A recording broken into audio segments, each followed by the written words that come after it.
Harper Audio presents The Crown by Kiera Cass, performed by Brittany Presley. Chapter 1. "I'm sorry," I said, bracing myself for the inevitable backlash.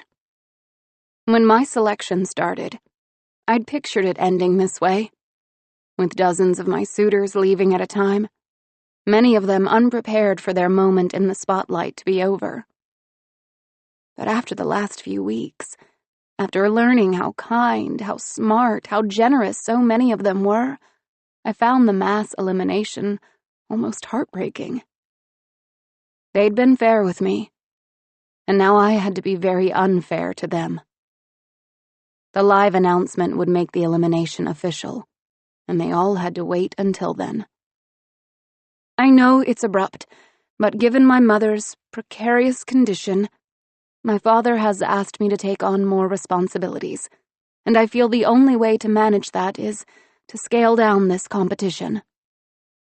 "How is the Queen?" Hale asked, swallowing hard. I sighed. She looks pretty bad." Dad had been hesitant to let me visit her, but I had finally worn him down. I understood his reluctance the instant I saw her, asleep, the metronome of her heartbeat keeping time on the monitor. She'd just come out of surgery, where the doctors had to harvest a vein from her leg to replace the one in her chest that had been worked to death. One of the doctors said they had lost her for a minute, but managed to get her back. I sat beside her, holding her hand. Silly as it sounded, I had slouched in my chair, certain that would make her come to and correct my posture. It didn't. "She's alive, though, and my father, he's..." Raoul placed a comforting hand on my shoulder. "It's okay, Your Highness. We all understand." I let my eyes flit across the space, my gaze settling on each of my suitors for a breath as I committed their faces to memory. "For the record, I was terrified of you," I confessed. There were a few chuckles around the room. "Thank you so much for taking this chance, and for being so gracious with me." A guard entered, clearing his throat to announce his presence. "I'm sorry, my lady. It's nearly time for the broadcast. The crew wanted to check, He made a fumbling gesture with his hand. "Hair and stuff." I nodded. "Thank you. I'll be ready in a moment." After he left, I turned my attention back to the boys. "I hope you'll forgive me for this group goodbye. I wish you all the best of luck in the future." There was a chorus of murmured goodbyes as I left. Once I was outside the doors of the men's parlor, I took a deep breath and prepared myself for what was coming. You are Edelyn Shreve, and no one, literally, no one, is as powerful as you. The palace was eerily quiet without Mom and her ladies scuttling around and Aaron's laughter filling the halls. Nothing makes you quite so aware of a person's presence as the loss of it. I held myself tall as I made my way down to the studio. "Your Highness," several people greeted me as I came through the doorway, curtsying and moving out of my way, all the while avoiding looking directly in my eyes. I couldn't tell if it was out of sympathy or if they already knew. "Oh," I said, glancing in the mirror. "I am a bit shiny. Could you?" "Of course, Your Highness." A girl expertly dabbed at my skin, covering me in powder. I straightened the high lace collar of my gown. When I'd gotten dressed this morning, black seemed appropriate, considering the overall mood in the palace.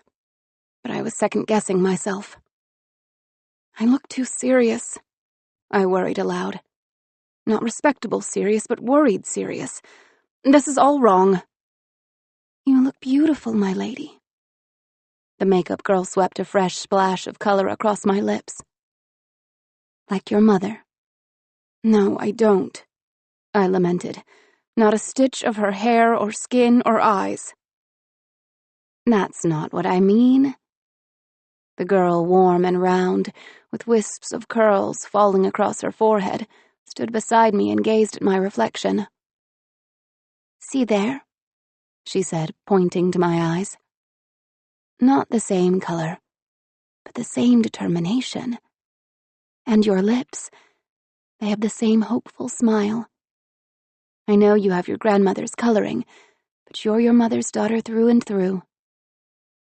I stared at myself. I could almost see what she meant. At this most isolating moment, I felt a little less alone. Thank you. That means a great deal to me. We're all praying for her, my lady. She's a tough one. I giggled in spite of my mood. That she is. 2 minutes, the floor director called.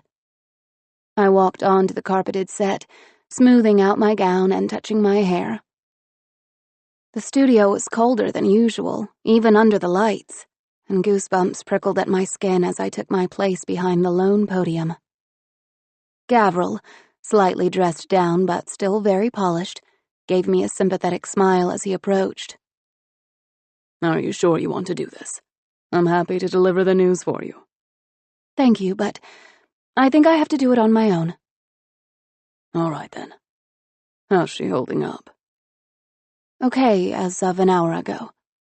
The doctors are keeping her asleep so she can heal. But she looks so battered. I closed my eyes for a moment, calming myself. Sorry, this has me a bit on edge, but at least I'm managing better than Dad. He shook his head. I can't imagine anyone taking this worse than him. His whole world has hung on her since they met. I thought back to last night, to the wall of photos in their room, and I thumbed through all the details they'd only recently divulged about how they got together. I still couldn't see any rhyme or reason to fighting through countless obstacles for love, only to have it leave you so powerless in the end. You were there, Gavril. You saw their selection. I swallowed, still unsure. Does it really work? How? He shrugged. Yours is the third I've seen, and I can't tell you how it works, how a lottery can bring in a soulmate. Let me say this. Your grandfather was not exactly a man I admired, but he treated his queen as if she was the most important person to walk the planet. Where he was harsh with others, he was generous with her. She got the best of him, which is more than I can say for... Well, he found the right woman. I squinted, curious about what he was omitting. I knew Grandpa had been a strict ruler, but come to think of it, that was the only way I knew him. Dad didn't talk about him much as a husband or father, and I'd always been much more interested in hearing about Grandma. And your dad. I don't think he had a clue what he was looking for. Honestly, I don't think your mother did either, but she was his match in every way. Everyone around them could see it long before they did. Really? I asked. They didn't know? He made a face. Truthfully, it was more that she didn't know. He gave me a pointed look. A family trait, it seems. Gavril, you're one of the few people I can confess this to. It's not that I don't know what I'm looking for, it's that I wasn't ready to look. Ah, I wondered. But now I'm here. And on your own, I'm afraid. If you choose to go through with this, and after yesterday, no one would blame you if you didn't. Only you can make such an important choice. I nodded. I know, which is why this is so scary. 10 seconds, the floor director called. Gavril patted my shoulder. I'm here in whatever way I can be, Your Highness. Thank you. I squared my shoulders in front of the camera, trying to look calm as the light began glowing red. Good morning, people of Ilia. I, Princess Edelyn Shreve, am here to address some recent events that have taken place in the royal family. I shall deliver the good news first." I tried to smile, really I did, but all I could think of was how abandoned I felt. My beloved brother, Prince Aaron Shreve, has married Princess Camille de Sauveterre of France. Though the timing of their wedding was a bit of a surprise, it in no way lessens our joy for the happy couple. I hope you will join me in wishing them both the happiest of marriages." I paused. "You can do this, Edelyn." In sadder news, last night, my mother, America Shreve, Queen of Ilia, suffered a very serious heart attack. I paused. The words felt like they had created a dam in my throat, making it harder and harder to speak. She is in critical condition and is under constant medical supervision. Please pray. I brought my hand to my mouth. I was going to cry. I was going to lose it on national television, and on top of everything Aaron had said about how people felt about me, appearing weak was the last thing I wanted. I looked down. Mom needed me. Dad needed me. Maybe in a small way, even the country needed me. I couldn't disappoint them. Dabbing away the tears, I went on. Please pray for her speedy recovery, as we all adore her and still depend on her guidance. I breathed. It was the only way to get from any moment to the next. Breathe in, breathe out. My mother held such great respect for the selection, which, as you all know, led to my parents' long and happy marriage. As such, I've decided to honor what I know would be her deepest wish and continue with my own selection. Due to the stress placed on our household in the last 24 hours, I think it wise to cut my suitors down to the elite. My father narrowed his field to 6 instead of 10 because of extenuating circumstances, and I have done the same. The following 6 gentlemen have been invited to stay on in the selection: Sir Gunnar Croft, Sir Kyle Woodwork, Sir Ian Cable, Sir Hale Garner, Sir Fox Wesley, and Sir Henry Jacobi. These names were a strangely comforting thing, like I knew how proud they were of this moment, and I could feel the glow of it even from a distance. It was almost done. They knew Aaron was gone, that my mother might die, and that the selection would carry on. Now came the news I was terrified to deliver. Thanks to Aaron, I understood exactly what my people thought of me. What kind of response would I receive? With my mother in such a delicate state, my father, King Maxon Shreve, has chosen to remain by her side. Here goes.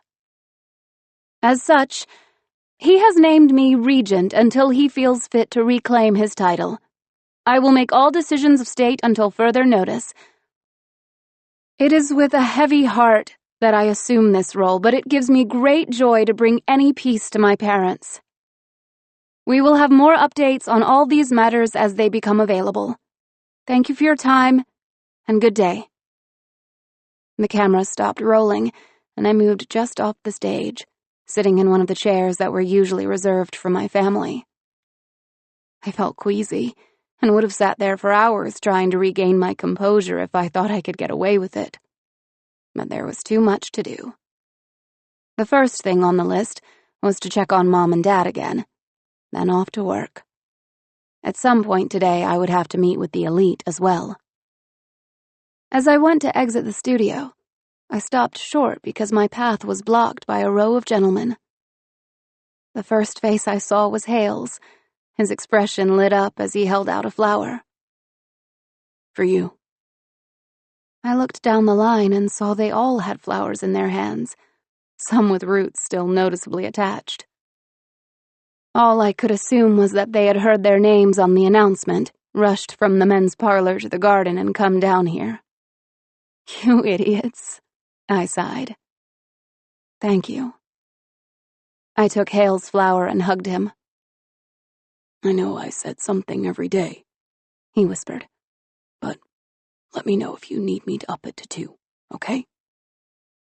I held him a little tighter. "Thanks." Ian was next, and though we'd only ever touched during those staged photos of our date, I found myself unable to refrain from embracing him. "I get the feeling you were coerced into this," I murmured. "I took mine from a vase in the hallway. Don't tell the staff on me."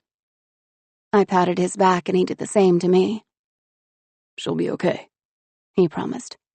"You all will." Kyle had pricked his finger on a thorn and held his bleeding hand awkwardly away from my clothes as we hugged, which made me laugh and was perfect. "For smiles?" Henry said as I added his flower to my messy bouquet. "Good, good," I replied, and he laughed at me. Even Eric had gotten me a flower. I smirked a bit as I took it. "This is a dandelion," I told him. He shrugged. "I know. Some see a weed, some see a flower. Perspective." I wrapped my arms around him and I could feel him looking at the others as I held him, seeming uncomfortable to be getting the same treatment as they had. Gunnar swallowed, not able to say much, but held me gently before I moved on. Fox had 3 flowers in his hand. "I couldn't pick." I smiled. "They're all beautiful. Thanks." Fox's embrace was tight, like he needed the support more than the others did. I held on to him as I looked back at my elite. No, this whole process made no sense. But I could see how it happened, how your heart could get swept up in the endeavor. And that was my hope now, that somehow duty and love would overlap, and I'd find myself happy in the middle of it all. Chapter 2. Mom's hands felt so soft, almost papery in a way. The feeling made me think of how water smoothed out the edges of a stone. I smiled, thinking she must have been a very rough stone once upon a time. "Did you ever used to get it wrong?" I asked. "Say the wrong words? Do the wrong things?" I waited for an answer, receiving nothing but the hum of the equipment and the beat of the monitor. "Well, you and Dad used to fight, so you must have been wrong sometimes." I held her hand tighter, trying to warm it in mine. "I made all the announcements. Now everyone knows about Aaron getting married and that you're a little indisposed at the moment. I cut the boys down to 6. I know that's a big cut, but Dad said it was okay and that he did that when it was his turn, so no one can get upset." I sighed. "Regardless, I have a feeling people will still find a way to get upset with me." I blinked back tears, worried she'd sense how scared I was. The doctors believed that the shock of Aaron's departure was the catalyst for her current condition, though I couldn't help but wonder if I'd contributed to her stress daily, like drops of poison so small someone didn't realize they'd ingested something dangerous until it had overtaken them. Anyway, I'm off to run my first advisory board meeting as soon as Dad gets back. He says it shouldn't be too difficult. Honestly, I feel like General Ledger had the toughest job of anyone today, trying to get Dad to go eat, because he fought so hard to stay here with you.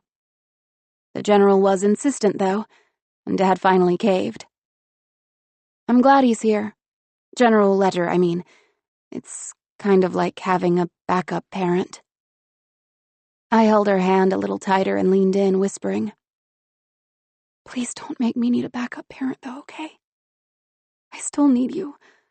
The boys still need you and Dad. He looks like he might fall apart if you leave. So when it's time to wake up, you've got to come back all right." I waited for her mouth to twitch or her fingers to move, anything to show that she could hear me. Nothing. Just then, Dad tore through the door with General Ledger on his heels. I wiped at my cheeks, hoping no one would notice.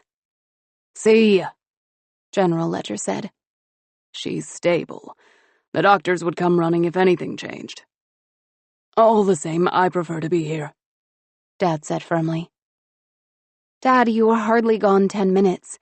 Did you even eat? "I ate. Tell her, Aspen." General Ledger sighed. "We'll call it eating." Dad shot him a look that would have been threatening to some, but only made the general smile. "I'll see if I can sneak some food in so you won't have to leave." Dad nodded. "Look out for my girl." "Of course." General Ledger winked at me, and I stood up and followed him from the room, looking back at Mom just to check. Still asleep. In the hallway, he held out an arm for me. "You ready, my not-quite-queen?" I took it and smiled. "No. Let's go." As we made our way to the boardroom, I nearly asked General Ledger if he would take me for another lap around the floor. The day felt so overwhelming already that I wasn't sure I could do this. Nonsense, I told myself. You've sat in on these meetings dozens of times. You've almost always thought the same things Dad has said. Yes, this is your first time leading it, but this was always waiting for you. And no one is going to be hard on you today, for goodness sake. Your mother just had a heart attack. I pulled the door open with purpose, General Ledger trailing behind me. I made sure to nod at the gentlemen as I passed. Sir Andrews, Sir Codley, Mr. Rasmus, and a handful of other men I'd known for years sat arranging their pens and paper. Lady Bryce looked proud as she watched me sweep around to my father's spot, as did the general when he settled into the place beside her. "Good morning."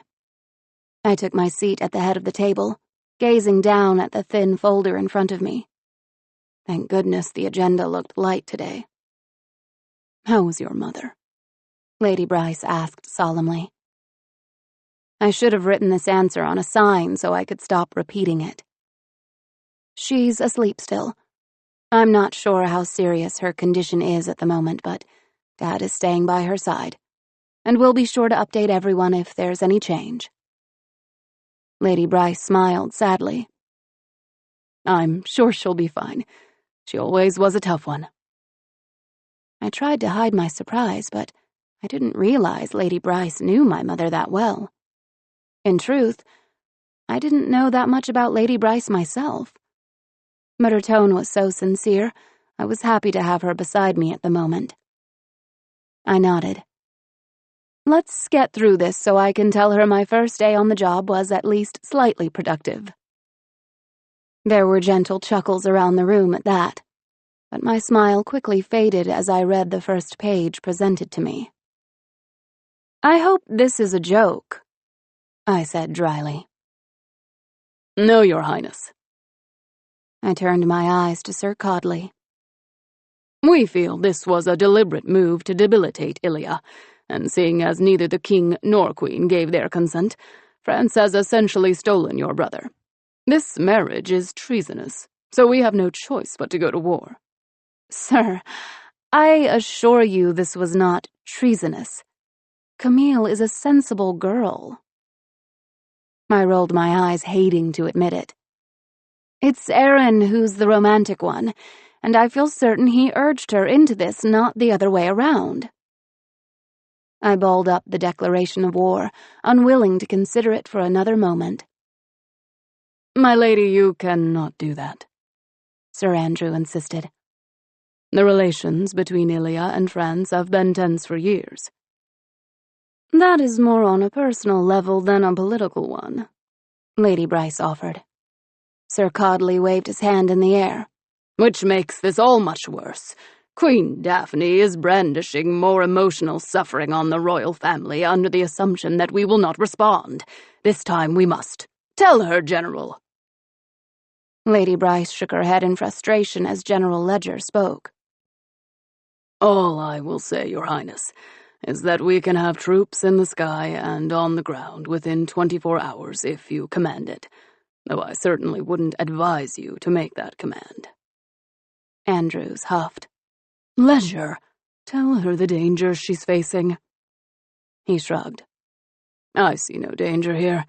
Her brother got married. If anything, I questioned, shouldn't a wedding bring our two countries closer? Isn't that why princesses were married off for years? But those were planned, Codley stated in a tone that implied I was a little too naive for the conversation at hand.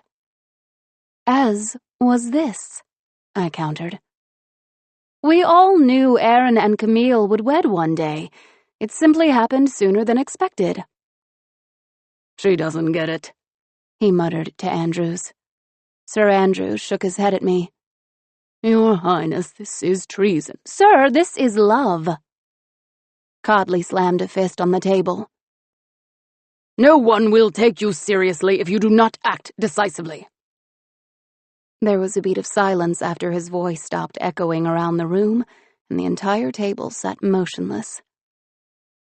Fine, I responded calmly. You're fired. Codley laughed, looking at the other gentleman at the table. You can't fire me, Your Highness. I tilted my head, staring at him. I assure you I can. There's no one here who outranks me at the moment, and you are easily replaceable. Though she tried to be discreet, I saw Lady Bryce purse her lips together, clearly determined not to laugh. Yes, I definitely had an ally in her. You need to fight, he insisted. No, I answered firmly. A war would add unnecessary strain to an already stressful moment, and would cause an upheaval between us and the country we are now bound to by marriage. We will not fight. Codley lowered his chin and squinted. Don't you think you're being too emotional about this? I stood, my chair screeching behind me as I moved. I'm going to assume that you aren't implying by that statement that I'm actually being too female about this, because yes, I am emotional. I strode around the opposite side of the table, my eyes trained on Codley. My mother is in a bed with tubes down her throat, my twin is now on a different continent, and my father is holding himself together by a thread. Stopping across from him, I continued. I have 2 younger brothers to keep calm in the wake of all this, a country to run, and 6 boys downstairs waiting for me to offer one of them my hand. Codley swallowed, and I felt only the tiniest bit of guilt for the satisfaction it brought me. So yes, I am emotional right now. Anyone in my position with a soul would be. And you, sir, are an idiot. How dare you try to force my hand on something so monumental on the grounds of something so small? For all intents and purposes, I am queen, and you will not coerce me into anything. I walked back to the head of the table. Officer Ledger? Yes, Your Highness. Is there anything on this agenda that can't wait until tomorrow? No, Your Highness. Good. You're all dismissed. And I suggest you all remember who's in charge here before we meet again. As soon as I finished speaking, everyone other than Lady Bryce and General Ledger rose and bowed. Rather deeply, I noted. You were wonderful, Your Highness, Lady Bryce insisted once the 3 of us were alone. I was? Look at my hand. I held it up. You're trembling. I pulled my fingers into a fist, determined to stop shaking. Everything I said was true, right? They can't force me to sign a declaration of war, can they? No, General Ledger assured me.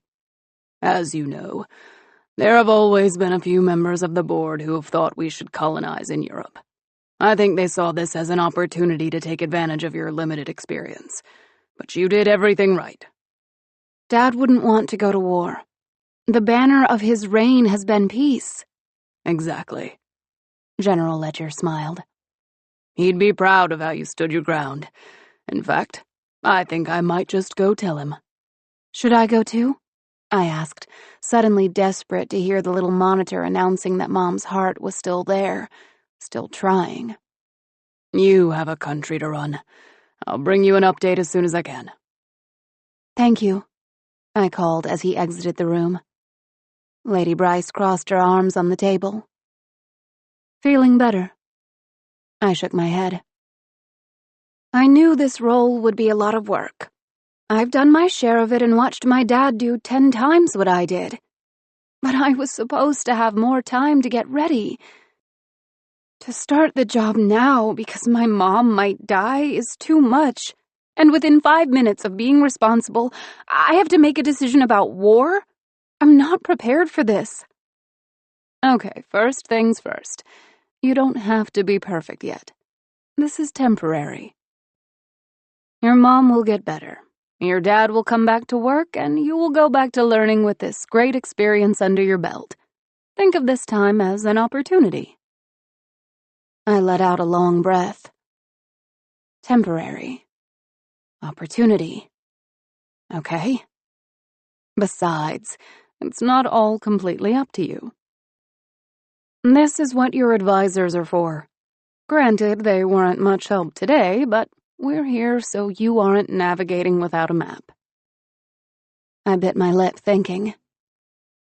Okay. So, what do I do now? First, follow through and fire Codley. It will show the others you mean what you say. I do feel somewhat bad for him, but I think your father only kept him around to play devil's advocate and help him see all sides of an issue. Trust me, he won't be sorely missed, she confessed dryly. Second, consider this time a period of hands-on training for your reign. Start surrounding yourself with people you know you can trust. I sighed. I feel like they've all just left me. She shook her head. Look closer.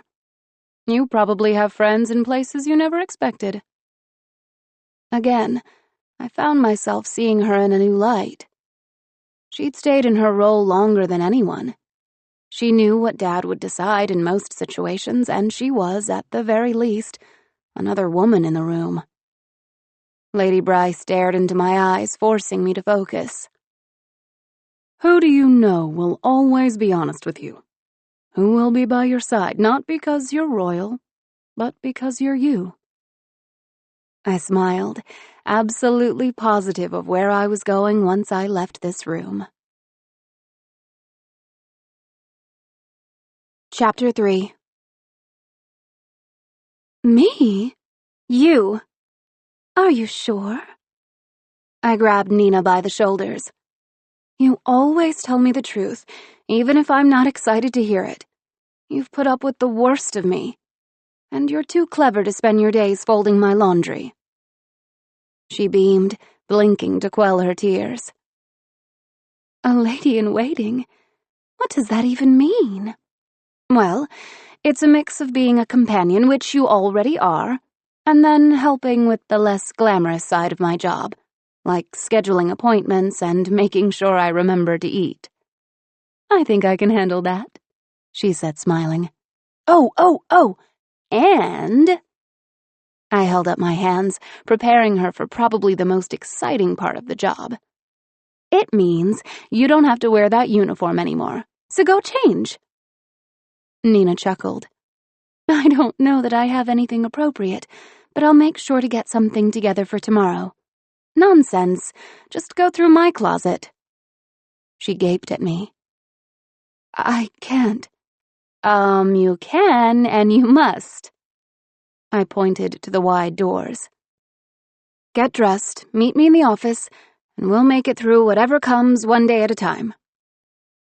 She nodded, and as if we'd done it 1,000 times, she threw her arms around me. Thank you. Thank you, I insisted. I won't let you down. I pulled back, watching her. I know. By the way, your first job is to pick a new maid for me. Not a problem. Excellent. I'll see you soon. I swept from the room, feeling better knowing I had people on my side. General Ledger would be my line to Mom and Dad, Lady Bryce would be my chief advisor, and Nina would help me shoulder the workload. It had been less than a day, and I already understood why Mom thought I'd need a partner.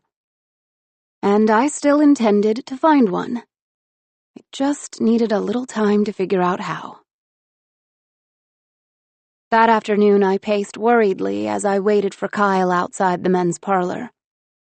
Of all my relationships with the selected, ours felt the most complicated, and yet the easiest place to start. "Hey," he said, coming to embrace me. I couldn't help smiling, thinking about how if he'd tried that a month ago, I'd have called the guards on him. "How are you doing?" I paused. It's funny, you're the only one who's asked.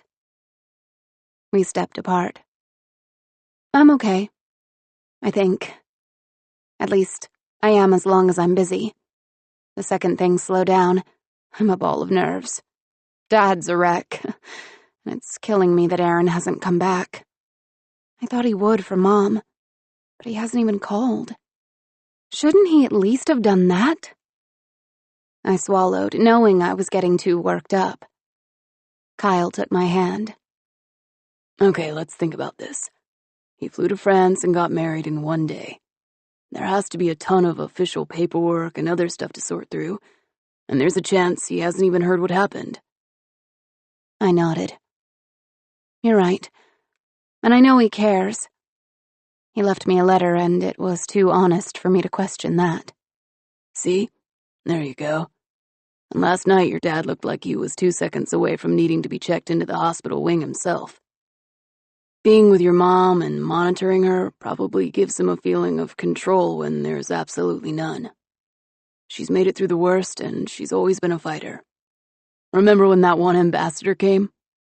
I smirked. You mean the one from the Paraguay-Argentina Union?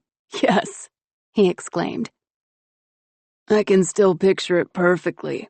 He was so rude to everyone, falling down drunk by noon 2 days in a row, and your mom finally grabbed him by the ear and dragged him out the front door."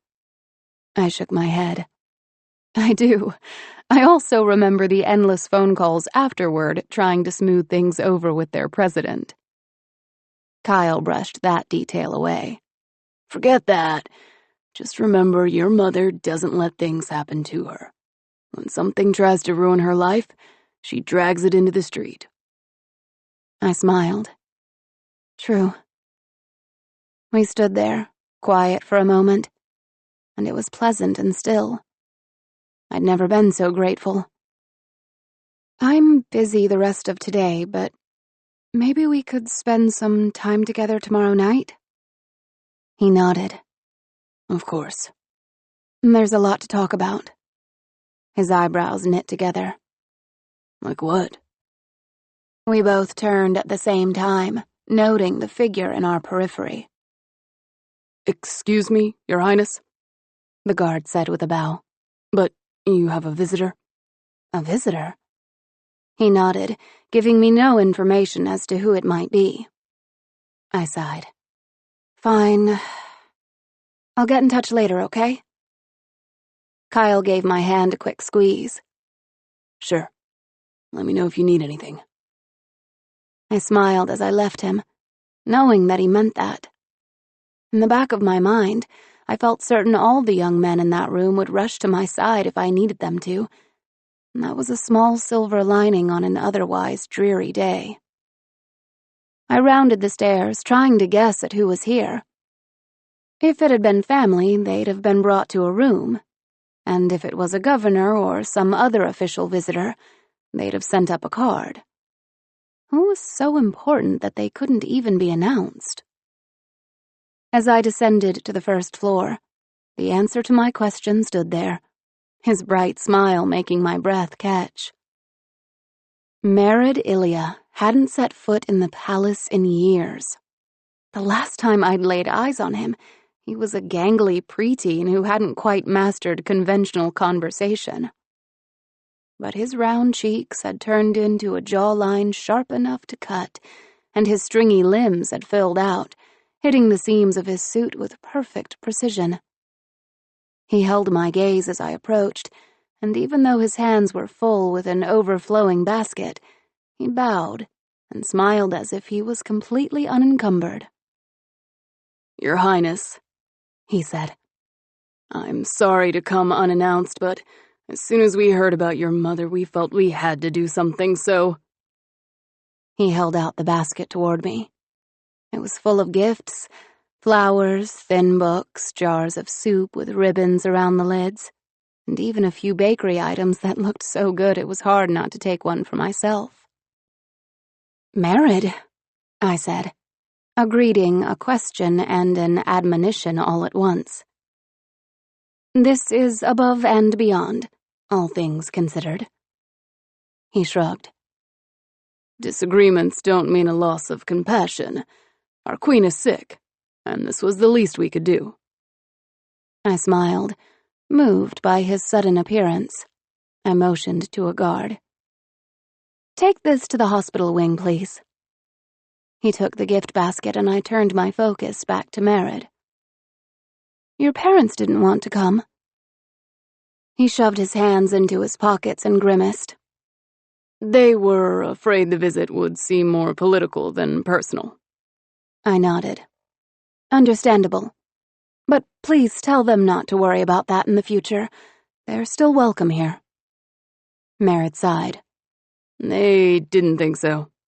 Not after their exit." I pressed my lips together, remembering it all so clearly.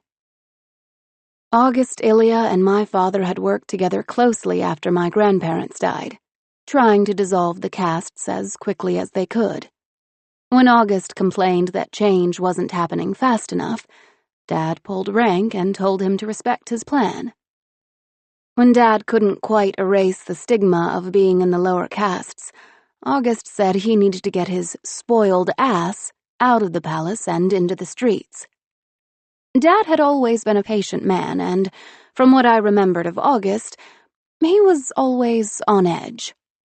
In the end, there was a big fight, and August and Georgia packed their things, including their bashful son, and left in a hurricane of hurt and anger. I'd heard Merid's voice once or twice on the radio since then, giving political commentary or business advice. But it was strange now, having that voice sync up to the movements of his lips and seeing him smile so easily when I mostly remembered him slouched over himself when he was younger. Honestly, I don't understand why our fathers haven't spoken recently.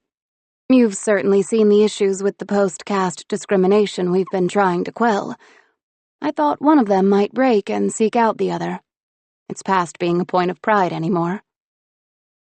Merid extended an arm. "Perhaps we could walk and talk?" I linked my arm through his and we began moving down the hall. "How is it going so far?"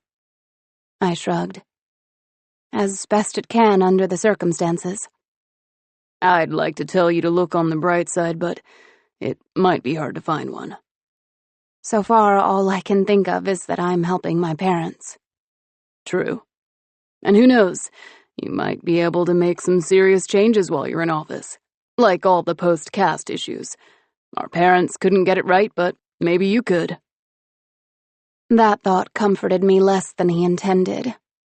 I didn't hope to be in control long enough to make any changes at all. I'm not quite sure I'm capable of that. "Well, Your Highness—" "Please, Merid, it's Eadlin. You've known me since before I was born."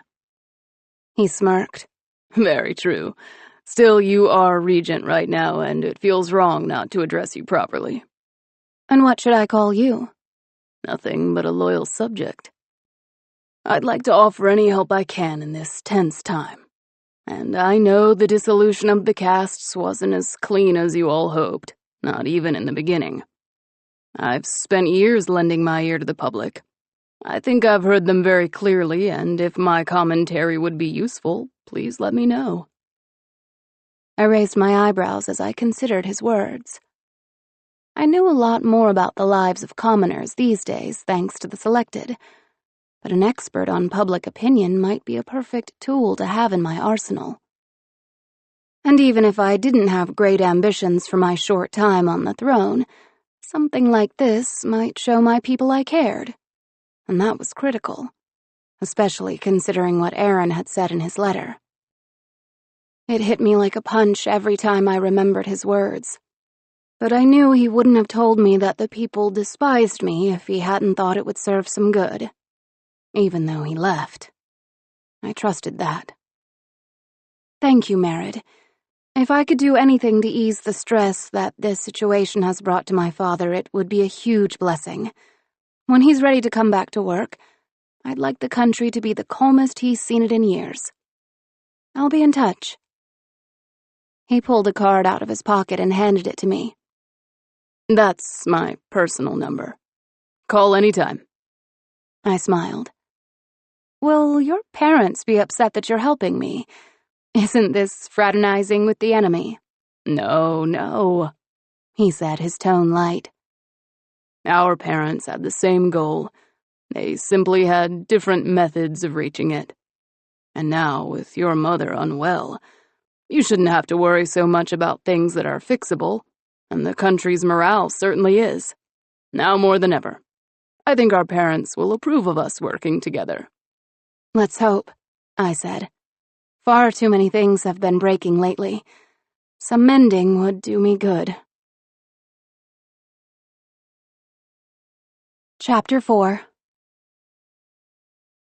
I slipped into the bath, noting there was no lavender, no bubbles, no anything to sweeten the water. Eloise was quiet and fast, but she was no Nina. I sighed. It didn't matter, I supposed, since this was little more than a small space where at last I could stop pretending I knew what I was doing. I curled my knees to my chest, finally free to weep. What was I going to do? Aaron wasn't here to guide me anymore, and I worried I'd make mistake after mistake without him. And why hadn't he called yet? Why wasn't he on the first flight home? What would I do if they took the tubes out of Mom's throat and she couldn't breathe on her own? I suddenly realized that even though I'd never thought of marriage and children in a specific and personal way, I'd always envisioned her dancing at my wedding and cooing over my firstborn. What if she wasn't there to do that? How was I supposed to step into Dad's shoes? Today had worn me down to the bone. I couldn't imagine doing this all day, every day for the next few weeks, let alone the years I'd have to do it when I truly inherited the throne. And how was I going to choose a husband? Who was the best choice? Who would the public approve of the most? Was that even a fair question to ask? Or the right one? I wiped my eyes with the heel of my hand like a child and wished I could go back to being blissfully unaware of how much bad could pile up in a single day. I had power and no idea how to use it. I was a ruler who didn't know how to lead. I was a twin who was on her own. I was a daughter with missing parents. I had a half-dozen suitors and wasn't sure how to be in love. The tension constricting around my heart would be enough to overwhelm anyone. I rubbed at the ache in my chest, wondering if that was how it all started for Mom. I sat up, sloshing the water, pushing the thought from my head. You're fine. She's fine. You just have to keep going. I got dressed and was almost ready to turn in for the night when I heard a timid knock at the door. Edie? Someone called. Austin? He poked his head in, with Caden right behind him, and I rushed over to them. Are you two all right? We're okay, Caden assured me. And we're not scared or anything. Not at all, Austin added. But we haven't heard any news about Mom, and we thought maybe you would know something. I smacked myself in the head. I'm sorry. I should have told you what was going on. I cursed myself, thinking of how I'd just spent 20 minutes in a bath instead of taking the time to find my brothers. She's recovering. I tried to choose my words carefully. She's being kept asleep so she can heal. You know, Mom, If she was awake, she'd want to chase after us to make sure we were doing everything we're supposed to do. This way, she'll get enough rest so that she'll be healthy when she wakes up. Oh. Austin's shoulders lifted, and I could see that as much as all this was getting to me, it was even harder on them. What about Aaron? Caden picked at a hangnail, a thing I'd never seen him do. No word yet, but I'm sure it's just because he's getting settled in. After all, he's a married man. Caden's expression showed he wasn't satisfied with that answer. Do you think he'll come back? I took a deep breath. Let's not worry about that tonight. I'm sure he'll call soon, and he'll be able to tell us everything. For now, all you two need to know is your brother is happy, your mom is going to be okay, and I have everything under control. All right? They smiled. All right. Austin's expression went from perfectly fine to completely distraught in seconds, and his lip began to tremble. It's my fault, isn't it? What's your fault? I got on one knee in front of him. Mom, it's my fault. She always told me to calm down a little more, and then she'd run her hand through her hair like she was worn out. It's my fault. I made her too tired. At least you didn't bother her over school so much, Caden said quietly. I was always bugging her for books and better tutors, and making her answer questions when she had other stuff to do. I took up all her time. So we were all blaming ourselves. Perfect. Austin, don't think that ever, I insisted, pulling him in for a hug. Mom is a queen. If anything, you were the least stressful part of her life. Yes, it's hard to be a mother, but she always had us to run to if she needed a laugh. And who's easily the funniest of the four of us? Me. His voice was weak, but he did smile a little as he wiped his nose. Exactly. And Caden, do you think Mom would rather you ask her a dozen questions or have you wander through life with the wrong answers? He fidgeted with his fingers some more as he thought it over. She'd want me to come to her. So there you go. Let's be honest, we're a pretty intense bunch, yeah? Austin laughed and Caden's expression brightened. But whatever we put her through, it was welcome.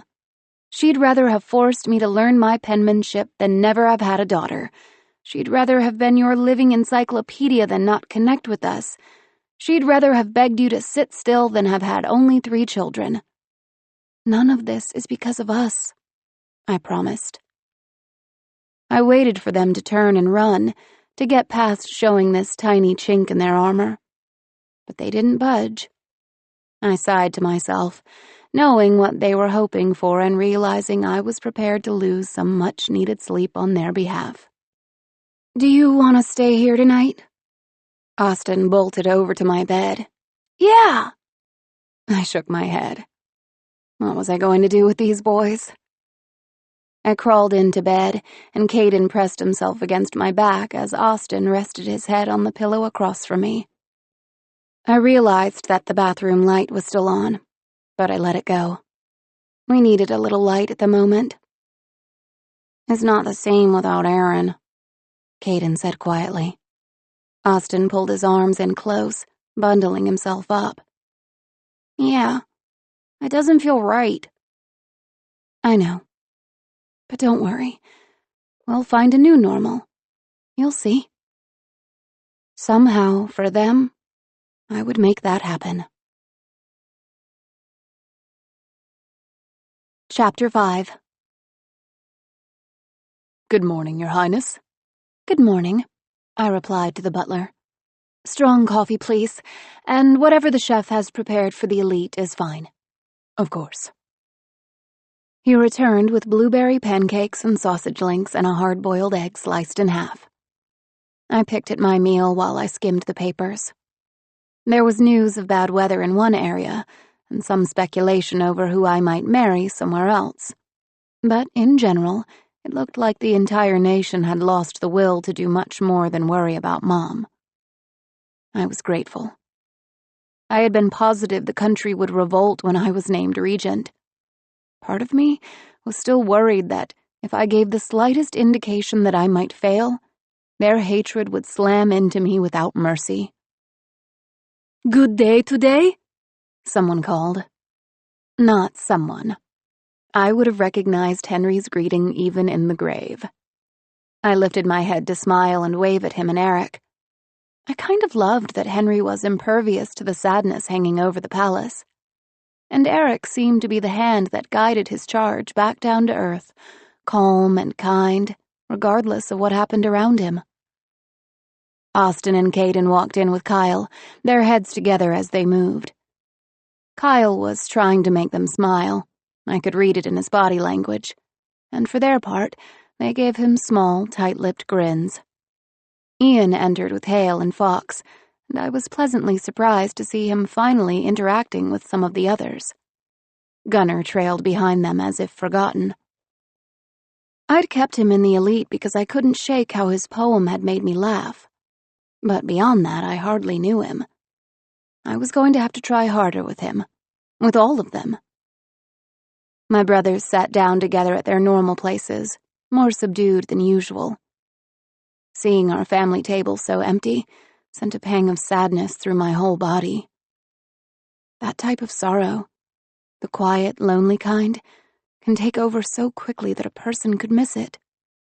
I could see it trying to creep into my brothers now, in the way they held their heads a little lower, probably not even aware they were doing it. Austin? He peeked over at me and I could feel the elite's eyes on us. Do you remember the time Mom made us pancakes? Caden started laughing, turning to the others to tell the story. "Mom used to cook a lot growing up, and every once in a while, she'd make food for us, just for fun. The last time she tried was maybe 4 years ago?"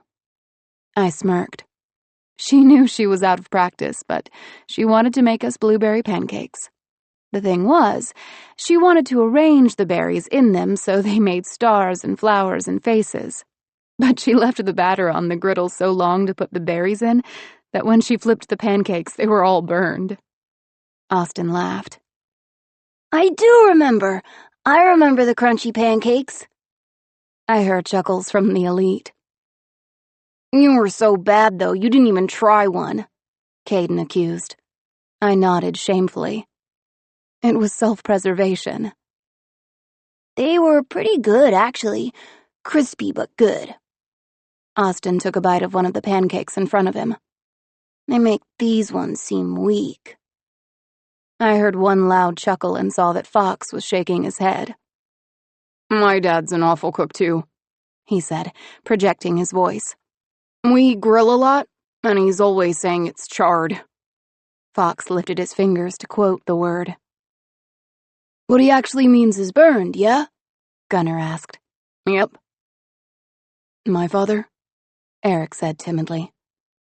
I was surprised he wanted to join in the conversation, and I found myself leaning my head on my elbow, drawn in. "He and my mother have this one dish they make for each other, and it requires frying. The last time he made it, he left the room while it was cooking, and the smoke was so bad they had to move in with me for 2 days while they aired the house out." "Do you have a spare room?" Kyle asked. Eric shook his head. "No, so my living room became my bedroom, which was a treat when my mom woke up at 6 and decided to start cleaning." Gunnar laughed in agreement. "Why do parents always do that? And always on the one day you can sleep in?" I squinted. Can't you just ask them not to? Fox laughed wildly. "Maybe you can, Your Highness." I was very aware that I was being teased, but I knew it was all in good fun. Hale spoke up. "Speaking of which, is anyone else worried about being incredibly spoiled if you lose and have to go home after living like this?" He gestured to the table and room. "Not me," Kyle answered flatly, and the boys erupted. The room dissolved into stories and comments, the tail end of every sentence sparking a new memory from someone else. The conversation grew so loud, the laughter so boisterous, that no one noticed the lone maid walking down the center of the floor. She curtsied and bent her face close to mine. "Your mother is awake." A flurry of emotions washed over me. A dozen feelings, all practically unidentifiable, except for the common sensation of joy. "Thank you." I rushed from the room, too afraid to wait for Caden and Austin. My feet flew down the halls and I burst into the hospital wing, only pausing to brace myself once I reached her door. As I slowly opened it, I was aware of the heart monitor, still recording every beat, and how the pace ticked up a notch when our eyes met. "Mom," I whispered. Dad looked over his shoulder, smiling, though his eyes were red and brimming with tears. "Eidlin," Mom whispered, holding out her hand. I went to her, the tears in my eyes blurring my vision so much I could hardly make her out. "Hey, Mom, how are you?" I wrapped my fingers around hers, trying not to grip too tightly. "It hurts a little," which meant it must hurt a lot. "Well, you just take your time feeling better, okay? No rush." "How are you?" I stood up taller, hoping to convince her. "I've got everything under control, and Caden and Austin are doing great. I'm sure they're right behind me, and I have a date tonight."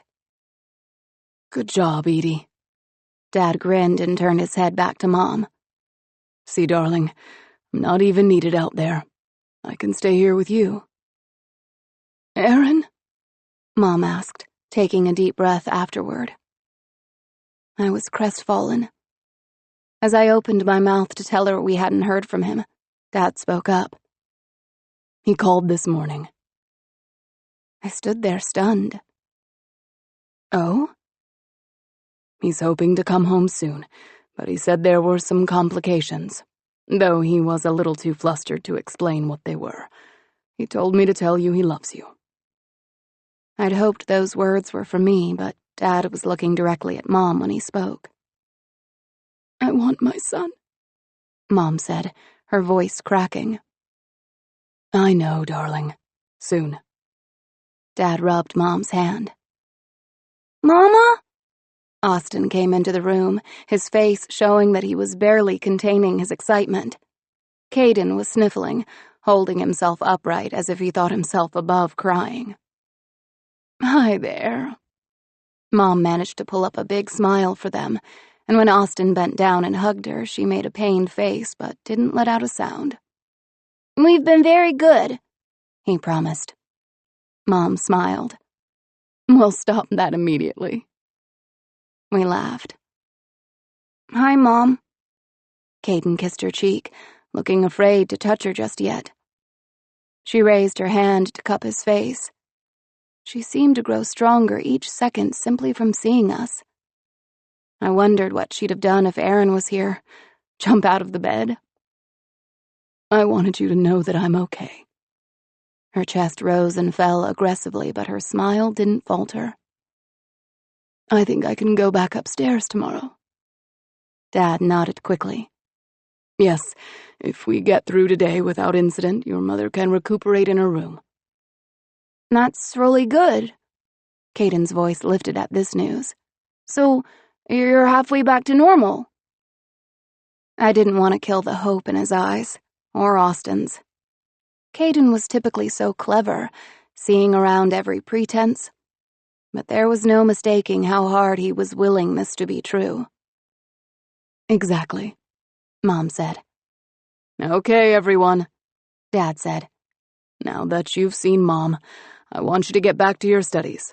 We still have a country to run." Eidlin gave us the day off, Austin protested. I smiled guiltily.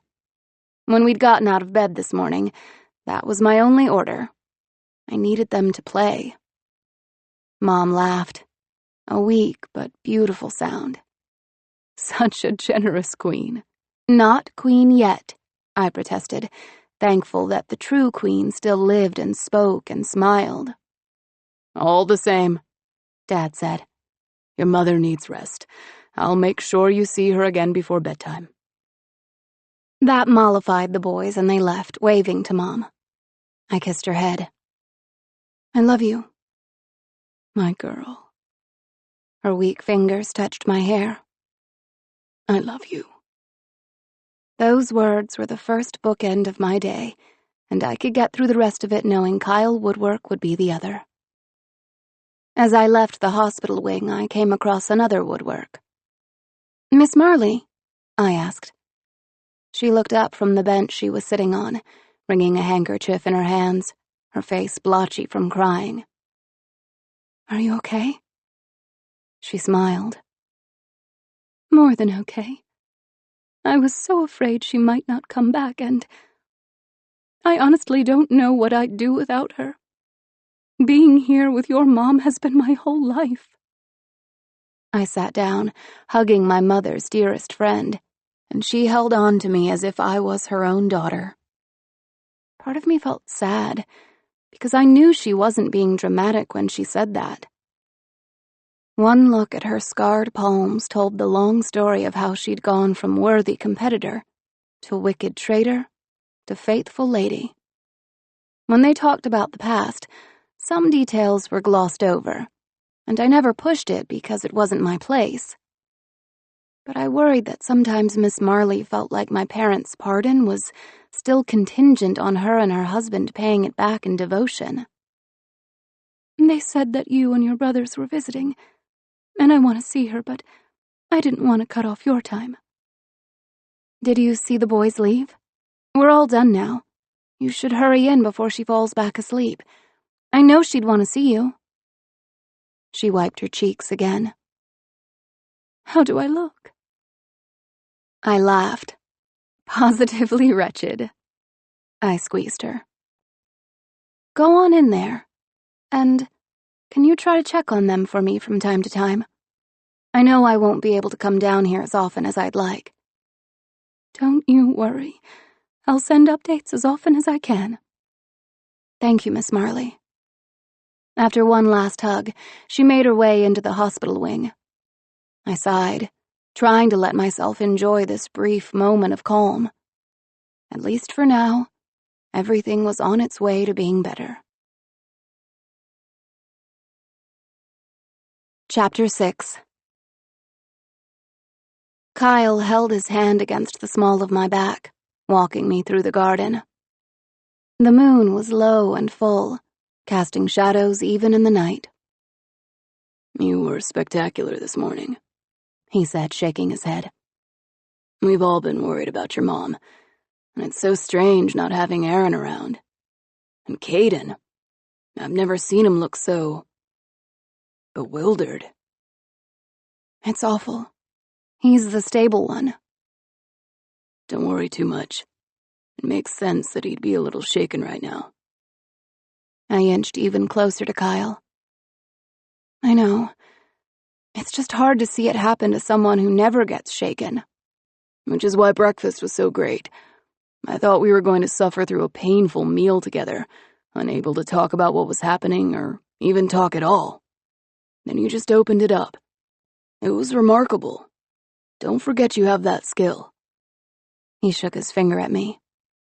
"What skill? Distraction?" I laughed. "No." He wrestled with the words. "More like the means to alleviate. I mean, you've done it before. At parties or on reports. You change momentum. Not everyone can do that."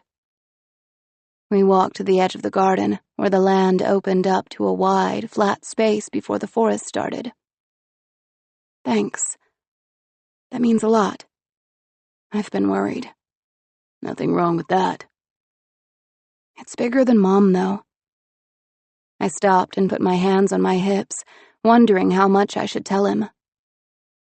"Aaron left me a letter. Did you know that the people are displeased with the monarchy? Specifically me? And now I'm basically in charge, and honestly, I'm not sure if they'll stand for it. I already had food thrown at me once.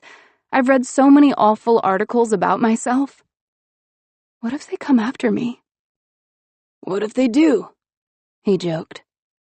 It's not like there aren't other options. We could become a dictatorship. That'd put people in line. There's a federal republic, a constitutional monarchy. Oh, maybe a theocracy. We could give everything over to the church. Kyle, I'm serious. What if they depose me? He cradled my face in his hands. Evelyn, that's not going to happen. But it has before. That's how my grandparents died. People came into their home and killed them, and everyone worshipped my grandmother. I could feel the tears rising. Oh, I'd been such a weepy mess the last couple of days. I wiped them away, fumbling over his fingers in the process. Listen to me. That was a pocket of radicals. They're gone now, and the people out there are too busy trying to live their lives to spend time messing with yours. I can't bank on that, I whispered. There were things I was always sure of, and almost all of that has fallen apart in the last few weeks. Do you? He paused as he gazed into my eyes. Do you need to not think right now? I swallowed, processing the offer. Here, with just the two of us in the dark, quiet evening, it felt so similar to the night of our first kiss. Only this time there'd be no one watching, no one to print it in a newspaper. Our parents were nowhere in sight, and the guards weren't trailing our steps. For me, it meant that for just one moment, there was nothing to keep me from having what I wanted. I'd do anything you asked me to, Evelyn, he whispered. I shook my head. But I can't ask. He squinted. Why not? Did I do something wrong? No, you idiot, I said, pulling away. Apparently, I huffed, it seems you did something right. I can't just kiss you like it's nothing, because it turns out that you're not nothing. I stared at the ground, growing increasingly irritated. This is all your fault, by the way, I accused, glaring at him as I paced. I was fine not liking you. I was fine not liking anyone. I covered my face. And now, I'm in the middle of this thing and so lost I can hardly think straight. But I know that you matter and I don't know what to do about it. When I gathered enough courage to look up at him again, he was smirking. For goodness sake, don't look so smug. Sorry, he said, still smiling. Do you know how scary it is for me to say all that? He bridged the gap between us. Probably as scary as it is for me to hear it. I'm serious, Kyle. So am I. First of all, it's strange to think about what it all means. Because you come with a title and a throne and a whole life planned out for you. That's insane for me to try and take in. And second of all, more than anyone here, I know that you hold your cards close to your chest. Confession like that must be practically painful for you. I nodded. Not that I'm mad that I like you, except that I kind of am. He laughed. It is rather infuriating. But I need to know now, before we go any further. Do you feel anything like that for me? Even the smallest glimmer of something? Because if not, I have to make plans. And if I do? I lifted my arms and let them flop down to my sides again.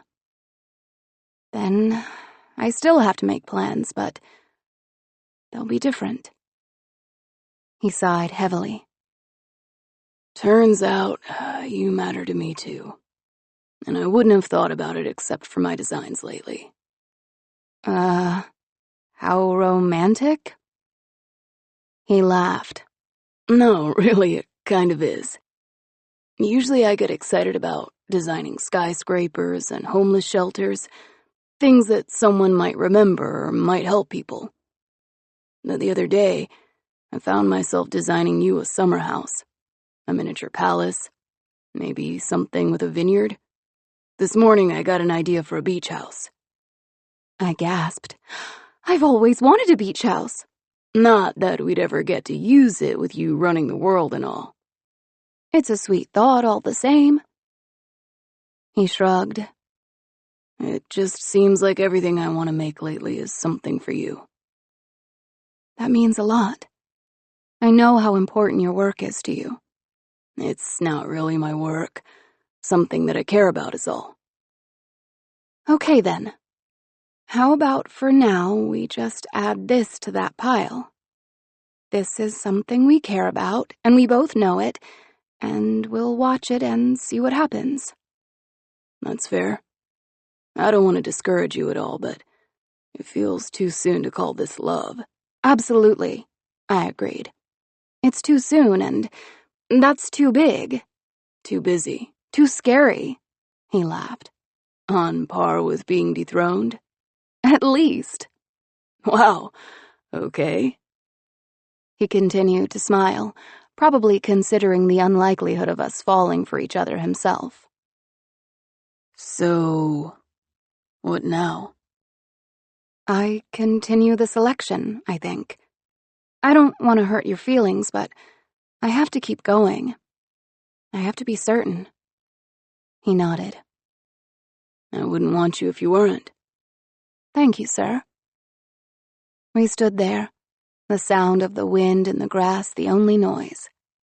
He cleared his throat. I think we need food. As long as I don't have to cook it. He threw his arm around my shoulder as we turned back to the palace. It felt like a very boyfriendish thing to do. But we did so great last time. All I learned about was butter. Then you know everything.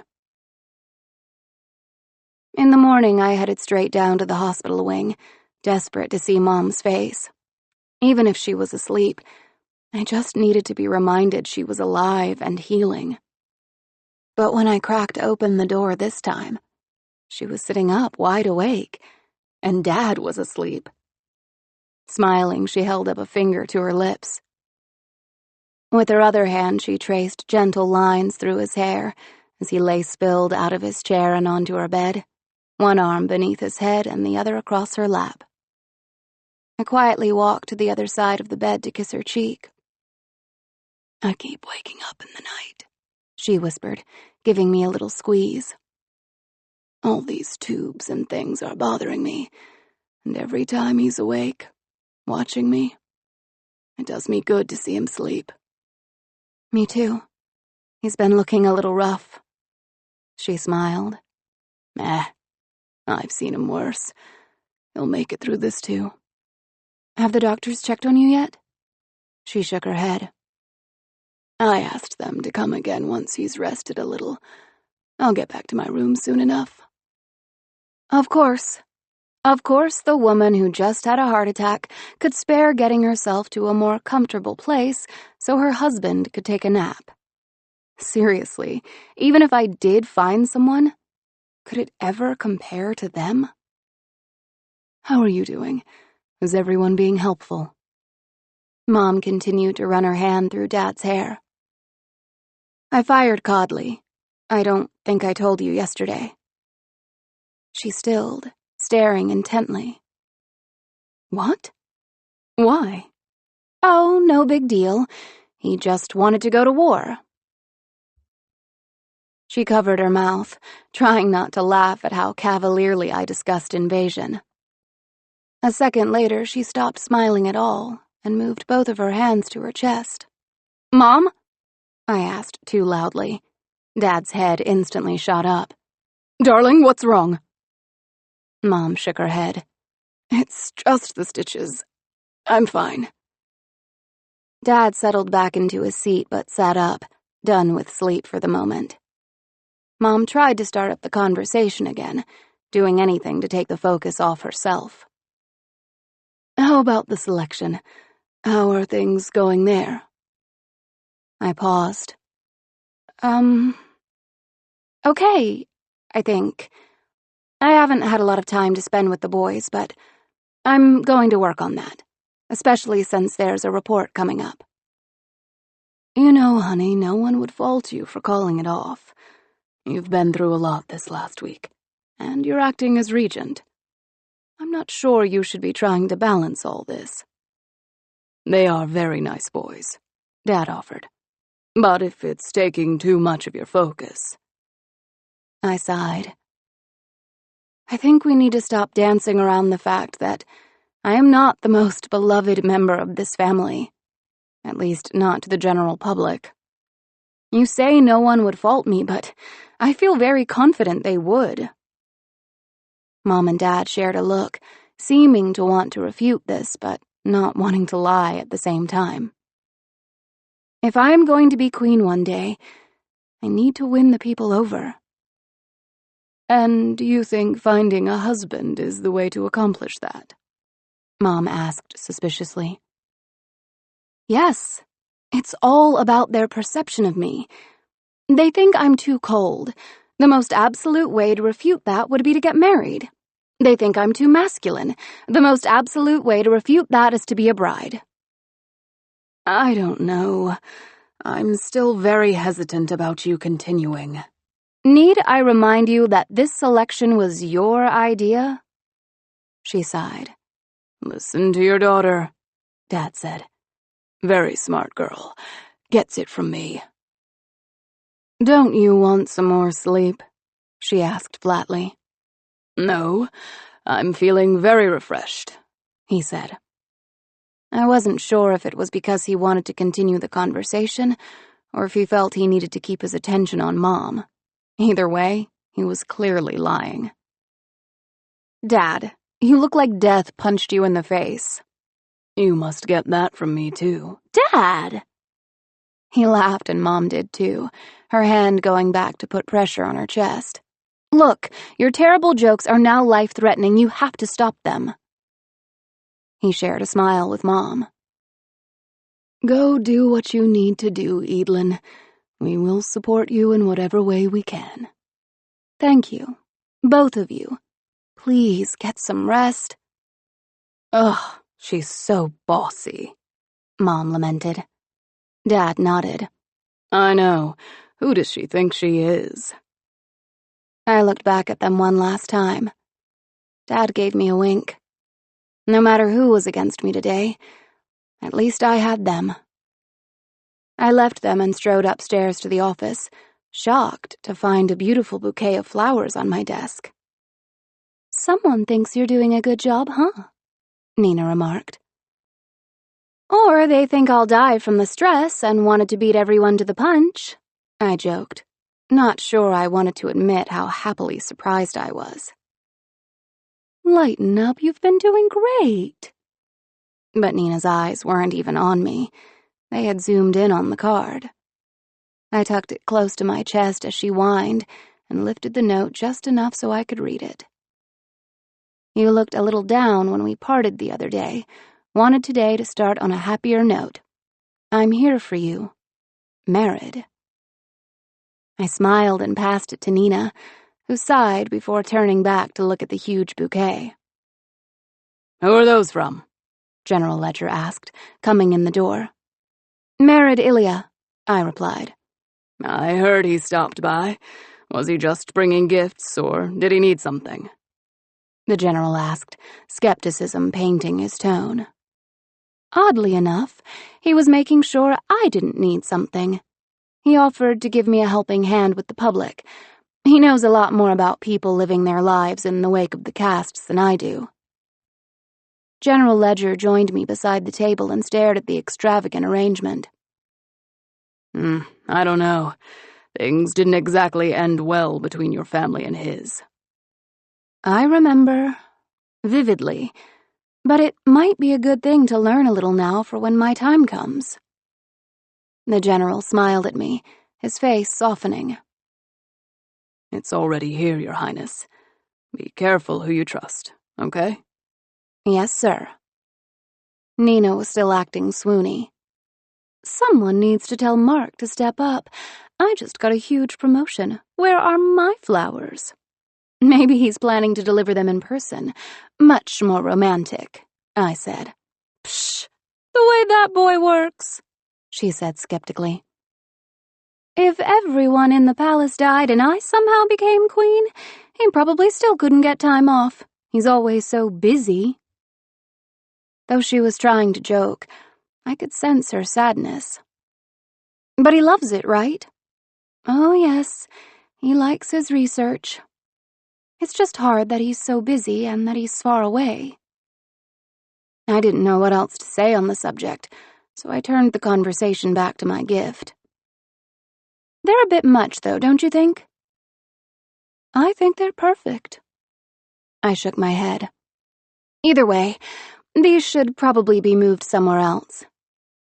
Don't you want to look at them? Nina questioned, even as she went to grab the vase. No, I need the desk space. She shrugged and carefully lifted the arrangement to take it into the parlor. I sat down at the desk, trying to concentrate. I had to focus if I was going to win my people over, and that was what I had to do. Aaron had said so. Wait! My voice was a little louder than I intended, and Nina started. Put them back where they were. She made a face at me, but brought them back all the same. What made you change your mind? I looked up at the bouquet and ran my fingers across a few of the low-hanging petals. I just remembered I could lead and still like flowers. Chapter 7. By the time dinner rolled around, I was very concerned that I might fall asleep on my plate. There was a chance no one would mind if I skipped it. Meals had generally been quiet, unless I worked to make them otherwise.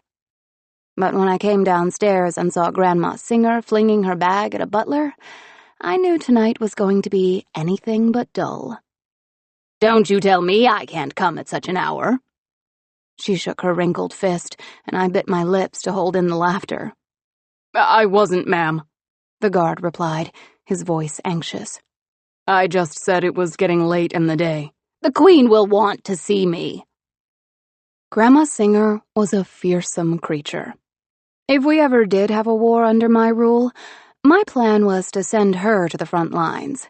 She'd come home holding the enemy by his ear within a week. I walked into the foyer. Grandma! She instantly turned from the guard, her face melting into the sweetest expression. Oh, there's my precious girl. The TV doesn't do you justice. You're so lovely. I bent so she could kiss me on both cheeks. Thanks, I think. Where is your mother? I've been wanting to come over, but May insisted I stay out of the way. She's doing much better now. I can take you to her, but wouldn't you like to eat first and recover from your trip? I gestured toward the dining hall. Grandma had lived in the palace when I was younger, but after years of Mom trying to take care of her, she finally up and left. Her long journey was really only an hour across town, but it might as well be from the other side of Ilia for how she behaved about it. Now, that would be wonderful, she said, coming beside me. See, that's how you treat your elders. There's some respect. Her eyes darted back to the poor guard, who stood there stupefied with her bag in his hands. Thank you, Officer Farrow. Please take that to the guest suite on the 3rd floor overlooking the gardens. He bowed and left as we made our way into the room. A few of the boys were already waiting, and their eyebrows raised at the sight of the Queen Mother. Fox strode up immediately to introduce himself. Miss Singer, such a pleasure to meet you, he said, extending his hand. Now, he's a cute one, Edie. Look at this face. Grandma grabbed his chin and he laughed through her grip. Yes, Grandma, I know. Part of why he's still here. I mouthed an apology, but Fox shook his head, positively beaming over her approval. Gunnar, Hale, and Henry all came over to meet her, and I took the chance to speak quietly to Eric. Are you busy tomorrow?" He squinted. "I don't think so. Why?" "Just planning a little something with Henry." "Oh," he said, shaking his head as if that should have been obvious. "No, we'll both be free." "Okay. Don't tell," I insisted. "Of course not." "What?" Grandma shouted. "Say that again." Eric hopped over, bowing. "So sorry, ma'am. Sir Henry was born in Swendway and only speaks Finnish. I'm his translator. He says he's very pleased to meet you." "Oh, that's right. Grandma took Henry's hand. "It's nice to meet you, too." I moved her toward the head table. "He's not deaf, Grandma." "Well," she said, as if that was enough of an explanation.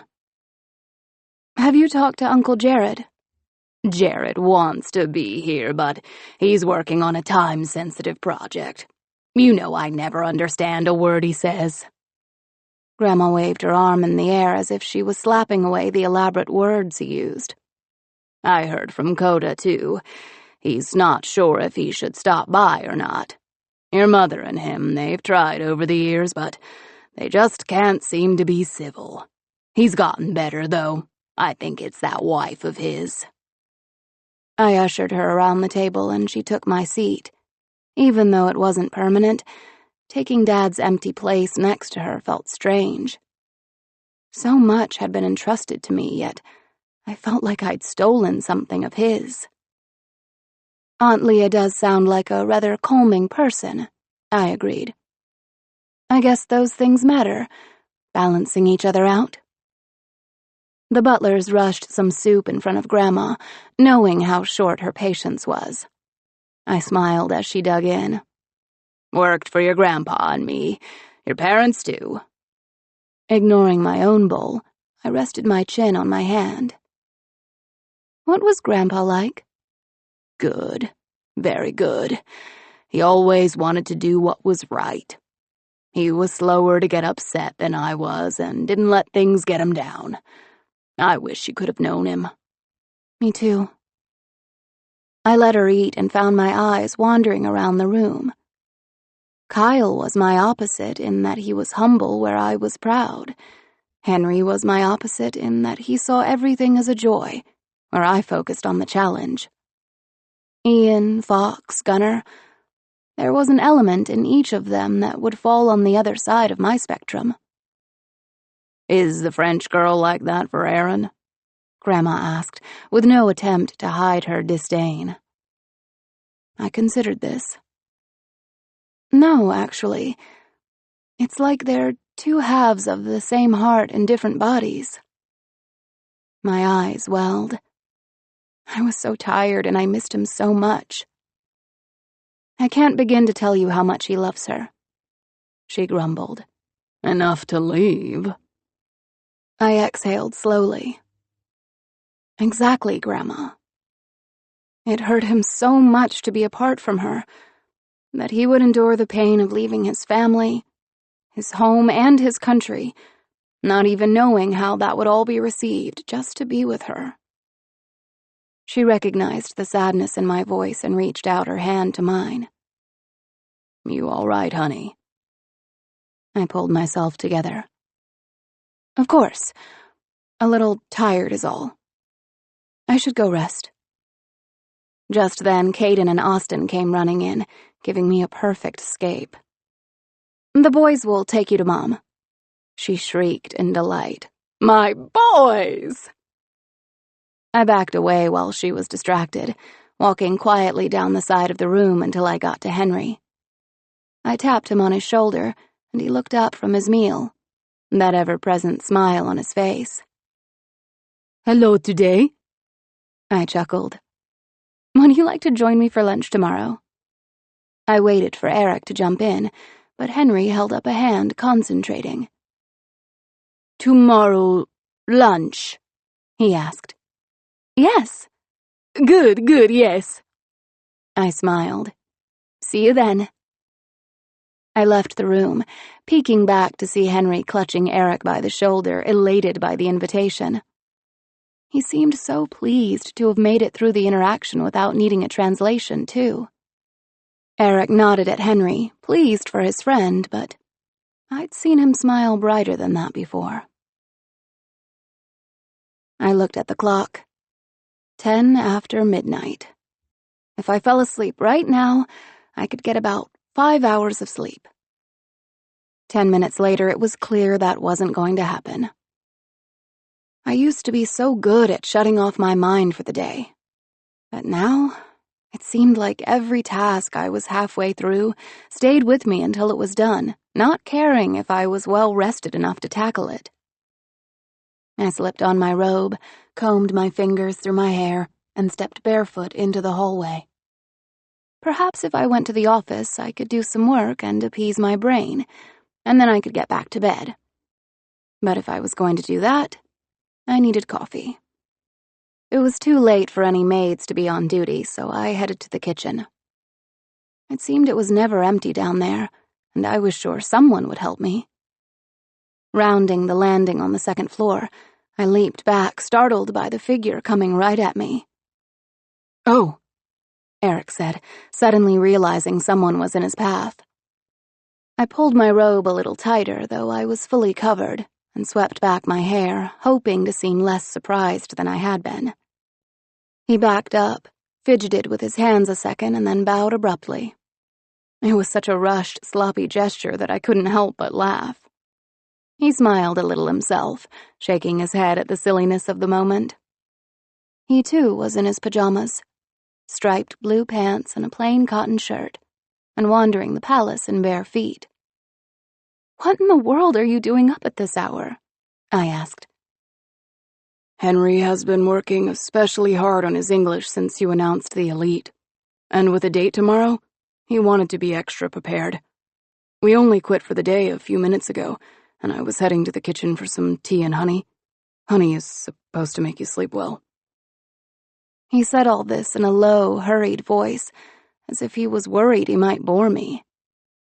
"Is it? I might have to try that tomorrow. I was actually just going to the kitchen for coffee."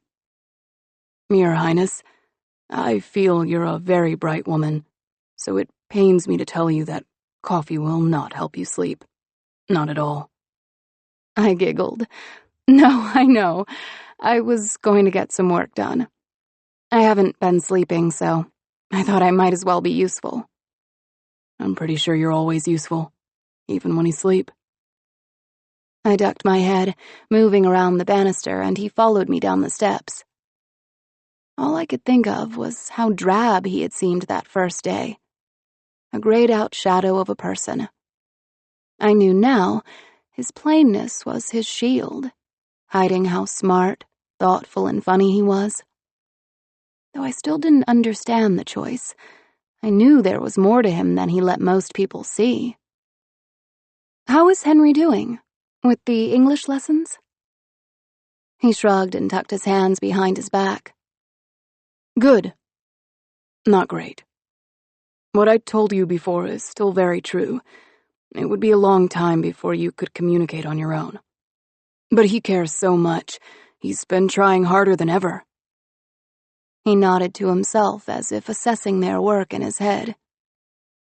"Forgive me, I should have asked. How are your parents? I heard your mother is awake and recovering." "She is, thank you. She was supposed to move back to her room today, but there was something funny about her oxygen levels, so they kept her in the hospital wing one more night for good measure. And Dad is still sleeping in a cot by her bed." Eric grinned. "It makes the idea of in sickness and in health much more real to see it play out in front of you." I nodded. Honestly, sometimes it's intimidating to watch them. Finding anything close to what they have seems impossible. He smirked. "There's no way to know everything about someone else's relationship, even your parents. Sometimes especially your parents," he added, as if he'd thought about this before, perhaps about his own family. "I guarantee you, he's given a terrible Christmas present at least once and has earned himself a day of silence for it." Highly unlikely. Eric was unfazed. You have to embrace the idea of imperfection, even in the thing that is most perfect for you. Your brother whisked away a girl and got married in a whirlwind, and could be discovering right now that she snores so loudly he can't even sleep. I covered my mouth, but not fast enough to smother the laugh that escaped. Something about the image of poor Aaron with pillows slammed over his ears really got me. It's very possible, he added, looking quite pleased to have made me smile. You've ruined my image of Camille. How am I supposed to keep a straight face the next time I see her? Don't, he said simply. Just laugh. Your impression of everyone is probably wrong in some way. Shaking my head, I sighed. I'm sure you're right, which makes everything I do that much harder. Like the selection. There are moments when a room full of politicians seems easier to manage than 6 boys. For everything I've learned so far, there must be a dozen things I've missed. Relying heavily on gut instincts, then? Very heavily. Well, they've been spot on about Henry. He's as nice as he seems. You must have already known that, though, to keep him in the final pool. I noticed something off about his tone as he spoke, like this was a disappointing thing to admit. I clasped my hands together, only just then realizing that we'd moved well past the kitchen. I supposed I could always go back for coffee if I still wanted a cup. This whole situation has been a hard one to navigate. I wasn't supposed to have a selection. In the past, princesses were married off for international relations. But my parents promised they'd never do that to me. So to find myself with a room full of boys and be expected to choose a lifelong partner from them, it's scary. All I have to go on are a handful of impressions and a hope that no one is deceiving me. I risked a glance at him, and he was attentive, his expression downcast. That sounds incredibly frightening, he said slowly. I'm surprised it's worked so well in the past. I don't want to sound rude, but it does seem a bit unfair. I nodded. That's exactly what I said when the idea was presented to me. But they insisted that I try, so... So, this wasn't your idea? I froze. Did you even want it to happen? There's a chill that runs down your back when you realize you've been caught in a lie. And it was scary. Because this had already been hinted at in the papers, guessed at by plenty of people. Eric, this needs to stay between us, I said quietly, the words coming out more like a request than a command. I admit, in the beginning, I wanted nothing to do with the selection, but now... Now you're in love? He asked, his tone both curious and melancholy. I laughed once. I'm a lot of things. Infatuated, frightened, desperate, hopeful. It'd be nice to add in love to the list. I thought of Kyle and our conversation in the garden. Love was still too big a word for that, and none of what I'd said to Kyle felt appropriate to share with Eric. Sometimes I think I'm close. But right now, the selection is something I need to finish. For a lot of reasons. A lot of people, too. I certainly hope you're one of them. I am, I promised. Just maybe not in the way people would think. He didn't answer. He merely walked along, taking in my words. You can't repeat any of that, not to anyone. I can't believe I said those things to you. If this selection seems like it was a joke or fake in any way... He held up a hand. You don't have to worry about me. I'd never break your confidence. I assume it's not an easy thing to acquire in the first place, and I'd hate to waste it. I smiled. Well, you more than earned it. You've kept secrets from me already, and pulled me out of the middle of a fight, and brought me a flower when you didn't have to. It was only a dandelion. Perspective, I reminded him, and he grinned at his words coming back to stare him in the face. All I'm saying is, you've done a lot for me without being under any obligation to do so. You've earned my trust. Good, he said plainly. Because I'm here for you. Anything you need, anytime you need it. The sincerity in his voice was so painfully clear that I was drawn to a standstill. Eric's eyes were clear and blue, a stark contrast to his dark hair. Maybe that was why they stood out so brilliantly in the moment. Really? I asked, though I had no reason to doubt his words. Of course, he replied. You're going to be my sovereign. It's a privilege to serve you. I cleared my throat. Yes, right. Thank you. It's a comfort knowing there are at least a handful of people I don't have to break my back to win over. His smile was kind, and I reminded myself that this was a victory. To have someone like him on my side. If you'll excuse me, I said, stepping away. I really ought to try to sleep. He bowed. Of course. I know I'm meant to be at Henry's disposal, but please, let me know if there's anything else I can do to help you. I smiled, not answering, and strode back to my room, my back as straight as an arrow. Chapter 8. For the report tonight, the focus will be on you. Lady Bryce was pacing in front of my desk. It was comforting to watch her elegant steps as she thought everything through. Dad was like that sometimes. He'd make me walk the garden with him while he was trying to unravel a mess. I know I don't have much experience doing this alone, but Gavril will be there to help, and I have an idea how to address my progress with the selection. Good. It's about time you brought something to the table, she teased. Speaking of the selection, there's something else. I'm trying to decide if it's worth addressing. I squinted. What's going on? Well, she started. Merid Ilya was on another radio program yesterday.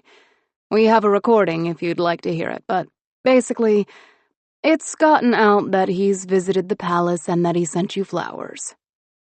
So? So he was asked if that meant anything. I stared at her. But I'm in the middle of a selection. How? He said the same thing, but also said he regretted falling out of touch with you and how beautiful and intelligent you grew up to be. She raised an eyebrow as I felt my insides flutter a little. He said that? She nodded. Why are we bringing this up? I tried to even my breaths. You need to be aware that you two have been linked in the press, and it could do one of two things. Undermine your selection to the point that it seems you don't care about it, or... How could it undermine it? Well, if it seems like you're abandoning your suitors for him... Got it. What's the second thing? It could offer up another suitor, if you're not opposed. I laughed. I'm confident the rules of the selection are pretty binding. I don't think I could simply quit it for someone else. Could I? She shrugged. He's pretty popular. Are you advising me to consider him?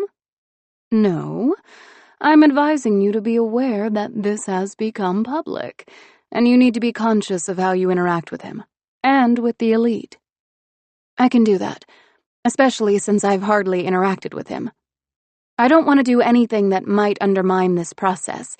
I've already accidentally done that so many times, and I want the people to know this matters to me. I've done nothing to encourage Merid, and I don't think it's worth addressing on the report. Agreed. Good. Only for me would a generous act of kindness be twisted into something scandalous. And, now don't take this the wrong way, but what are you wearing tonight? I looked down at myself. I have no idea. I've hardly been able to dress myself. She studied my clothes. This will seem like an insult, but trust me when I say that's not how it's intended. I think you need to step it up a little. While the clothes you've chosen or designed in the past have been beautiful, it's time we move on from playing with your fashion to using it as a means of backing up your words. It felt like a stab to the gut, thinking of undoing this image I'd made just for me and turning it into something for other people. I get that. What are you thinking? She crossed her arms, thinking. You could borrow one of your mother's dresses. I looked at the clock. If I go now, I can pick something. But Nina's the only one who could alter it quickly enough, and she needs to finish my schedule for next week, and I have a lunch date. She clasped her hands together. Oh, seriously? As if it wasn't bad enough to have my grandmother tell Fox how cute he is. Lady Bryce wrapped her arms around herself and laughed. Did she really? There's no stopping that woman. It must run in the family. Hurry, go pick a dress. Okay, send for Hale. I'm sure he's just as skilled as Nina, and I guess we'll find out how fast he is. And make a bullet point list for me tonight. I'm terrified I'm going to blank. I'm on it.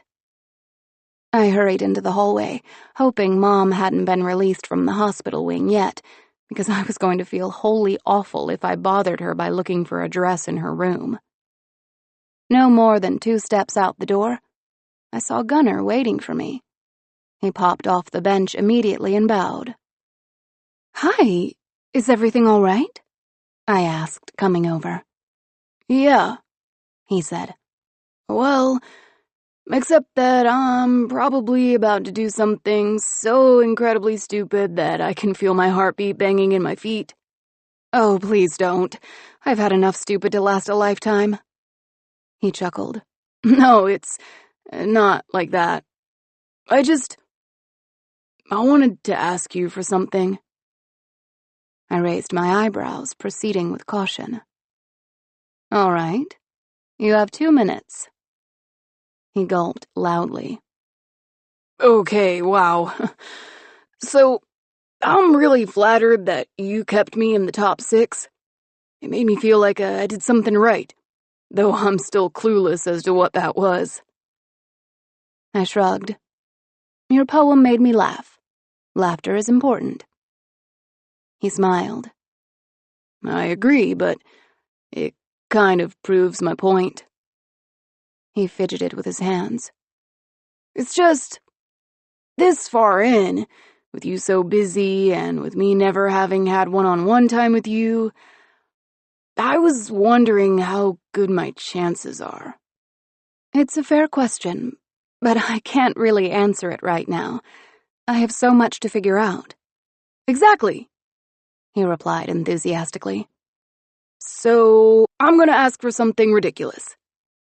Could I kiss you? I stepped back. Excuse me? We don't have to do this if you don't want to, but I think a kiss can say a lot. I think one kiss would be enough for you to know if it's worth me pursuing you, or you pursuing me. There was something sweet about his request. Like even though a picture of me kissing Kyle had been plastered across the country, he still didn't think it was a given that I'd just go and kiss anyone. And that he'd learned enough from Jack's expulsion to move with care. That alone made me want to give him what he was asking for. But to do this, to potentially lose a final suitor without even trying to know him better, it felt foolish. You could be a prince. You could have more money than you knew what to do with. Be so famous, people who don't even have televisions would know your face. Are you willing to bet all of that on one kiss? I'm willing to bet your happiness and mine on it. I inhaled, thinking. Okay, Yes? Yes. Once the surprise wore off, Gunnar placed his hand on my waist. He lowered his face to mine, stopping momentarily to laugh. This is a bit surreal. I'm waiting, sir. He smiled just before our lips touched. There were plenty of good things about the kiss. His mouth wasn't rigid, and he didn't try to stick his tongue down my throat. He also smelled pretty good, though not like cinnamon or flowers or anything recognizable. Overall, I would say not bad. But then, the fact that I could make that assessment as it was going on... Gunnar pulled away, pressed his lips together, and considered. No, right? He shook his head. I don't think so. Not that it was bad. It just wasn't that good. Exactly. His stance shifted in relief. Thank you so much for this experience, but I think it's time for me to head home. I smiled. You sure? You're welcome to stay for the report. Go home in the morning? Nah. He smiled bashfully. I think if I stayed, I'd try to talk myself back into it. You might be the most beautiful girl I'll ever meet, but I don't think you're the girl for me. I'd hate to find a reason why you could be when I've been trying to tell myself for a while that it was unlikely. I held out my hand. I respect that. Best of luck to you, sir. Gunnar shook my hand. And to you, Your Highness. As Gunnar made his way to the stairwell, I saw a butler escorting Hale toward Mom's room. I waved him over, though his eyes were on my dismissed suitor as they passed. What was Gunnar doing up here? He asked. Making a choice. Come with me. I need your hands. Chapter 9. I came out of Mom's closet wearing our top pick, pressing it to my chest to save my modesty. Thank you for doing this, I said as Hale went to work, pulling at seams and pinning them in place. Are you kidding? I'm helping dress my future queen right now. I'm over the moon. He pulled some more, watching the way the fabric reacted in the mirror. Of course, it's not the same as building you a gown from scratch, but this will be an impressive addition to my resume. I chuckled. I just feel bad you have to give up your afternoon for this. Well, it gets kind of boring in the men's parlor. I'm sure if I ask Kyle, he'll come and sit with me while I work. Or Ian, maybe. Ian? I said, shocked. It's hard to imagine him willingly joining anyone anywhere. Hale smiled. Yeah, I think he's finally getting used to us. He talks to me sometimes, and to Eric. Probably because he's not competition. That makes sense. Ian seems like the not here to make friends type, but I don't think anyone could go through this without getting close to someone. It's too hard. As difficult as it is for me, I know it's just as bad for you all. We definitely get the better end of the deal, though, he said, winking at my reflection. I tilted my head. I don't know about that. The more I think about it, the sadder I get about having to send all but one of you away. I'll miss having you here. Have you considered a harem? He said, deadpan. I bent over in laughter and was rewarded with a pin stabbing my waist. Ow! Sorry, I shouldn't joke when there are needles around. He walked in front of me and I held still, watching his eyes, recognizing the analytical gaze, knowing I did the same thing myself to designs and proposals and sometimes even to people. I think we need to streamline this a little. Are you sure this is absolutely okay with the Queen? Because some of these cuts I can't undo. Don't worry. You have full permission to tweak in any way you deem necessary. That makes me feel so important. Well, you are. You're helping me look like a leader tonight. It takes 1,000 little things to make this role work, so I owe you one. Or two. At least two. You all right? I looked up, not realizing how somber I'd gotten. Yes, it's just a lot to deal with sometimes. I'm trying to hold it together, that's all. Hale pulled a pin from the pile the maid had left us and held it up for me. Use this next time you feel like things are falling apart. It'll help, I promise. Slowly I took it, spinning it between my finger and thumb, and at least for a moment, I believed it was true. Henry was right on time, rushing into the parlor as if he'd been dying to run down for the last 15 minutes. He bypassed ceremony as he held my hands and kissed my cheek, making me laugh. Hello today? I smiled. Hello, Henry. Over Henry's shoulder, Eric bowed and I gave him a nod. I took Henry's arm and led him to the table, laid with 2 settings fairly close together, and a third, slightly distanced. Here, Henry said, pulling out my chair. Once I was seated, he eagerly ran around the table to sit across from me. And the conversation drew to an abrupt halt. I pulled the cover off my plate so they would know they could do the same, and after a few silent bites, I worked to bridge the gap. How's your family? I asked. And your sister? Mitten on Annika? He said, turning to Eric for confirmation. He nodded and Henry returned to me, delighted. Good. She very good, we miss. I gave him a sad look and nodded. I understand completely. You have no idea how much I wish Aaron was here. He kept his expression calm but leaned over to Eric, who muttered a translation of my answer as quickly as he could. Your mom is good, Henry said, trying so hard. Yes, thank goodness. Heading back to her room right now and recovering nicely. Once again, Eric came to our rescue. We went back and forth in the same way for a few more minutes, and even with all the effort he'd been putting into learning English, Henry was as lost as I was. I hated this. It was too impersonal. It was one thing to need a translator for a visiting dignitary, but for someone who was in my home daily, it felt like too much.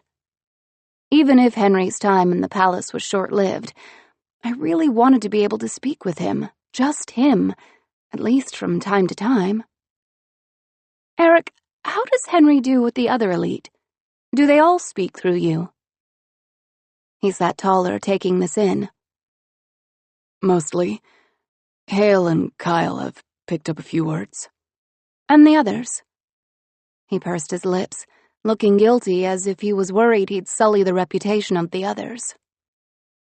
Gunnar has been marginally interested, as is Fox, but they don't appear to want to take on the challenge. It's a lot of work. And Ian will speak with me, but doesn't really try to speak with Henry. I let out a long sigh, several thoughts flitting through my head. Would you be up to giving us all a little Finnish lesson tomorrow morning? Eric raised his eyebrows. Really? Absolutely. It seems unfair that Henry has to do all the work. As I said his name, Henry's eyes darted over to me. He was certainly following our conversation in his own way, but I was excited for him to discover exactly where this was going. Eric spoke swiftly in Finnish, and Henry's eyes lit up. I speak too. I speaking? He asked, as if this was going to be a party instead of a lesson. Of course, I said, and Henry sat there completely beside himself, the gears already turning in his head. I think you just made his day, Eric commented. I'm upset I didn't think of it sooner. It will make things easier on everyone. I hope so. But I'm still going to focus on the English lessons. I'm hoping to avoid any more appearances on the report. I made a face. It wasn't that bad. It was awful. After shaking his head, he pointed his fork at me. My mom will not stop talking about it. You look so good. Why didn't you smile more? I swear it's maddening. You're blaming me? I asked, feigning indignation. Forever, I am blaming you. I don't like being on camera. He shuddered. I was glad he didn't actually seem angry, though. I could sense how serious he was about it. I laughed, and he looked down bashfully at his plate as he smiled. It was then I realized Henry was stuck watching me chat with his translator while I was supposed to be on a date with him. You know, Henry, maybe we could do a full Swendish immersion experience, and you could teach everyone to make that soup you were talking about. Eric translated, and once again, Henry was jubilant. Kalakaito! He exclaimed. There were things I was curious about with Henry. I wanted to know more about his family, particularly his sister. And I wanted to know if he was at peace with the idea of living here and working beside me, or if it worried him that we would have moments like the parade all over again, and he'd be stuck trying to protect me from angry masses for the rest of his life. I wanted to ask him about that kiss in the kitchen, if he'd thought about it much or dismissed it as a lapse of judgment on one or both our parts. But until I could ask him those things without having to ask Eric too, there was no way I'd be able to. Chapter 10. The dress was red. Mom hadn't worn it in years, which was one of the reasons I chose it. Hale trimmed the long lace sleeves up to my elbows and pulled a few of the layers from beneath the gown so it wasn't quite as full. He was right about some of this being irreversible, but he'd handled it all so tastefully that even if Mom eventually wanted it back, she'd probably be thrilled with the alterations. Eloise helped me do my hair, and it looked so smart, with braids leading back to a modest bun. I chose a tiara with rubies in it, and I looked like I was on fire. It was beautiful, really. I knew that, and I was thankful for all the hands that had gone into making me look like someone who could be trusted with the decisions that had to be made on behalf of the country. It just felt old. Older than I truly was, though maybe closer to the age I should behave. Sighing, I came to terms with the dress. This was who I had to be for now. I was tugging at my seams in the studio when Josie came up to talk to me. That dress is amazing, she praised, unable to keep her fingers off the layers of satin. I kept straightening. It's my mother's. I'm sorry about all that, by the way, she said quietly. Don't think I've told you yet. I swallowed. Thank you, Josie. That means a lot. You know, since everything's been so serious, it might be a good idea to have a party. I huffed out an almost laugh. I'm a little busy for that. Maybe once things settle down. I could plan it. Just let me talk to a few maids and we could pull something together in a week. I turned from the mirror. Like I said, maybe one day, but not now. I moved away, trying to focus. She trailed me across the room, insistent. But why? Shouldn't you be celebrating? I mean, you're practically the queen, so... I spun on her, enraged. But I am not the queen. That title belongs to my mother, who nearly died. That you so casually brush over that fact makes the condolences you just gave me meaningless. What don't you get, Josie? Do you think this job is nothing but dresses and galas? She stood there, stunned. I watched her eyes dart around the room, checking to see if anyone was watching our interaction. I didn't want to humiliate her. In a way, I understood her. There might have been a time when nothing brought me more joy than a reason to start a guest list. A time when I thought this role was nothing more than dresses and galas myself. I sighed. I'm not trying to insult you, but it would be inappropriate to throw a party when my mother is still recuperating. Please, what I need from you tonight is some level of understanding, which I realize may be too much, considering our history. Still, for my sanity, I beg you, just try to consider what it's like to be in my shoes. She sulked. That's all I've ever wanted. Of course, that only matters to you when it's convenient. I wanted to rip her head off. What part about my life right now did she think was convenient? But I had a broadcast to think about.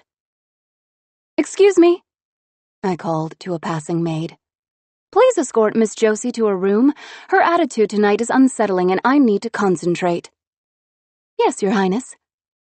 The maid turned cheerfully to Josie, not worried about our personal issues and ready to do her job. Josie huffed. I hate you. I pointed to the door. Yes, and you can do that from your room just as well as from here. Without waiting to see if she obeyed, I made my way to my seat. I'd never seen it set up this way. The elite on one side and a single chair on the other. As I was staring at the sad, lonely seat, Kyle sidled up to me. What was that with Josie? I smiled and batted my eyes. Nothing, sweetheart. Just making me seriously doubt how much I want her as an in-law. Still too soon? I laughed. No, we had a disagreement. And I feel kind of bad because I understand her. I just wish she could understand me. That might be hard for Josie. She's only aware of herself. Also, have you seen Gunnar? I squinted. He left this afternoon. Didn't he say goodbye? Kyle shook his head. I walked over to the other boys, who all sat up straighter as I approached. Did Gunnar say goodbye to any of you? The others shook their heads in confusion as Fox cleared his throat. He stopped by to see me. Gunnar's a bit sentimental, and he didn't have it in him to go through a long farewell. He just said this wasn't right for him and that he had your approval to go. He did. We parted on very good terms. Fox nodded. I think he thought he'd lose his resolve if he stuck around. He asked me to pass on to everyone how much he would miss you. He smiled. Really nice guy. He was, but take his words to heart. I pleaded, looking at each of their faces. This is about your futures as well. Don't stay for something that you might not be able to handle. Kyle nodded, looking suddenly pensive. Hale gave me a bright smile. Ian was impassive as ever, and Henry was taking in Eric's translation, looking confused. Certainly I'd spend the rest of my evening overanalyzing their expressions, but for now, we had a show to put on. Hale, I whispered, pointing to the gown. Thank you. Beautiful, he mouthed. I knew he meant it, and I tried to hold myself taller. I wanted to do this dress justice tonight. The cameras went on, and I greeted the country as honestly as I could. Let me begin with the news you're most eager to hear. My mother is doing well.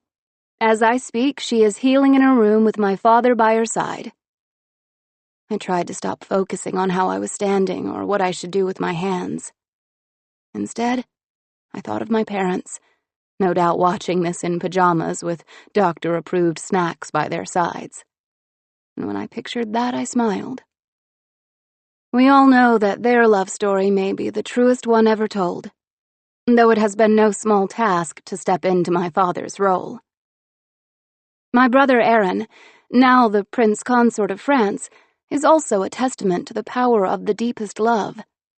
From what I understand, he is settling into his new position very well and is already very happy to be a husband. My smile crept through again. None of this surprises me.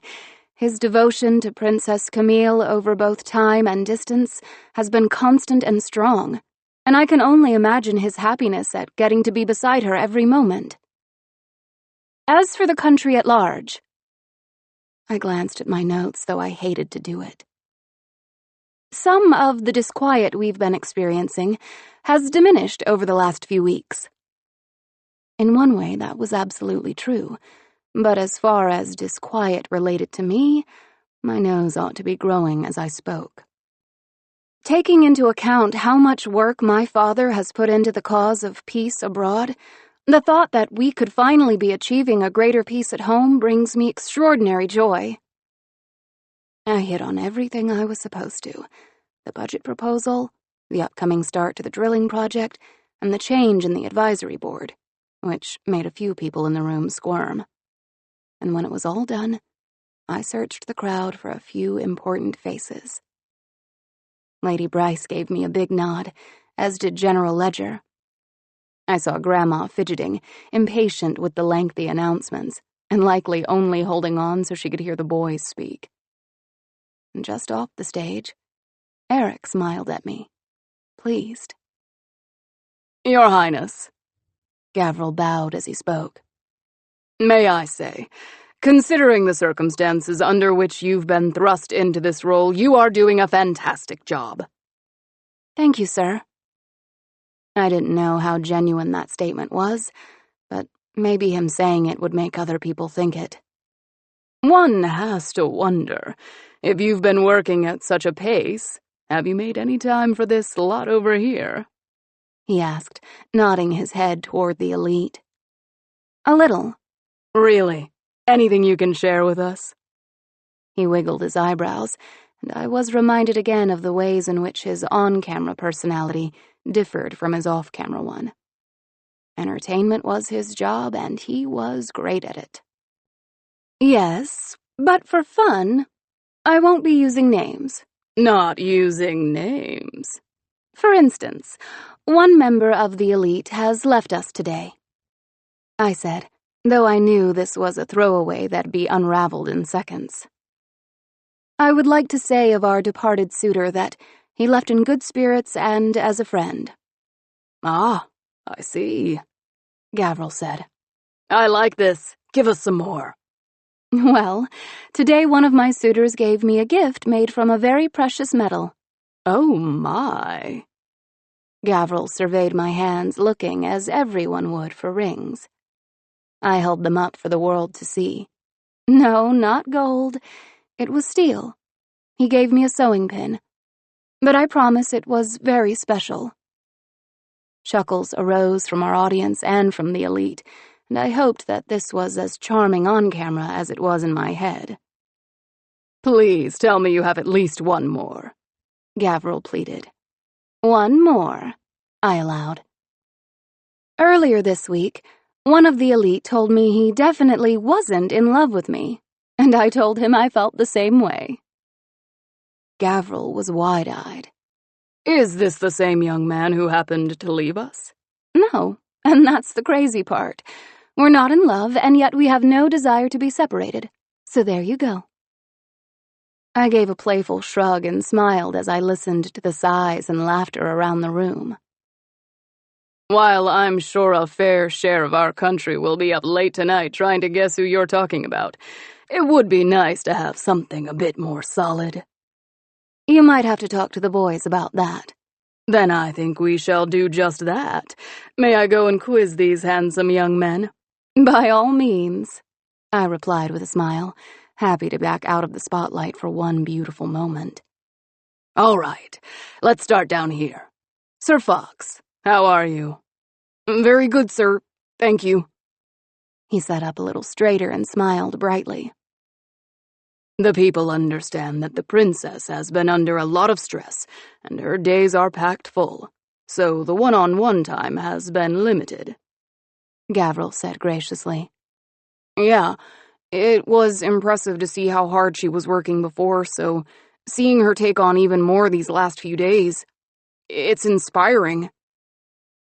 I tipped my head, feeling a little warm inside. Inspiring? That was such a kind thought. Gavril nodded in agreement. Considering all that, could you tell us something from your time with the princess that has stood out against all the rest? Instantly a smile came to Fox's face. I suppose the most significant moment of our relationship would be after the fight, when Burke went home. She came and spoke to me and was so honest about what she hoped for. She listened to me, too. I think that's a side of her that few people have the privilege of seeing. It's not as if she can go door to door giving everyone an hour of her time. But when she's with you, she's all there. She's really hearing you. I remembered that night with Fox warmly, but I didn't realize how much it had meant to him. He'd treasured that moment. Kyle raised his hand. I'd have to agree with that. Everyone knows that the princess and I really only began our friendship recently, and in that time I've felt a lot of my worries and aspirations have been heard. Like what? Gavril prodded. He shrugged. I mean, it's nothing exciting, but I do have a passion for architecture, and the princess actually sat down and looked at my sketches. He raised a finger as if he suddenly remembered something. Granted, we'd had some wine, and I'm sure she was very bored, but still. Everyone chuckled, and I smiled at Kyle. He made being on camera look so easy, always coming up with wonderful things to say. It made me feel sure I'd made the right call telling him how I felt. Carrying the momentum, Gavril bypassed Henry and headed straight to Ian. I hated that Henry was being excluded, but it looked like Gavril had a plan. Sir Ian, you are maybe the quietest one of the bunch. Do you have anything to add? His expression was as cool as ever. I am a man of few words, he agreed. But I will say that the princess is incredibly thoughtful. Though there are only 5 of us left, none of the eliminations were made flippantly. Just by getting to know these other gentlemen, I can see the effort the princess has put into making the best possible choice for herself and for her people. What the cameras couldn't capture was the mood in the men's parlor when she had to make her most recent elimination. There wasn't a drop of animosity in the air. She's been so generous with us that it was impossible to be upset. All the other suitors left satisfied. Gavril nodded. So, how do you think your chances are? You've made it to the top 5. Ian, as always, was nothing but smooth. I am at Her Highness's disposal. She is the best woman any of us could possibly attain, and as such has incredible standards. It's not about my assessment of my odds, it's about her preference. For that, we will all wait and see. I'd never heard Ian speak so much at once, but I found myself feeling instantly indebted to him. Though we had an understanding in our relationship, and it was admittedly unromantic, he still saw so much good in me. That, or he was an incredible actor. Very interesting. What about you, Sir Hale? As I recall, you had the first date with the princess. How are you feeling right now? I feel lucky, he said warmly. I've grown up seeing her in parades and watching her on television and seeing her face in magazines. He pointed across the room at me. She's so pretty, it's intimidating. And she has this look like maybe she could burn you with her eyes if she felt like it. Part of that stung, but there was something so terribly honest about it that I couldn't not smile. But I got to have dinner with her once and made her laugh so hard she spit her drink out. Hale! He shrugged. Someone would find out someday. You might as well share. I covered my face with my hands, wondering what Mom and Dad would think of all this. My point is, everything we've said about her is true. She's tough. She's a leader, and yes, I think if she wanted to shoot fire from her eyes, she could do it. The room chuckled. But she's also a great listener, and is invested and knows how to laugh. Like, really laugh. I'm not sure everyone will get to see that, so I feel lucky that I did. The entire segment was such a glorious tribute to my finer qualities that I almost wondered if the boys had been coached. And if they had, then I owed something huge to whoever thought of it. As the cameras went down, I walked over to Gavril. "Thank you. You were outstanding tonight." I have always been on your side, and I always will be. He winked at me and went on his way. I watched as the audience filtered out, and I stood there a moment feeling proud. I'd gotten through it, almost entirely on my own. The elite were fantastic, kinder than I could have guessed or hoped. Mom and Dad were going to be so pleased. Well done. Kyle wrapped an arm around me. Your first solo report is in the books. I seriously thought tonight might be a disaster, but look, I said, leaping away and holding out my arms. I'm still in one piece. Hale came over and chuckled. Did you think people would stream in through the doors and tear you to bits? You never know. Fox laughed and Ian stood back, still smiling. I was so grateful. If I'd known how to articulate it, I'd have unabashedly gushed about how great they'd been tonight. Dinner? Fox asked, and the boys all nodded. I heard Henry saying one word over and over again, excitedly, which I assumed meant he was thrilled to be getting food. We all formed a little group and walked to the dining hall together. Chapter 11. I felt so content as we walked up the stairs and down the hallways, a sense of familiarity and peace surrounding me that I suspected had a lot to do with me feeling so comfortable with my company. It lasted right up until the moment we walked through the dining hall doors. Mom and Dad were still upstairs, and Grandma had retreated to her room. Austin wasn't feeling well this evening, so Caden was keeping him company, and my twin was still an ocean away from me and then some. One look at the empty head table and I wanted to go and hide away myself. Your Highness? Eric asked, and I turned to find myself inches away from his concerned eyes. There was something calming about them, a detail I remembered from after the fight in the kitchen. I'd looked into them then and felt like I had seen right through to his soul. Even now, with so many people around, just seeing his crystal-clear blue eyes search mine swept away my sadness. Are you all right? He said, and I could tell from his tone that he'd already asked me once and I'd missed it. Yes. Could you please go grab those chairs and put them on the other side of the head table? You too, Ian. They walked off to follow my request. Hale, Fox, can you get the place settings? I moved, too, picking up silverware and glasses and making my way to the head table. Before anyone else could choose a place, I took Dad's chair for myself. Kyle was on one side and Hale was on the other. Fox, Henry, Eric, and Ian sat across from us, and suddenly that long, imposing table felt like an intimate dinner party. Just me and my boys. The butlers were a little disorganized as they served, unprepared for the impromptu rearrangement, but making it to everyone in good time. And, taking a cue from our date, Henry dug in first and the others followed. So I hope you're all ready for tomorrow, I announced. Eric and Henry are giving us Finnish lessons in the morning. Really? Kyle asked excitedly. Eric blushed a little and nodded. What's in the lesson plans? Fox asked. Eric raised his eyes to the ceiling as if he was still deciding. Henry and I were talking, and I think we'll bypass the usual first-day things, like the alphabet. What would be most helpful in this situation is basic conversational skills. So telling time and other requests will be at the top of the agenda. Neat, Hale commented.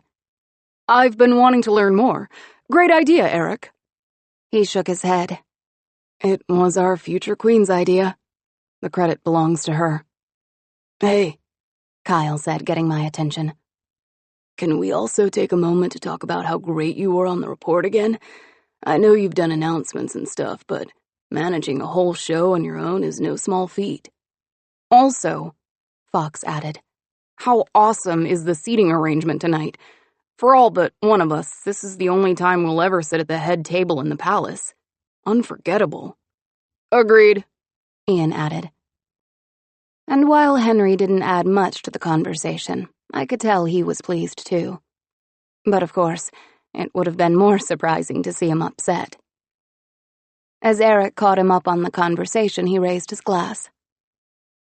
For Eadlin, he said. The others put their drinks in the air and chorused his toast. I found myself blinking back happy tears and unable to say a word. Not even thank you, though I could tell from the looks in their eyes that it was already understood. There were plenty of good things for the country to focus on, but with a mass elimination earlier in the week and Gunner leaving before the report, it looked like I was pushing people away again. At least that's what the papers said. It was as if they didn't hear a single thing Ian had said about how I'd toiled over that decision. An entire live broadcast was brought to rubble by a handful of headlines. Surprisingly, beneath those stories was Mered's handsome face splashed across the papers next to mine, with commentary on how he'd missed out now that I'd begun my selection process. Give me those, Nina insisted, balling up the papers and smushing them into the trash can. It seems they're reporting little news and plenty of gossip these days. Undoubtedly, Lady Bryce agreed. Focus less on what people say and more on what you can accomplish. I nodded my head, knowing she was right. She told me things I felt sure my father would if he was in the room, and though it wasn't always easy, I felt compelled to listen. I'm just not sure I can focus on what I'm capable of accomplishing until I get public opinion under control. Anything I propose, even if it is something they might have championed if Mom or Dad had initiated it, will probably be met with opposition. I need to choose a husband, I said decidedly. I feel confident that will help with public opinion, and let's all hope so because they don't like me. Eadlin, that's not. It's true, I know it is, Lady Bryce. I've experienced it myself. Need I remind you of the parade? She crossed her arms. Okay, fine. You're not exactly popular. And I can see how finding a partner might sway that. So, is that what we're focusing on today? At least for the next 5 minutes. I trust my head a little more than my heart, so help me. Talk it out. Nina shrugged. Who's up first? Kyle. The entire palace is pulling for him. He's so cute and smart and, oh my goodness, if you don't want him, send him my way. Don't you have a boyfriend? She sighed. Ah, I hate it when you're right. I laughed. I'd be lying if I said I didn't feel a connection with him. I even told him as much. But I keep pausing on him. I'm not sure why, but I'm not ready to say he's my first choice. Okay, Lady Bryce replied. Who else? Hale. He's got a great attitude, and has vowed to prove himself to me every day. He's yet to fail, and he's easy to be around. That's one of the reasons I like Fox, too. Fox is more attractive than Hale, Nina said. Not to be shallow, but those things matter in public opinion. I understand that, but beauty is subjective. You know how sometimes what makes a person attractive is the way they make you laugh, or how it seems like they can read your mind? I want to think about that, too. Nina smiled. So you'd pick Hale over Fox, then? I shook my head. That's not what I meant exactly. I'm only trying to say that looks aren't everything. We need to focus on other qualities. Like? Lady Bryce encouraged. Like how Henry is endlessly optimistic.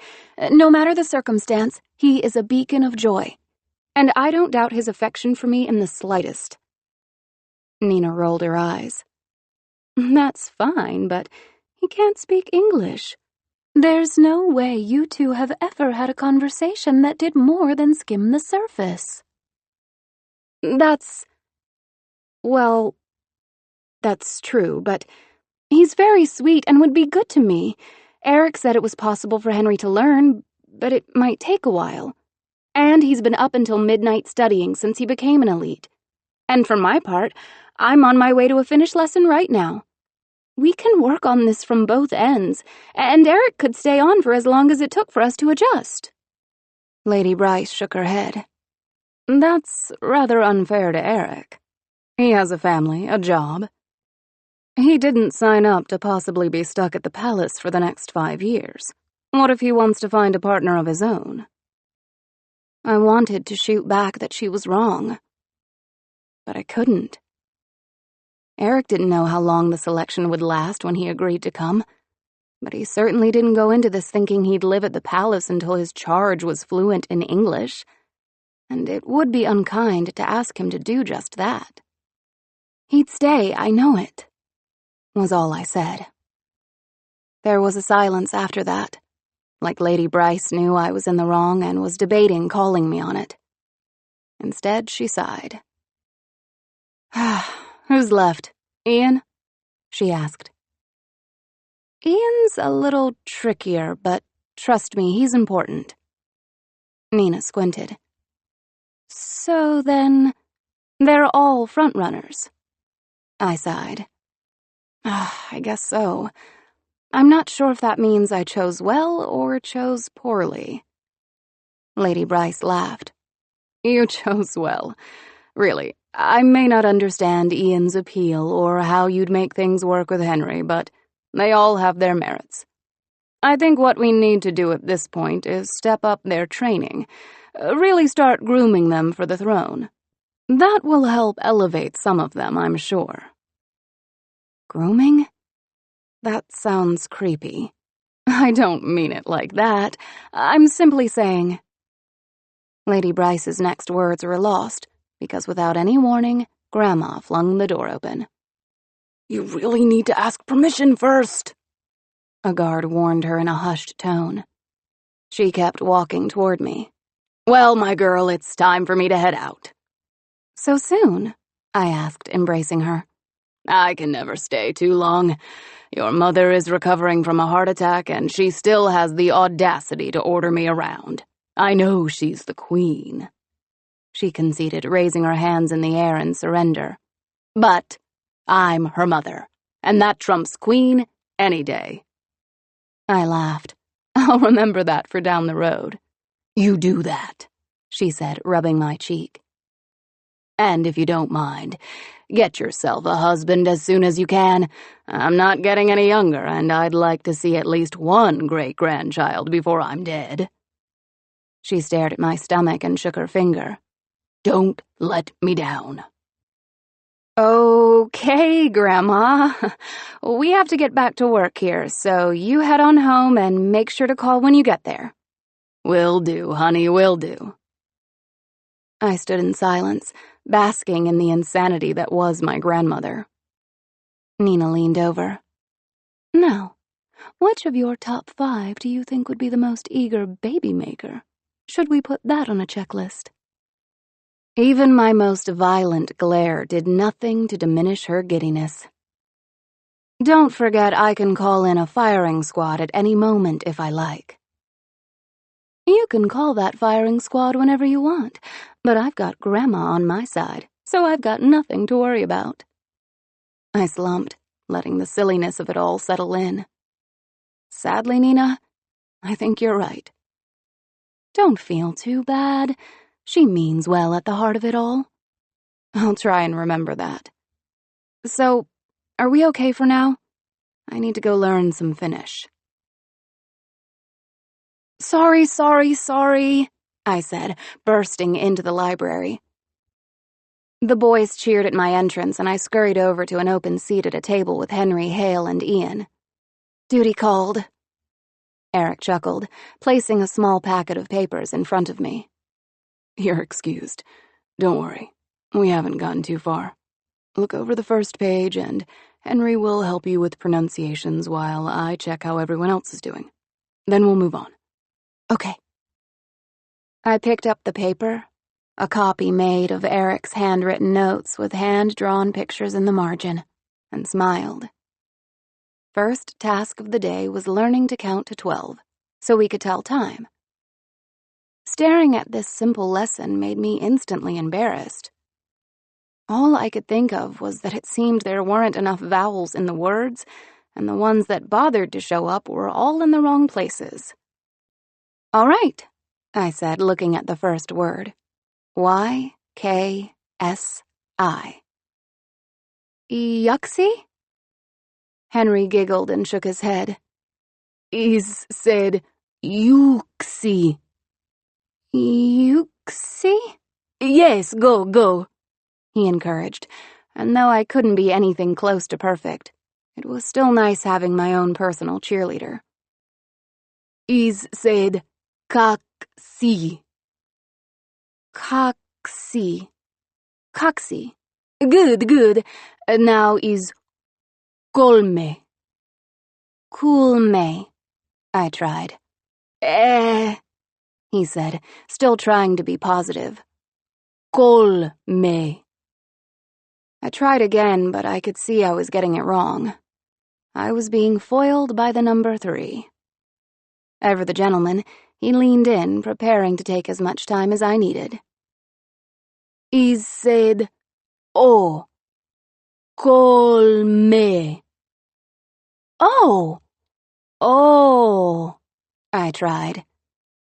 He lifted his hand and gently put his fingers on my cheeks, trying to change the shape of my mouth, and it tickled. I broke into a smile, unable to even make the sound he was going for in the first place. But he held my face all the same. After a moment, the humor left his eyes, and I recognized the look in them. I'd seen it before in the kitchen, when he turned his shirt into an apron for me. It was such a captivating stare, I completely forgot there were other people in the room. Until Eric dropped a book on the other desk. "Excellent," he said, and I pulled away from Henry as quickly as I could, praying that no one had noticed what had nearly just happened. "It looks like you're all doing well with the numbers, so we're going to start using them in sentences. If you'll look up at the board here, I've got a written example. But as I'm sure you've already guessed, the pronunciation is a bit tricky." The boys laughed, seeming to have struggled with the numbers as much as I had, and also seeming to have been too engrossed to have noted my almost kiss. I focused my gaze on the board, trying to take in the phonetics of the words in front of me, instead of focusing on how close Henry was sitting. Chapter 12. The first free moment I had that day was lunch, and I knew I needed to use the time to focus on damage control. While everyone headed off to the dining room after our Finnish lesson, I went back to my office and pulled Merritt's card from my desk drawer. It was clearly made from expensive paper.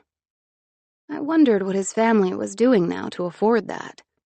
They must have done well for themselves wherever their path had taken them. I dialed the number, kind of hoping he wouldn't pick up. "Hello?" "Yes, Merritt." "Edelin? Is that you?" "Yes." I fidgeted, straightening out my clothes even though he couldn't see me. "Is this an okay time?" "Absolutely. How can I help you, Your Highness?"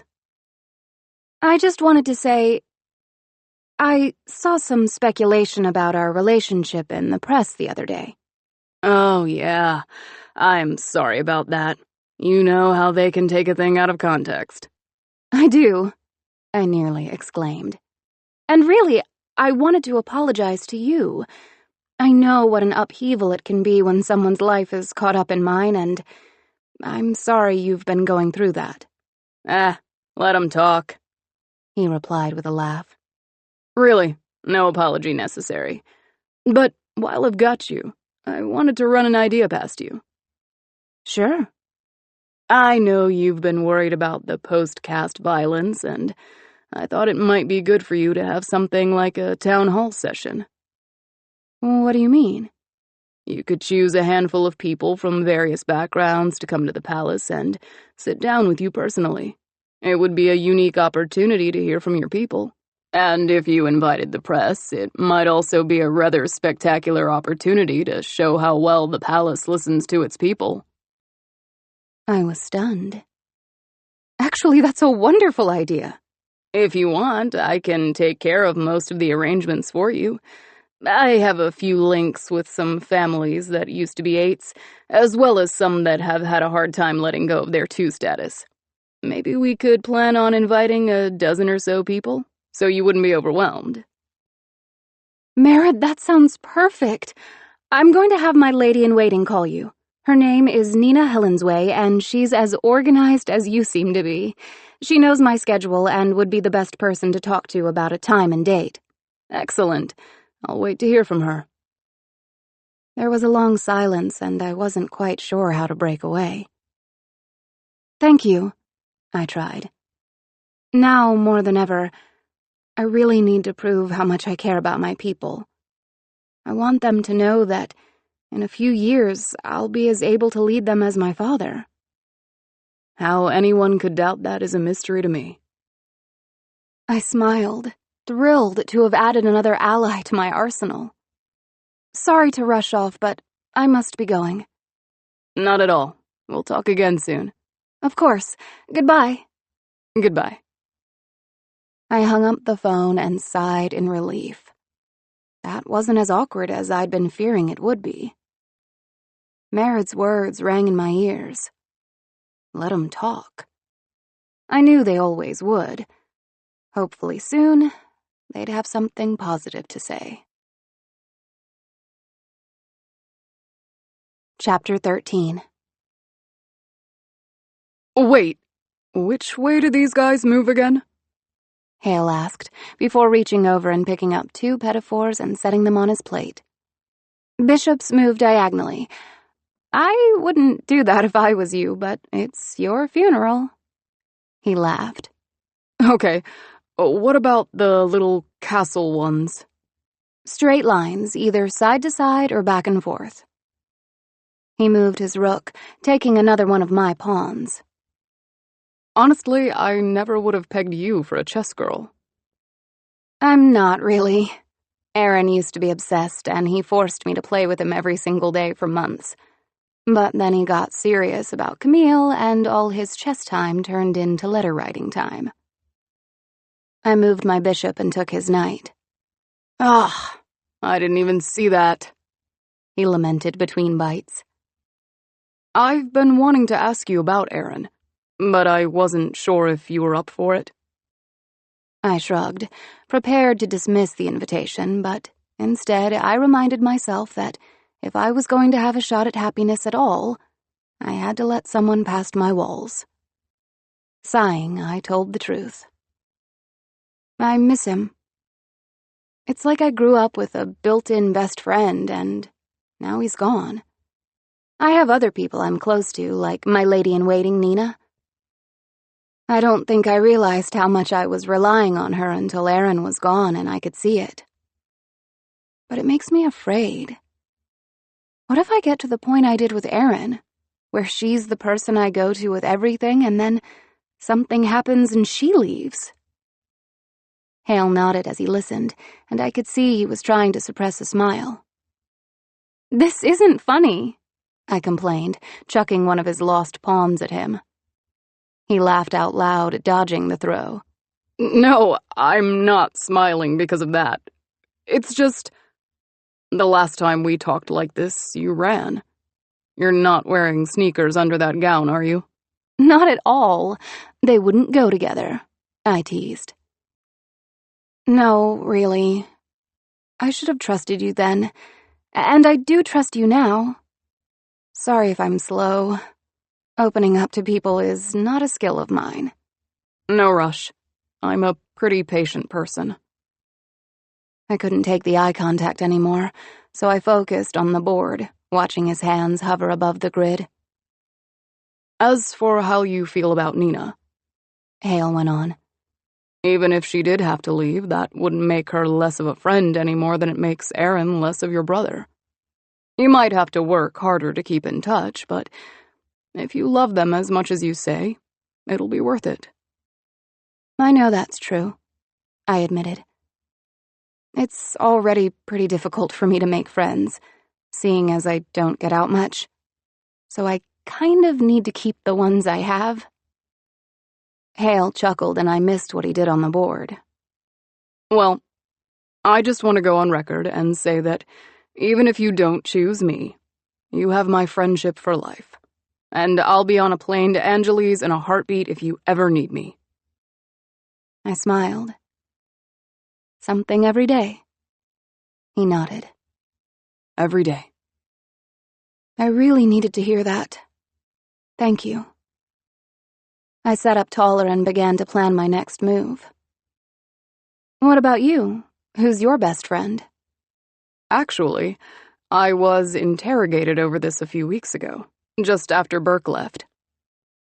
My best friend is a girl, and they thought I was writing to my girlfriend back home.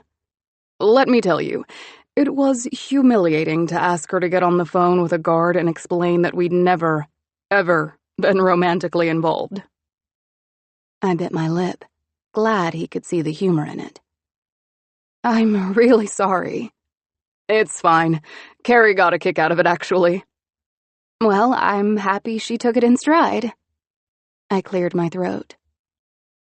But now I have to ask, have you really never had a crush on her? No! He almost shuddered. Carrie's like a sister to me. The thought of kissing her just feels wrong. I put my hands up in front of me, startled by how offended he was. Okay, I don't have to worry about Carrie. Got it. Sorry. The disgust in his face shifted to a shy smile. It's just that I've been asked that 1,000,000 times. Other friends, our parents. It's like everyone has always wanted us to be together, and I don't feel anything like that for her. I get that. Sometimes it seems like everyone wants me to pick Kyle just because we grew up together. Like that alone is enough to guarantee you'll fall in love. Well, the difference there is that you actually have feelings for Kyle. Anyone watching could tell. He fiddled with a discarded pawn. I looked at my lap. I shouldn't have brought that up, I'm sorry. No, it's okay. I think the only way to stay sane through all this is to remember that you're the one leading this, and you're the one who decides where we stand. The only thing any of us can do is be ourselves. Where do you think you stand exactly? He gave me a small smile. I don't know. Somewhere in the middle? I shook my head. You're doing better than that. Yeah? Yeah. His smile faded a little.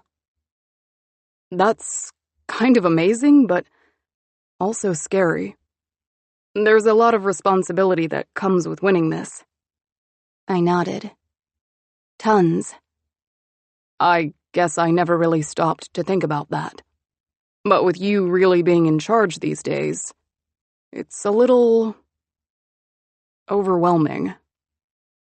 I stared at him, feeling certain I had to be misunderstanding something. You're not trying to back out, are you? No, he said, continuing to roll the pawn in his hand. I'm just coming face to face with how big this is. I'm sure your mom had moments like this too. He was uncharacteristically sharp, and this seemed to run deeper than his frustration about Carrie. As I continued, trying to keep my tone even, he avoided my eyes. Did I miss something? You've always been so enthusiastic, to the point that I've wondered about your sanity. What's with the sudden cold feet? I didn't say I was having cold feet, he countered.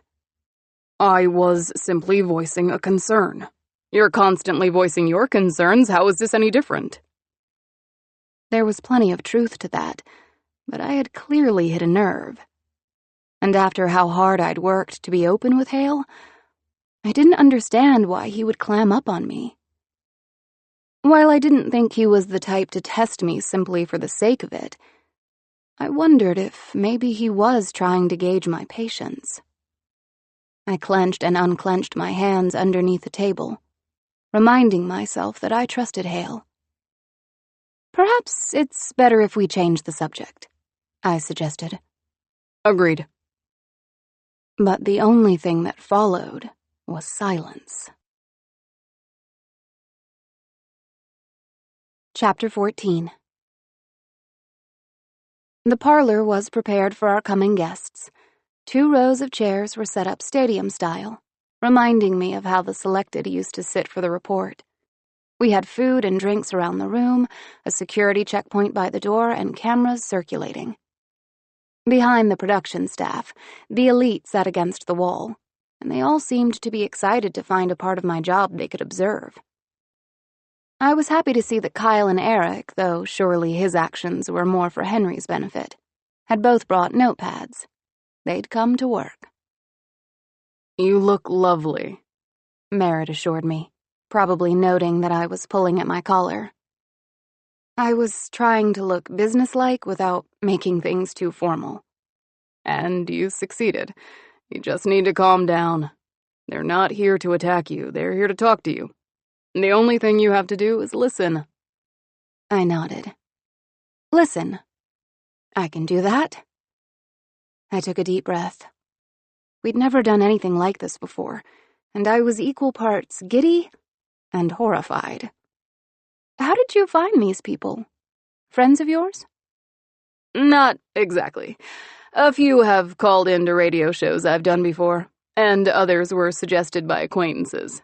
It's a good mix of social and economic statuses, which should create some well-rounded discussion."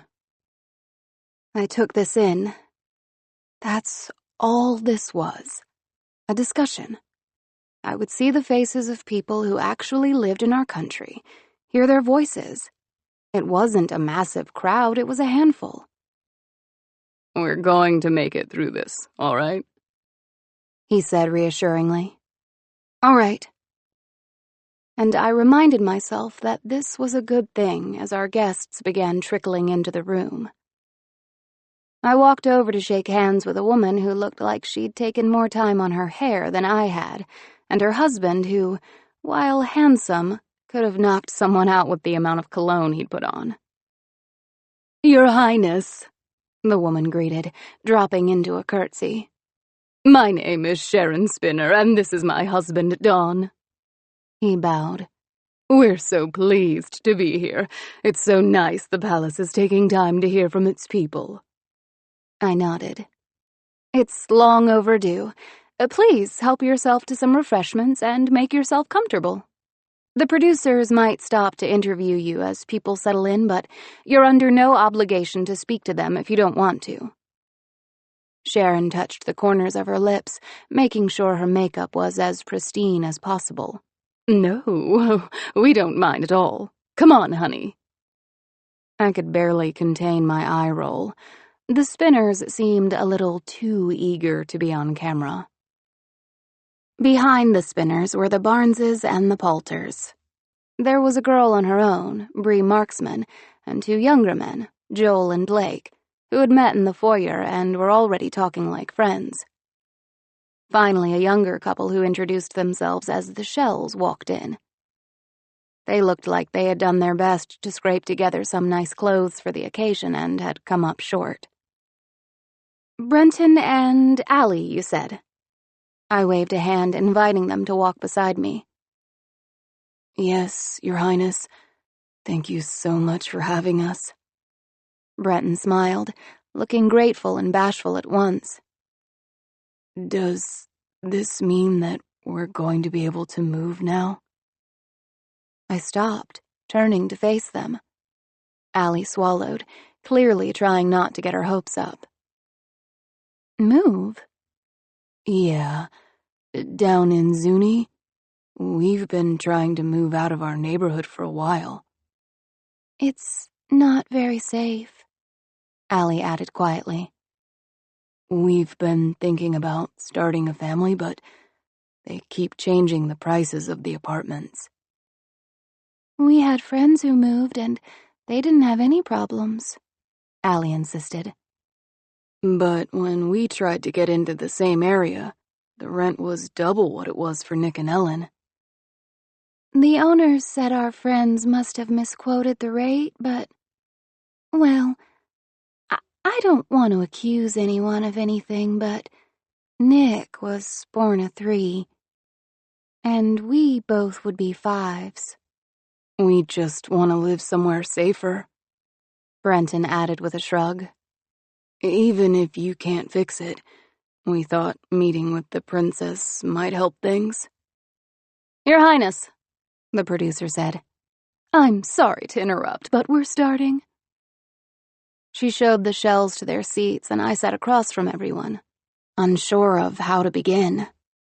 I laughed, trying to break the tension. Since we've never done this before, we don't really have an outline to follow. Does anyone have any questions? One of the young men, Blake, I remembered, raised his hand, and I watched as cameras changed angles to focus on his face. Yes, Blake. When will the king be back? And just like that, I became insignificant. I'm not sure. It depends on when my mother is fully recovered. But he will be back, right?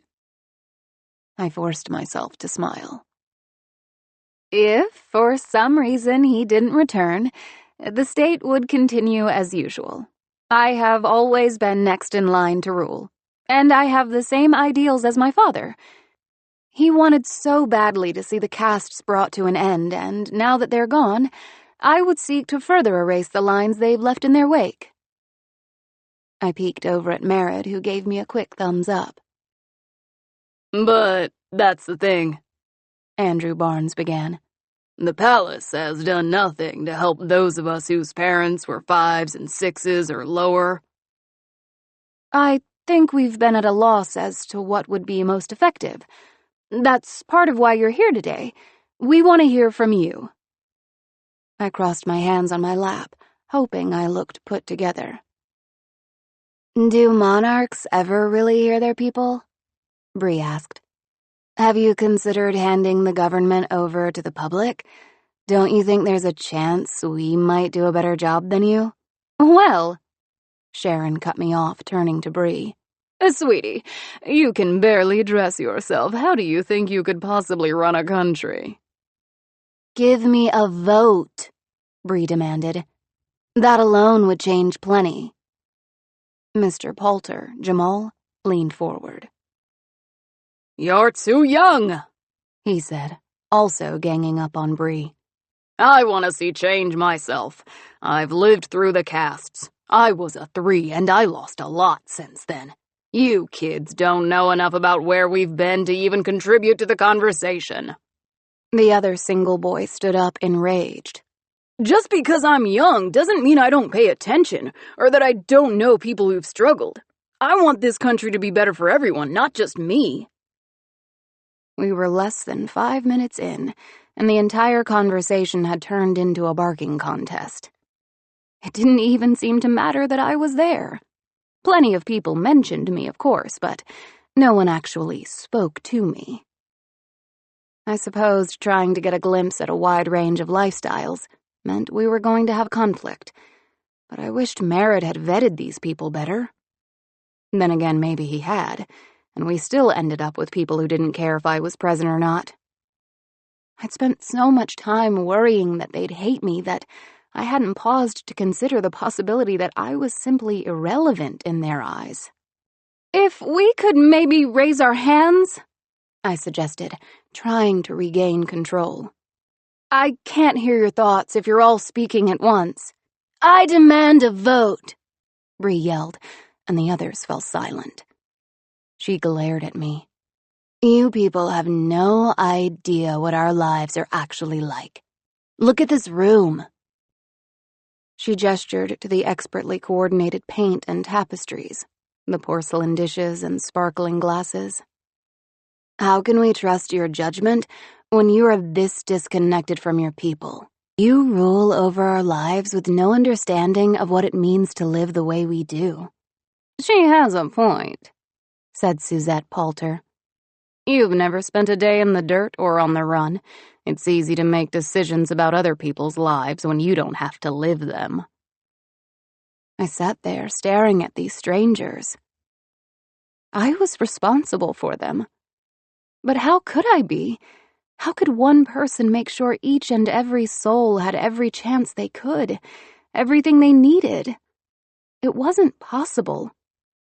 And yet, stepping down didn't seem like the solution either. "I'm sorry, I have to stop this," Merritt said, coming out of the shadows. "The princess is too gracious to remind you of exactly who she is, but as her very dear friend, I cannot allow you to speak to her this way." He reminded me of some of my tutors, the way they stood over me and made me feel embarrassed, even when I wasn't sure there was a reason I should be. "Princess Edelin may not be your sovereign today, but she is destined for the throne. She has earned it through a long line of tradition and sacrifice. You forget that while you have choice over your profession, location, your very future, hers has been assigned to her at birth, and she has willingly accepted the weight of it for your sake. Shouting at her over her youth is unfair. As we all know, her father had little more experience when he ascended. Princess Edelin has studied tirelessly at his side for years, and has already said she plans to carry out his ambitions. Tell her how to do that." Bree cocked her head. "I already did." "If you're suggesting we suddenly become a democracy, that would cause more havoc in your life than you can imagine," Merritt insisted. "But if you want to vote," I began. "Perhaps we can talk about how to implement that locally. It's much more possible for the leaders closest to you, the ones who actually see your area day to day, to provide what's needed most for you." Bree didn't smile, but she did relax her tight shoulders. "That would be a start." "Okay, then." I saw Nina ferociously taking notes. "Brenton, you mentioned something about housing when you came in. Can you tell me more about that?" After 15 minutes, the group came to the decision that housing should never be denied to anyone based on their profession or former caste, and that all prices should be made public so they couldn't be marked up to restrict certain people from applying. "I don't want to sound snobby," Sharon said, "but some of us live in areas where we would prefer certain people not to come." "You failed," one of the boys said. "That sounds completely snobby." I sighed, thinking. First of all, I assume that if you live in a wealthy neighborhood, it would take a considerable amount of money to move there in the first place. And second of all, you're assuming that people with little means would make for horrible neighbors. What you said about me, Suzette, was right. She perked up at the sound of her name and smiled over being correct without knowing what it was yet. I've never lived outside the palace. But, thanks to the selection, young men from many different backgrounds have come into my life. And they've taught me so much. Some of them were working through school or supporting their families or trying just to master English so they can have more opportunities. They might have gone through their lives with much less than I have, but they've enriched my life in ways I can't begin to express. Sharon, I asked, isn't that worth something? She didn't answer. At the end of the day, I can't force any of you to treat people the way you should. But it should be on your conscience that whatever laws I pass won't do much unless each of you takes it upon yourself to show kindness to your fellow citizens. I saw Merritt smile and knew that while I may not have gotten it perfect, I'd taken a big step. It felt like a victory. When the town hall meeting was over, I felt ready to collapse from the tension. Nearly 2 hours of talking felt like a week's worth of work.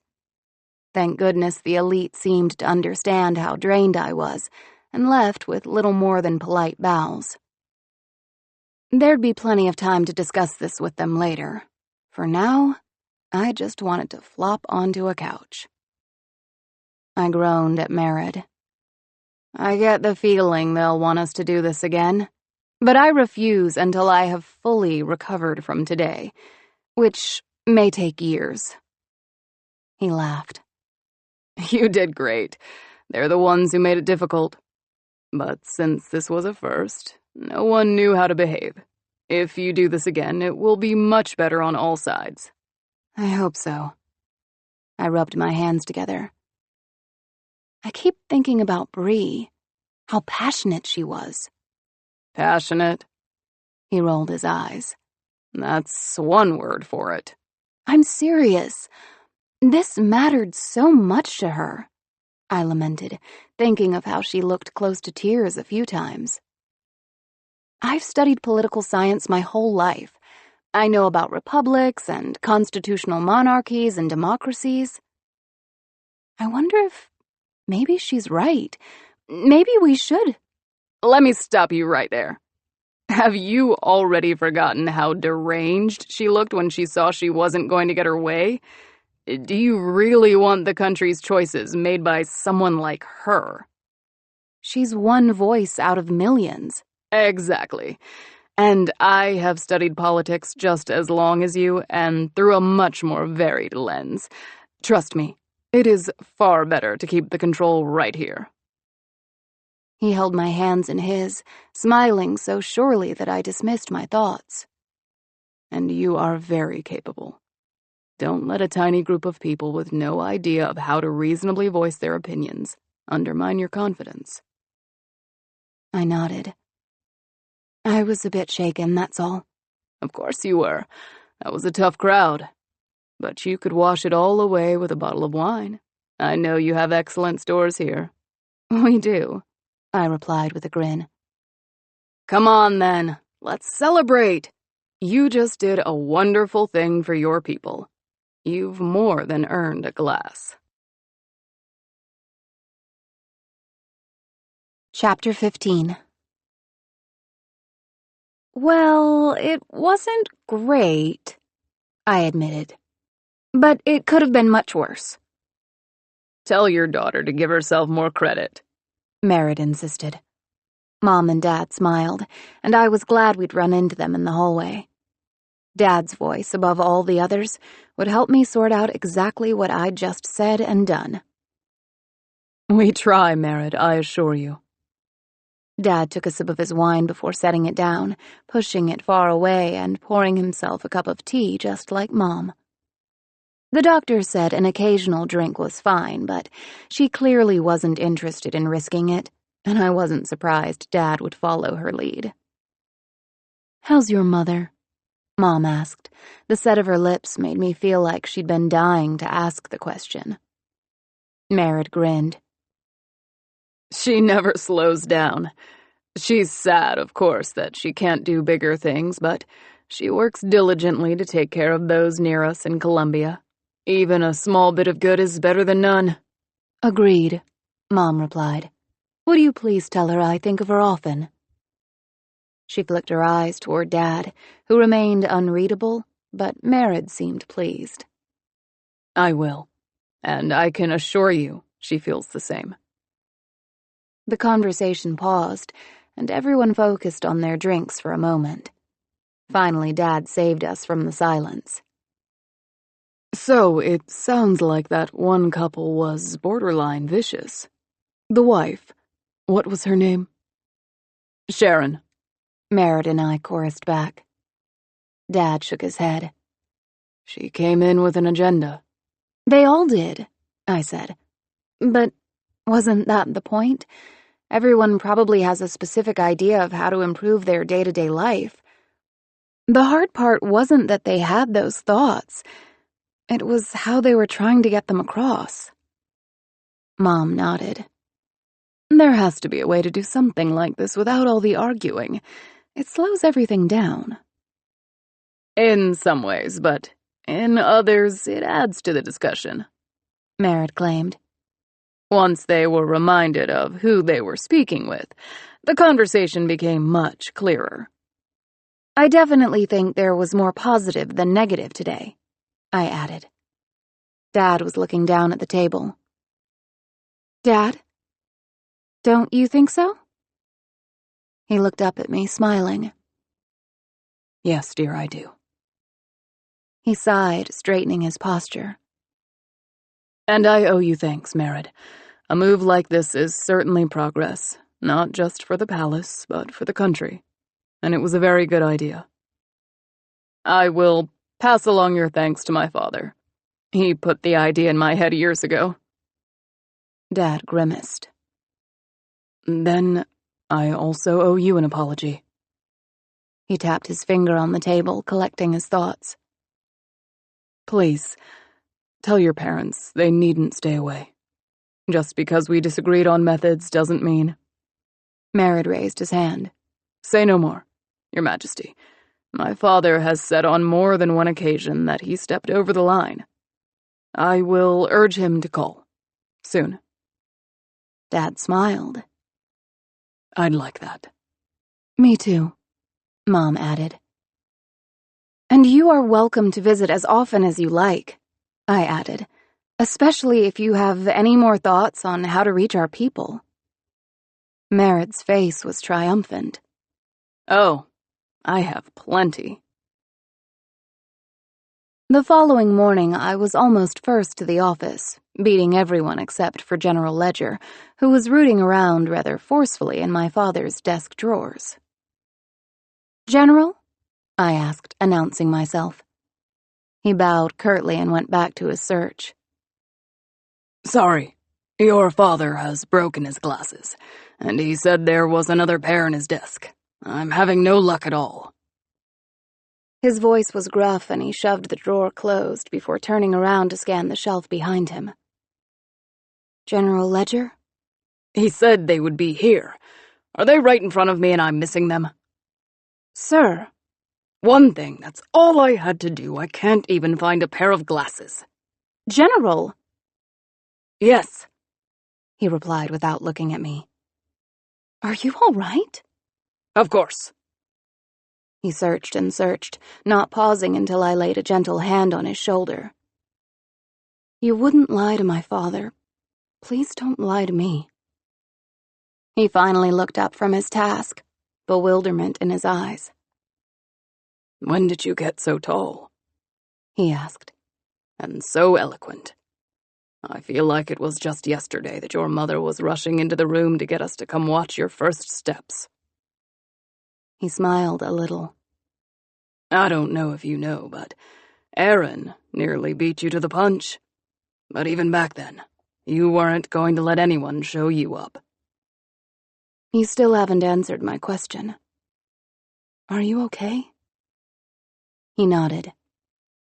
I will be. I've never been good at accepting defeat, even when it was the best thing. Lucy's actually taking this better than I am, though not by much. He squinted. I assume you know what I'm talking about.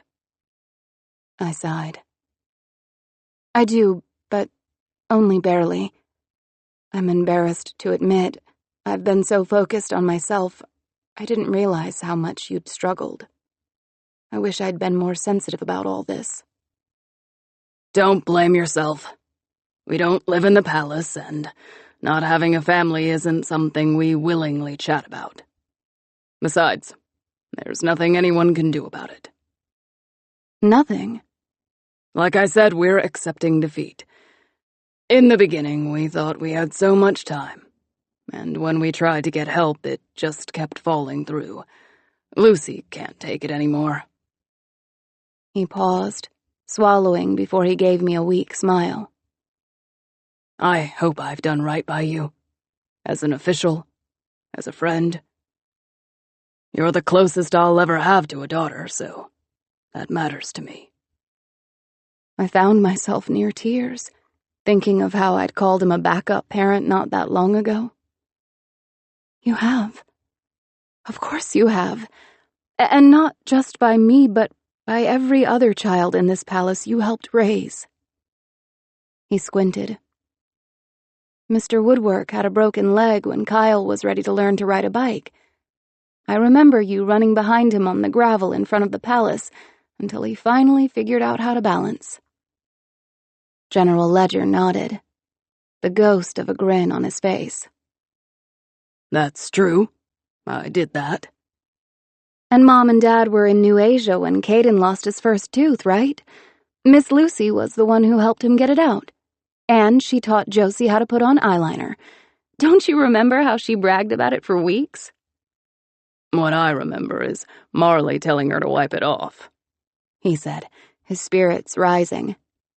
And you taught Aaron and Caden how to handle a saber. Caden recently suggested a duel, and the first thing I thought of was how he would have won hands down thanks to you. General Ledger watched me. I treasure those memories, I do. I'd defend all of you to my last breath, even if I wasn't essentially paid to. I giggled. I know, which is why there's no one else I'd trust with my life. I reached out for his hand. Please take the day off. No one's going to invade today, and if they do, I'll call you. I added quickly when I could see he was going to protest. Go spend time with Miss Lucy. Remind her of every good thing you've been to each other. And remind her of everything you've been to us.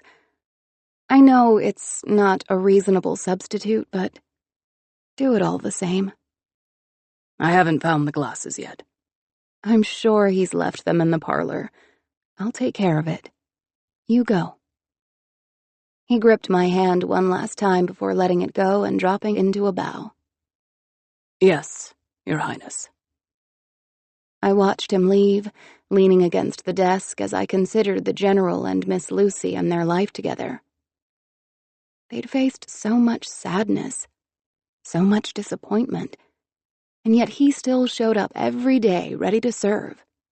So did Miss Lucy. It was a strange thing to measure them beside my parents, whose lives had seemed to fall into place perfectly. I was surrounded by examples of how love, real love, could make you less bothered by your circumstances, whether it was facing the greatest disappointment of your life or shouldering the weight of a country. And suddenly, for the life of me, I couldn't remember why I'd been so afraid of it. I mentally thumbed through my list of suitors. Kyle's sweetness, Fox's enthusiasm, Henry's joy. These were all things that drew me in. But beyond that, was there something beautiful and lasting? I still didn't know. But finding out no longer looked so frightening. I shook the thought away for the moment and headed into the parlor. Sure enough, Dad's glasses were sitting unfolded and upside down on a pile of books. I carried them toward his room, still wondering about the future. In an effort to keep from waking Mom in case she was sleeping, I knocked on the door to his personal study. Yes, he called. I walked in to find Dad at his desk, squinting at some papers. I found these, I said, holding up his glasses and wiggling them between my fingers. Ah, you're a lifesaver. Where's Aspen? He asked, happily taking the glasses and popping them on his face. I told him to take the day off. He seemed a little down. Dad's head snapped up. Was he? I didn't notice. Yes. He and I think maybe Miss Lucy are having a bad day. At the mention of her name, he seemed to understand. Well, now I feel awful for not saying something. He leaned back in his chair and rubbed at his temple. Have you been sleeping much? I asked, fiddling with a paperweight. He smiled. I'm trying, honey, really. But if your mom makes so much as a peep, I'm instantly awake, and I end up watching her for an hour before I'm calm enough to sleep again. That heart attack sneaked up on us. If anything, I'd have expected for something to happen to me. I nodded. So many times recently I'd found myself watching him, wondering if he was okay. But Mom? She blindsided us all. Your mom keeps talking about going on the report tomorrow like it's some sign of things getting back to normal, as if, since she can do that, I should go back to work. And I know the second I go back to work, she will too. I'm not saying I want her to sit around and twiddle her thumbs, but the thought of her going back to being the queen all day, every day, I don't know how to take it. He rubbed his eyes and gave me a humorless smile. And the truth is, it's been nice to pause, take a breath. I don't think I realized how hard I'd been running until I had to stop. He looked up at me. I can't remember the last time I had 10 undisturbed hours with my wife. She's got these pretty little laugh lines by her eyes. I smiled. Well, you tell a lot of horrible jokes, Dad. He nodded. What can I say? I'm a man of many talents.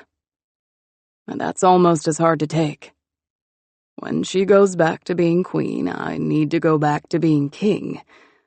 And I don't know when I'll get another week like this, where it's just her and me. So what if she didn't? He squinted. What do you mean? Well, it had been circulating in my head since the town hall meeting yesterday. I'd probably never be able to help all my people, but I could reach a few. That thought thrilled me more than I imagined possible. And at the very least, I could help my parents, which recently started feeling like a monumental accomplishment. Still, as the words came out, I knew they were pure insanity. What if she wasn't queen anymore? What if I was? Dad stilled, staring at me in disbelief.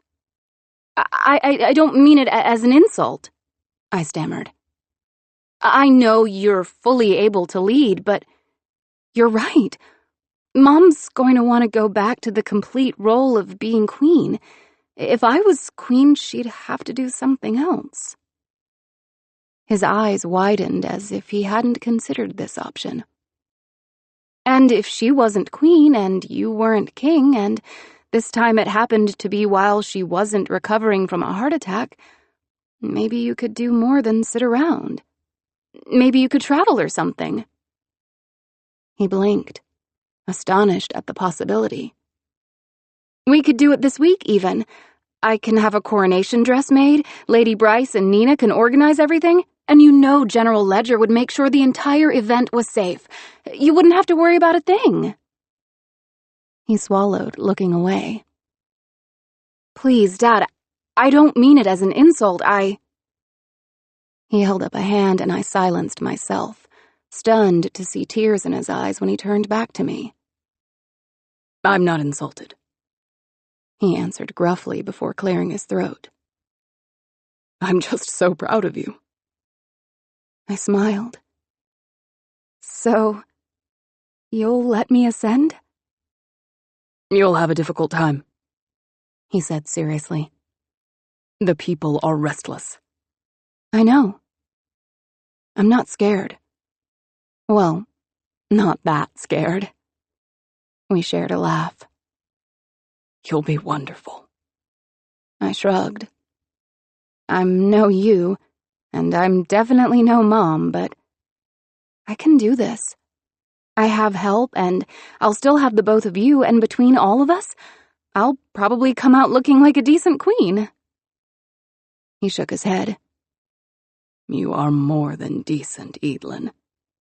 Maybe I haven't told you enough, but you're an extraordinary young woman. Bright and funny and capable. What a privilege it will be to be your subject. His words were so genuine that I found myself blinking back tears. I didn't realize how much his opinion of my actions mattered until that moment. I should have, though, considering how many steps I'd taken at his suggestion. It meant the world that he approved of ones I was taking on my own. He took a deep breath. Okay, then. Standing, he walked around the table and slid his signet ring off his ring finger and onto the middle finger of my hand. His eyes, the clearest I'd seen them in days, stared deeply into mine. That looks rather nice on you. I tilted my head. Nearly everything does. Chapter 16. When Mom walked into the studio on Friday evening, the entire room broke out in applause. She lifted her hand in a wave, acknowledging the support as Dad walked so close beside her, you couldn't see a speck of light between them. She had a tiny limp from where the doctors had removed the vein from her leg, but she was so graceful you really had to look to see it. She'd chosen a dress with a high neckline, and I could tell by the way she kept touching it that she was anxious about her scar. "You look wonderful," I said, stepping in stride with her and Dad, trying to distract her. Thank you. So do you. How are you feeling, Dad? I leaned around her, trying to gauge his emotions. He tilted his head from side to side. Part relieved, part nervous. Not about you, you'll do fine. I'm just concerned about the reaction. I noted that he looked a bit more rested, and I could tell that seeing Mom all dressed up lifted his spirits. Me too, but we knew this day would come sooner or later. I'd rather do it now and help when it's most useful. Mom let out a wistful sigh. Finally out of the spotlight and into the background, she said. I've missed it there. People will still watch, my dear, Dad said. Just try to keep your chin up tonight and I'll be right beside you if you need me. So, same as always. He smiled. Same as always. Look, I don't plan to kick you out or anything, but if you insist on being mushy all the time, I'll have you in a cottage faster than you can say PDA. Mom kissed my head. Good luck tonight. They made their way to the chairs while I walked across to the boys. Your Highness. Ian sank into a bow, his smile brighter than usual. Hello, sir. How are you tonight? Good, I think. It's going to be a very exciting show. He leaned in. I'm always up for a little excitement, he whispered.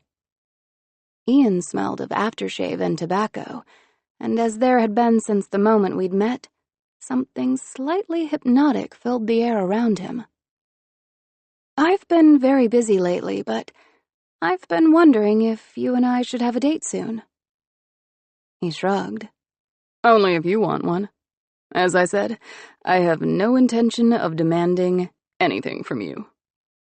So you're quite comfortable? I am, he answered with a smile. And, as always, I'm here for you in whatever capacity you need me. He bowed and walked away, sitting down next to Hale, who whispered something to Ian as he approached. I watched Ian shake his head in reply. Hale looked unsettled, and I realized we hadn't spoken since our disaster of a date. I wasn't sure if I was ready to cross that bridge yet. I walked over to my small group of suitors all the same. "It's so great to see the Queen back," Fox said. I beamed. "It is. She'll be giving a small update about her condition. There will be the normal notes from the advisors. Then my father will be making a big announcement. You're off the hook for tonight." Thank goodness. Kyle slumped back in his seat, grinning. I chuckled. I know the feeling. So just sit there and look handsome. Done, Ian joked, a thing I hadn't thought him capable of doing. Hale laughed and Henry smiled, though his expression showed me that he didn't understand what had happened. I started walking away, shaking my head as I went, when I was caught by the light brush of fingers across my wrist. "I'm sorry, Your Highness," Eric said. "I was wondering if I should sit with the audience since there won't be any questions tonight." His blue eyes caught the bright lights of the studio, brilliant and clear. "Are you afraid I'll drag you into the middle of the set if you don't hide?" He chuckled. "More than you know." "Don't worry, you're safe. But Henry will need to understand my father's announcement, so stay close." He nodded. "I will." "Are you all right? You look a little on edge." "I am, very much," I confessed. "Anything I can do for you?" I placed a hand on his shoulder. "Cross your fingers. It's going to be an interesting night." I took my seat next to Mom, looking out at the small crowd. Josie's clothing choice baffled me once again. She was covered in so many sequins, one might have thought she was going to be on camera tonight. Maybe that was her plan, to be prepared in case it ever happened. General Ledger usually stood, but tonight he was seated next to Miss Lucy, and she leaned into him. He turned his head slightly to give her the gentlest kiss along her hairline. Neither of them looked at each other or spoke, but I could tell there was some wordless communication happening, and they both seemed lost in the moment. I could have watched them for hours, but I got distracted. Caden waved wildly, holding 2 thumbs up, and I smirked, giving him a small wave in reply. If he's that excited about what's coming, imagine how excited Aaron will be when he hears. Mom tugged at her necklace again, arranging all her protective layers. "Yeah," I answered lamely, thinking that if he couldn't even call me to tell me how he was, he might not be excited at all. The cameras rolled, and the show began. Mom opened the report with assurances that she was on the mend. "I'm doing wonderfully, thanks to the work of our excellent doctors and the care of my family," she promised. I knew that this was the only news that would matter to the audience until our big announcement. I could barely pay attention to the updates on funding and international relations myself. I doubted the rest of the country could. Finally, Dad walked up to the podium in the middle of the stage. Staring into the camera, he slowly exhaled. "My people," he started, but quickly stopped and turned to face Mom and me. I took her hand, worried he would change his mind. As scared as I was to take his place, backing out now would feel like failing. He gazed at the 2 of us for a moment, his lips slowly forming a smile, then looked back into the camera. "My beloved people, I come before you tonight to ask for your mercy. In 20 years as king, I have done my best to alleviate the wars and issues that threatened our peace for so long. We have formed new alliances, gotten rid of archaic social practices, and done all we can to give you, the individual, the greatest chance at personal happiness. Now, I pray you will do the same for me. With my wife's recent health scare, I find myself unable to focus on moving our country forward, let alone maintaining what we currently have. As such, after much thought and discussion, our family has decided that my daughter, Princess Edelyn Shreve, will ascend the throne." He paused to let the words sink in, and in that moment, I heard the most unexpected sound. Applause. I looked up and saw it was the boys. They were clapping for me. Kyle jumped to his feet, thrilled at the news, and Hale joined him, thrusting his fingers into his mouth to give a whistle. After the elite were all standing, I realized that everyone in the studio had joined in. And not just Miss Marley and General Ledger, but the makeup girls and the floor runners who made sure the show went on without a hitch. My lip trembled a little, completely overwhelmed by their instant joy. It bolstered my confidence. Maybe we'd been worried for nothing. Dad, encouraged by the response, carried on as the noise died down. We are settling plans for the coronation as we speak, and it will take place by the end of next week. Having worked side by side with the princess for the whole of her life, I know our country could not be in better hands. I also must tell you that she volunteered to take on this role early so that her mother and I may step back from leading and enjoy simply being a husband and wife, a life we have not yet been privileged to lead. I hope you will join me in rejoicing over this wonderful news. Our whole family thanks you, our people, for your enduring support. As soon as Dad finished speaking, the clapping and whistling started all over again. We passed each other as I went to the podium, and when he raised his hand for a high five, I couldn't not respond. I stopped in front of the podium, feeling 1,000 butterflies in my stomach. I want to thank everyone in the palace for their help and guidance since I became regent, and let all Ilia know how delighted I am to ascend the throne. I cannot begin to express what joy it brings me to be able to do this for my parents. That was truer than anything I knew. All the nerves in the world couldn't dampen it. And as I step into the position of queen, that means that one of these gentlemen back here won't simply be a prince. He will immediately become a prince consort. I looked over my shoulder at them, and while some, like Fox and Kyle, seemed ecstatic, Hale was frowning. So the other night wasn't just a fluke. He was having genuine doubts. What had happened? How had I lost him? My upcoming coronation will be one of the biggest celebrations the palace has ever seen. Please go to your provincial services office for information.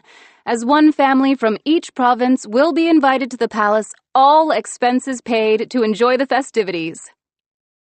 That had been my idea, one I felt sure Merritt would appreciate.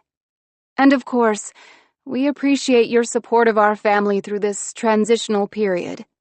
We thank you, Ilia. Good night. I went over to Mom and Dad the second the cameras went down. Can you believe that? It went so well, Mom said. The boys clapping, starting it all themselves. It was so organic, and I know that had to encourage people at home. It's a good sign, Dad agreed. And I think the element of your chosen husband immediately becoming a prince consort definitely adds something to this selection. As if it wasn't crazy enough. I sighed and smiled, feeling too happy to care that this was all complete madness. Dad kissed my forehead. You were wonderful. Now, do you need some rest? He asked, turning to Mom. I'm fine. She rolled her eyes as they headed off the stage. Are you sure? We could have dinner brought up to our room. So help me, if you do that, I will throw it at you. I laughed. It was making more and more sense that they fought through their whole selection process.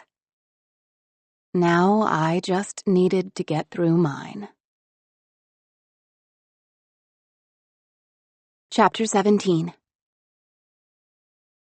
I ran down to breakfast the next morning, gripping the paper in my hand. I buzzed past the guards and the elite, plunking it down in front of Mom and Dad. Look, I urged, pointing to the headline. What do they know that we don't? It read. The photo beneath it a shot of the boys all standing and cheering on the report. Dad picked up the paper, popped on his glasses, and read the article aloud, though not projecting his voice for the room to hear. When you think of Princess Edelyn Shreve, the first words that come to mind might not be congenial, enthusiastic, or beloved. She certainly has class and beauty. And while no one could argue her intellect, one might have cause to question other traits, such as her devotion to her people. So we have to ask, what is it that these young men, indeed these sons of Ilia, know about her that we have missed? Mom looked up at me, smiling. When the 5 remaining gentlemen in the selection instantly rose to their feet and applauded at the announcement of the princess's ascent, I will admit that was not this reporter's initial reaction. I was worried. She's young, she's distant, she's not in touch with her people. But if these boys, all but one of them strangers to her up until recently, immediately decide to celebrate, then there must be more to our upcoming queen than a pretty face. Recently, the elite spoke of her being considerate and engaging. Are these qualities she's had all along that merely haven't been easy to translate on screen? Is she a genuine leader, prepared to sacrifice for her people?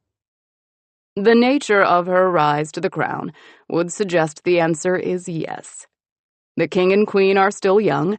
They are still physically and mentally able to continue their reign.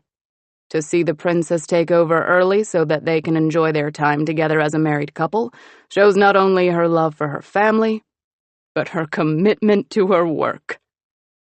I could see Mom's eyes welling with tears now. Only time will tell if these assumptions prove true, but I can say that my faith in the crown has been, at least temporarily, restored. "Oh, honey," Mom exclaimed. Dad passed the newspaper back to me. "Edie, this is great." "It's the most encouraging thing to happen publicly for a long time," I agreed with a contented sigh. I'm trying not to get my hopes up too high, but it makes going to work today that much easier. I hope you're planning to take it easy this morning. Mom gave me a pointed look. I don't want you getting burned out before you even start. I'd tell you I have a simple morning planned, but it'd be a lie, I admitted. I'm off to a Finnish lesson right now. Do you have any idea how difficult it is to count in Finnish? Dad sipped his coffee. I've listened to it for years. I applaud you for trying. Henry's very sweet, Mom commented. Not the direction I was expecting you to go in, but he'll certainly make you smile. Poof! Dad turned to her. What do you know about picking husbands? Last time you tried that, you got stuck with me. She smiled and hit his arm. You two are so gross, you ruin everything. I spun and headed toward the door. Have a great day, honey, Mom called after me, and I raised a hand in acknowledgement before pausing by Henry. Latia? He beamed.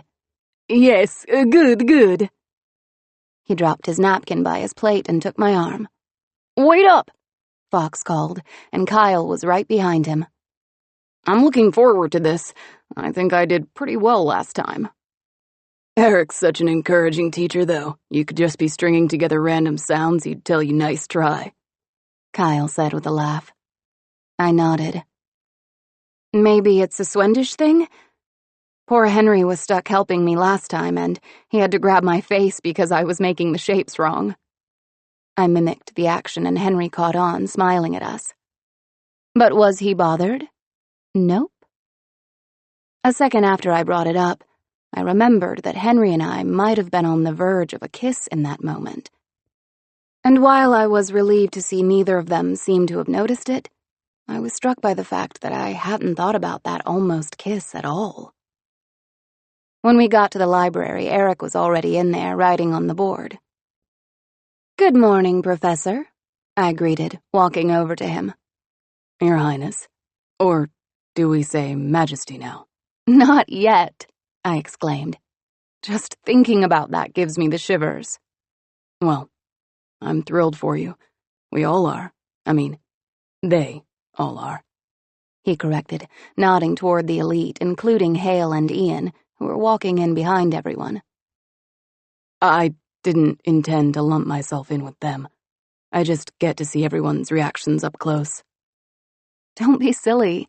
You're part of the gang, I laughed, looking around the room. Sometimes this feels more like a weird little club than a competition. You're right, but that doesn't change the fact that it is. His somber tone drew my eyes back to his face. though he was avoiding my gaze. Instead, he picked up a handful of papers and gave them to me. And how lucky am I to be able to say I got to help the new queen learn Finnish? His eyes glowed with pride.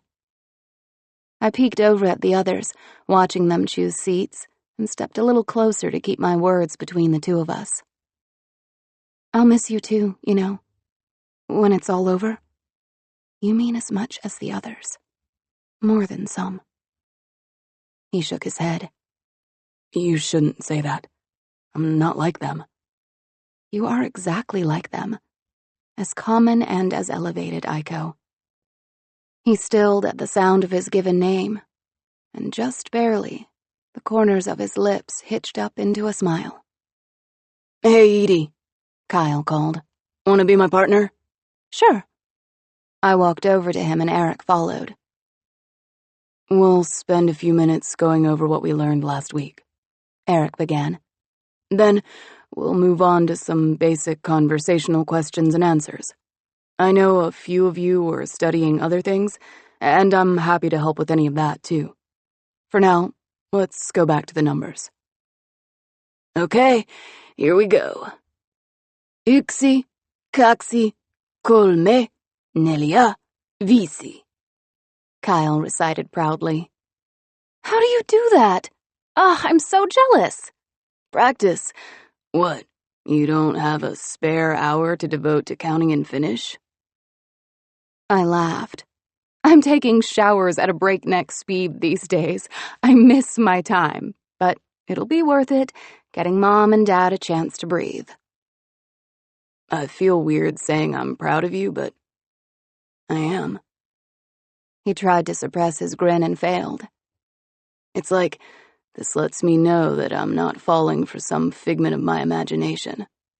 That you're really as smart and selfless and determined as I've started thinking you are. As opposed to Evelyn circa this time last year, I said slyly. Don't get me wrong, she was a fun girl. Knew how to party, knew how to light up a room. This girl does that and 100 things more. And I like her, but you already know that. I like you too, I whispered. I caught sight of Eric out of the corner of my eye and turned back to the paper. 8 and 9 trip me up because they're similar but really different at the same time. Okay, let's look at those again then. Eric walked away, and I felt guilty for wasting this class time when it was something I genuinely wanted to learn. Speaking of liking you, I'm sorry I haven't been able to make much time. Kyle shrugged. Don't worry about me, Edie. I'm still here. With that, he pointed to the paper in front of me, forcing me to focus on the syllables. I watched him exaggerate the shapes of the words with his mouth, all the while feeling grateful for language and time and everything waiting on my horizon. I pushed open the office door to find Lady Bryce on the phone. She waved at me as she continued speaking. Yes. 1 week from today. Thank you. She plunked down the receiver. Sorry, your desk is the biggest, and with the coronation in a week, there's a lot to take care of. Flowers are ready, the church is booked. We have 3 designers working on dress options, and if you want Nina to oversee any of that, I'm sure she'd be thrilled. I stared at the piles of folders she'd set out. Did you do all this in a day? More or less. I made a face at her and she grinned before confessing the truth. I had a feeling it was coming, so I had a few things hammered out just in case. I shook my head. You know me better than I know myself. Part of the job. Side note, she said. I got a call this morning from Merritt. He thanked you for his family's invitation to the coronation, but wasn't sure his parents would be completely welcome. I spoke with Dad. He knew that, right? He did. I sighed. But Merritt's coming? Yes, and once this has all passed and you're settled in as queen, you can keep reaching out to them if you want. I nodded. If that's a bridge that can be mended, I want it done. That seems very wise. I took a deep breath, basking in the praise. I'd need to keep the kind words I received close to me, like armor, if I was going to survive. I'm ready to work. Hit me with it. Actually, I think the best use of your time might be to speak with some of the elite, or go on a date or something. I was just with them, I protested. They're all fine. I mean more in the one-on-one sense. Besides the coronation details, which you shouldn't even be bothered with. There's nothing that can't wait until Monday. Your professional life is moving forward, and you were the one who said that it went hand in hand with your private life. She raised her eyebrows at me. Okay. Why so glum? If I remember correctly, you think all 5 of them are frontrunners. It's complicated. The one I most need to talk to might not even want to speak to me, I sighed. Wish me luck. You don't need it. Chapter 18. I sat in my room waiting for Hale to arrive. I wanted to have this conversation in a place that was intimate and comfortable. My palms were sweating, and I realized rather abruptly I was getting down to the boys I really didn't want to send home. I knew only one would stay in the end, but I almost wished the others could call the palace home too, or maybe promise to visit on holidays. I snapped my head up at the knock on the door and went to answer it myself. I didn't want Eloise around for this. Hale bowed. Your Highness. Come in. Are you hungry? Thirsty? No, I'm good. He rubbed his hands together, looking as nervous as I was. I sat at the table and he joined me. When I couldn't bear the silence any longer, I spoke. I need you to tell me what's going on. He swallowed. And I want to tell you, but I don't know what I'll do if you end up hating me because of it. Despite the warmth, I felt a chill. Why would I hate you, Hale? What did you do? It's not something I did, it's something I can't do. Which is? Marry you. Though I'd been expecting as much.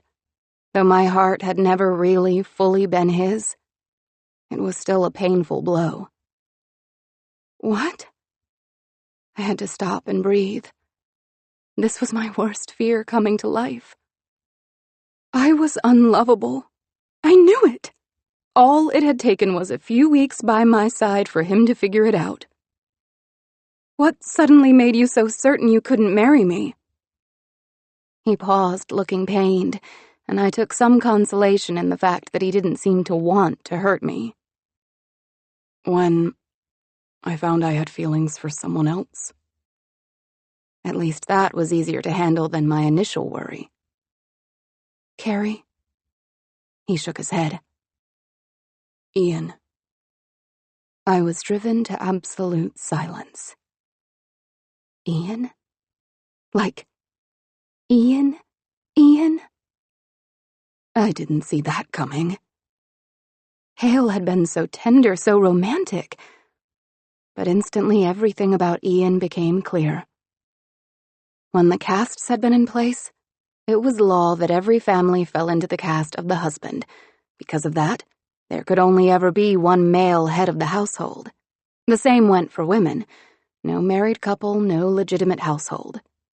Some people lived together without bothering with marriage, calling their lovers roommates, but it was frowned on. Mom told me about a same-sex couple back in Carolina who'd been shunned to the point that they were driven out of town. I'd never cared for that story. It sounded to me like way too many people had it hard when she was growing up. Why would anyone go out of their way to make someone's life any harder? Regardless, same-sex couples tended to live in the shadows, on the outskirts of society, and unfortunately that was still the case today. This made Ian's acceptance of not finding love in his life much more understandable. But Hale... How How did you even... We started talking one night in the men's parlor. I hadn't been able to sleep and decided to go there to read. I found him writing in his journal. Hale smiled to himself. You wouldn't think it to look at him, but he's actually very poetic.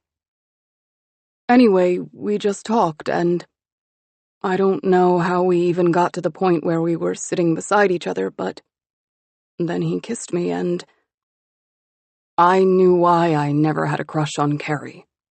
I knew why, even though you are the smartest, funniest, bravest girl I know, I couldn't marry you. I closed my eyes, taking this in. And I felt absolutely horrified, because all that came to my mind was how badly this might affect me. Forget that Hale was going to have to explain this discovery about himself to his family. Forget that Ian might finally be forced to come clean. What would the press say when they eventually learned that not one but two of my suitors would rather be with each other than with me? Sometimes I was a really terrible person. I know that a selected being in a relationship with someone else is treason. Hale breathed. I raised my eyes, having forgotten that detail. But I also know that a short, honest life is better than a long, deceitful one. Hale, I urged, leaning across the table to take his hand. What makes you think I could even punish you? I know the rules. I sighed. We live our lives bound by them, don't we? He nodded. Perhaps you and I could make a deal? What kind of deal? I pulled my hands back, rubbing them together. If you would do me the favor of staying until after the coronation and letting me dismiss you and Ian a few weeks or maybe even days apart, then I will allow you to leave the palace without any sort of repercussions. He stared at me. Really? I admit, I'm worried about the fallout from all this, but if it looks like you two fell for each other after you were eliminated, then no one could accuse you of treason. And I'm sorry, but if the press found out, they'd tear me apart over this. I really didn't want to make things harder for you. I'm not in love with you, but I love you enough to tell you the truth. Standing, I bridged the space between us. He stood too, and I flung my arms around him, resting my head on his shoulder. I know. And I love you too. I wouldn't wish you a lifetime shackled to me when it would make you miserable. Is there anything I can do for you? Leaving here with your blessing was more than I hoped for. How can I help you? I stepped back. Just be an exemplary selection candidate for a few more days. I realize that's asking a lot, but getting me past the coronation would mean the world to me. It's not asking a lot, Eadlyn. It's hardly asking anything. I put a hand on his cheek. Something every day. So, is he the one or what? Hale laughed, the relief finally hitting him. I don't know. I mean, I've never felt like this before. I nodded. Since he and I don't talk much, maybe you'd like to tell him how your eliminations will work. He'll probably go home before you, since publicly he looked like a less likely candidate. Saying that out loud caused a little ping in my chest, too. Ian had been a safety net. And still, knowing the truth, I didn't relish the idea of him going home. Thank you. For all of this. Don't mention it. Hale swept in and hugged me again before running off. I smiled, thinking that Hale and I were in very similar situations, charging headlong into the future with no guarantee of a happily ever after. All the same, it meant something that we ran, didn't it? I like to think so. The day had gone from wonderful to complicated very quickly, and by the end of it, I was ready to bypass dinner and fall straight into bed. I pushed my door open, trying to hold on to the best parts of the day. Lady Bryce saying I was wise. The press feeling hopeful. Hale's smile before he ran out of the room. You know, a deep voice said, I think I might be your maid's favorite. Kyle was lounging on my bed, his arms comfortably crossed behind his head. I laughed. And why is that? Because she was far too easy to bribe. The least you could have done was take off your shoes. He made a face and slipped them off, then patted the space on the bed beside him. I flopped down, looking incredibly unladylike. He rolled over, facing me, and I caught a glimpse of his fingers. What in the world have you been doing today? I spent the afternoon sketching with charcoals, he answered, flipping his blackened hands over. Don't worry, they won't rub off on your sheets. My fingers are just stained.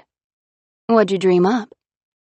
I realize this might be overstepping boundaries, but I was thinking about the town hall, and I was wondering if it might be helpful to have things like that more often. I was redesigning one of the parlors into a permanent throne room, where you could receive people, hear individual petitions, and address them one-on-one. Something official, but understated. That's really thoughtful. He shrugged. I told you, I keep making things for you. The glimmer in his eyes was so boyish that for a moment I forgot we were on the verge of so many grown-up things. You also might want to think about setting up a radio station, he commented. Ugh, why? The reports are bad enough. When I was taking classes in Fenley, my friends and I listened to the radio a lot. We would leave it on in the kitchen or while we worked, and anytime we heard something interesting, we'd stop and listen and start our own discussion. It might be a good way for you to reach people. And it's not quite as bad as having a camera in your face. Interesting. I'll think about it. I touched the tips of his dirty fingers. Did you work on anything else? He made a face. Remember those little units I was talking about? I was trying to see if they could be built with an upstairs, for larger families, but looking at the materials I wanted to use, it doesn't seem possible. The metal would be too thin. It would be helpful if I could actually build one and test it out. Maybe one day. I stared at him. You know, Kyle, princes rarely get their hands dirty. I know, he smiled. It's more something nice to think about than anything. He shifted his weight and the conversation in one swift movement. The papers looked good today. Yeah, now I just have to keep that momentum going. I have no idea how to recreate it, though. You don't have to. Sometimes things just happen. It would feel nice to not try to work at it all so much. I yawned. Even a mostly good day was tiring. Do you want me to go so that you can get some rest? Nah, I said, settling in a little closer and rolling onto my back. Can you stay here for a little while? Sure. He held my hand and we stared at the intricate painting on my ceiling. Eatlin? Yeah? You okay? Yeah. I feel like I'd be doing better if I could go slower, but everything has to be now, now, now. You could push the coronation back, stay regent for a while. It's practically the same thing. I know, but it doesn't feel the same.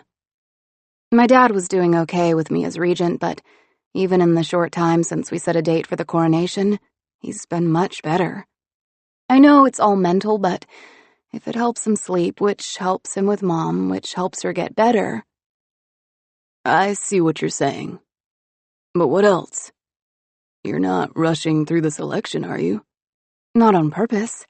It seems to be thinning itself out for me. What do you mean? I sighed. I can't really say now. Maybe once everything's settled. You can trust me. I know. I leaned my head into his shoulder. Kyle? Yeah? Do you remember our first kiss? How could I forget? It was printed on the front of every newspaper. No, not that one. Our first kiss. After a beat of confusion, he sucked in a huge breath. Oh my gosh. I just lay there laughing. When I was 4 and Kyle was 6, he and I played together a lot.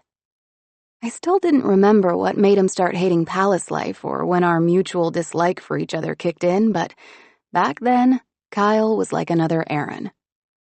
One day, the three of us were playing hide and seek, and Kyle found me. Instead of tagging me out, though, he bent down and kissed me full on the mouth. I stood up and pushed him to the ground and swore to him that if he ever tried it again, I'd have him hanged. What 4-year-old knows how to threaten someone's life? He teased. One who was raised to, I suppose. Wait, is this your way of telling me you're having me hanged? Because if so, this is incredibly cold. No, I laughed. I felt you deserved an apology by now. It's fine. Really funny years later. When people ask about my first kiss, I never say that one. I tell them it was the daughter of the Saudi Prime Minister. I guess that one was actually my second. Why don't you tell them about me? Because I thought you might follow through on the hanging thing, he joked. I guess I just blocked it out. It wasn't exactly a fantastic first kiss. I started giggling. Mom told me that she was Dad's first kiss, and she pretty much tried to back out of it. Really? Yeah. Kyle laughed. Do you know about Aaron's? No. But Kyle was so tickled, I was in tears before he said a word. It was with one of the Italian girls, but he had a cold and... He paused because he was laughing so hard. Oh man, he had to sneeze mid-kiss, so there was snot everywhere. What? I didn't see the kiss, but I was there for the aftermath. I just grabbed him and we ran. My stomach hurt from laughing, and it took a while for it to wear out of our systems. When we finally calmed down, I realized something. I don't know anyone who's had a really good first kiss. After a second, he answered. Me neither. Maybe it's not the first kisses that are supposed to be special. Maybe it's the last ones. Chapter 19. I stood still as Nina placed pins down the back of my coronation gown.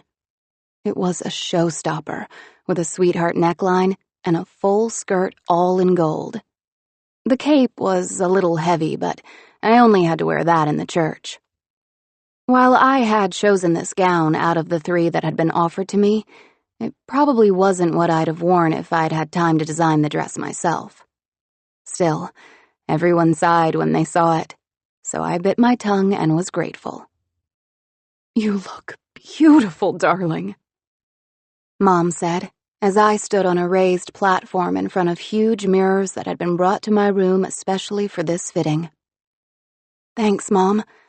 How do you think it compares with yours? She chuckled. My coronation dress was also my wedding dress, so there's no comparison. Your gown is perfect for the occasion. Nina chuckled as I touched the embroidery on the bodice. It's definitely the most ostentatious dress I've ever worn. And just think, you'll have to one-up yourself when you get married, Nina joked. My smile faded. True. That'll be a challenge, huh? You okay? She asked, looking at me in the mirror. Yes, a little tired is all. I don't care what else happens this week. You need to rest, Mom ordered. Saturday is going to be long, and you'll be at the center of it all. Yes, ma'am. I watched her fiddling with her necklace. Mom, what do you think you would have done if you couldn't have married Dad? Like, if it got to the end and he chose someone else? She shook her head. He very nearly did. You know about the massacre." She swallowed, pausing for a minute. After all this time, it was still hard for her to go back there. That day, he might have gone down an entirely different path, which meant I would have too. Would you have been okay, though? Eventually, she said slowly.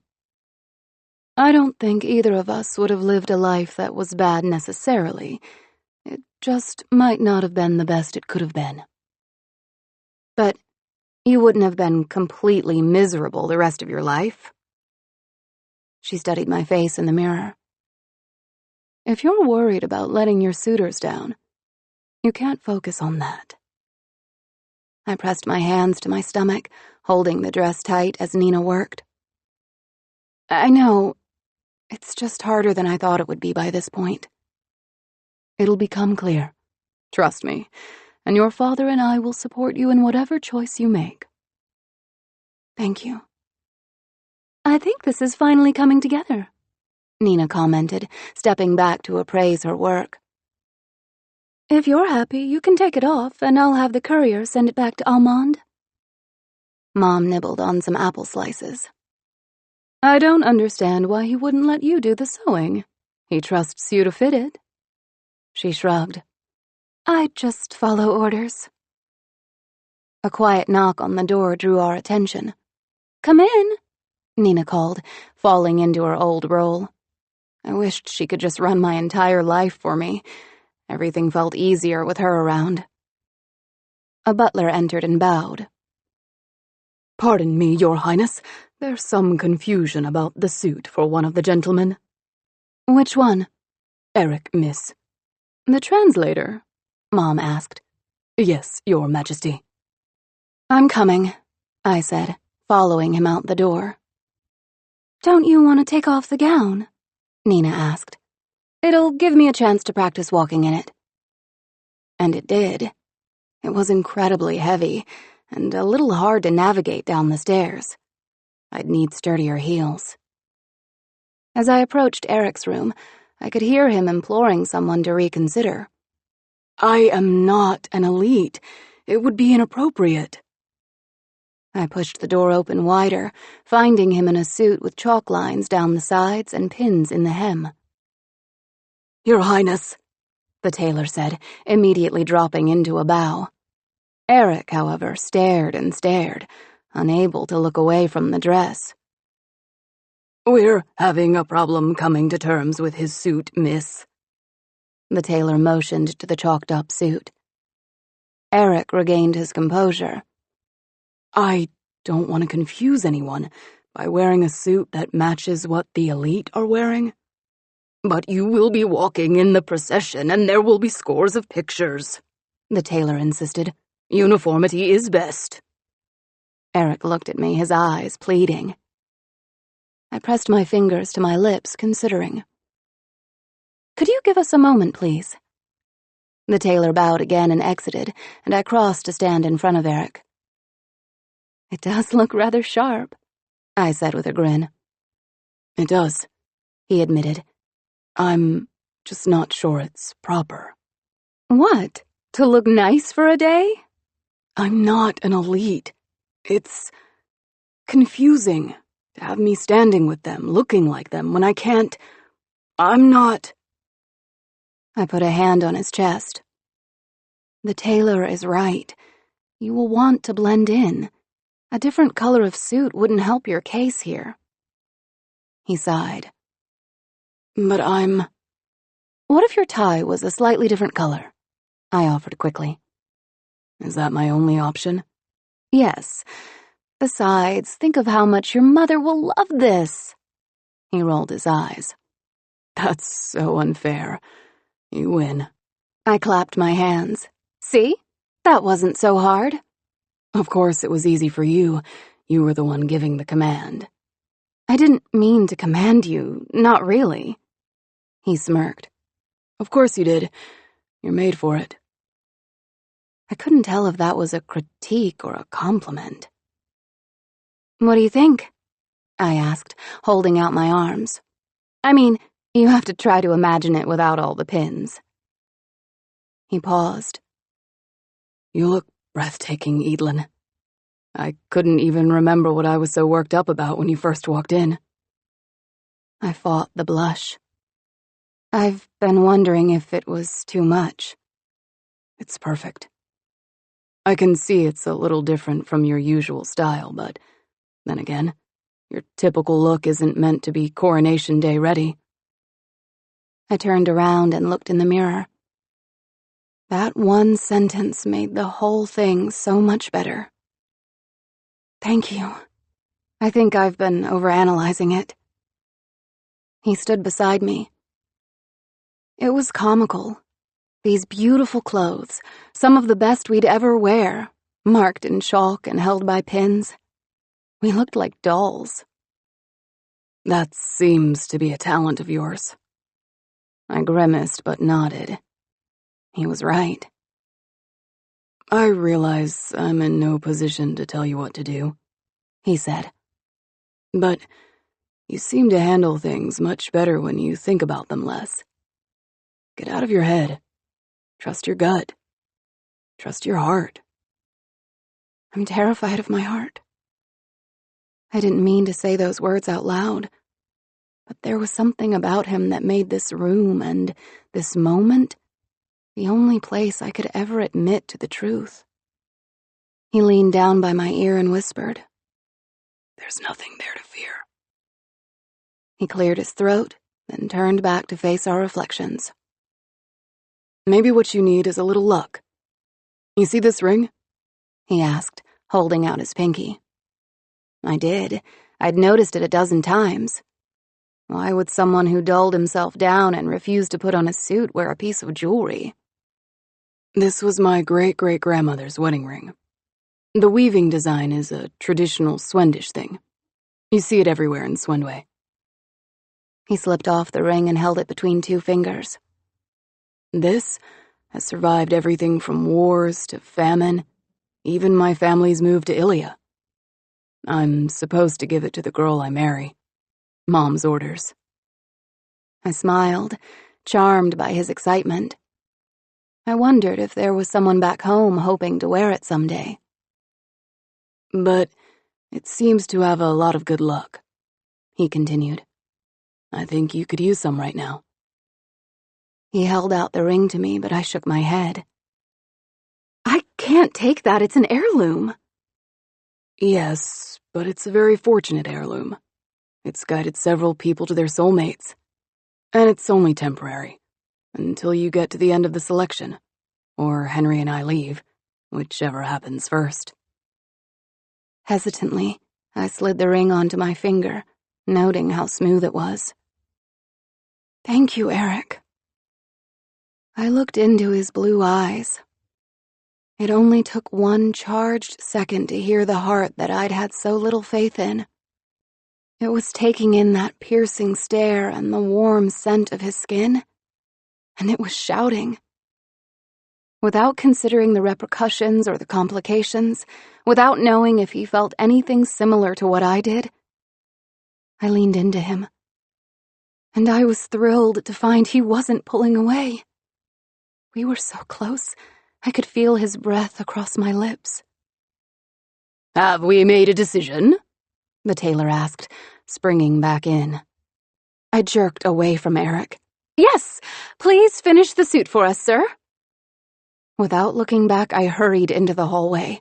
My heart was racing as I found an empty guest room and darted inside, slamming the door behind me. I had felt it growing, this feeling that had been hiding beneath the surface for some time now. I'd seen him, this person who never intended to be seen, and my faulty, silly, useless heart kept whispering his name. I clutched my chest, feeling my heart racing.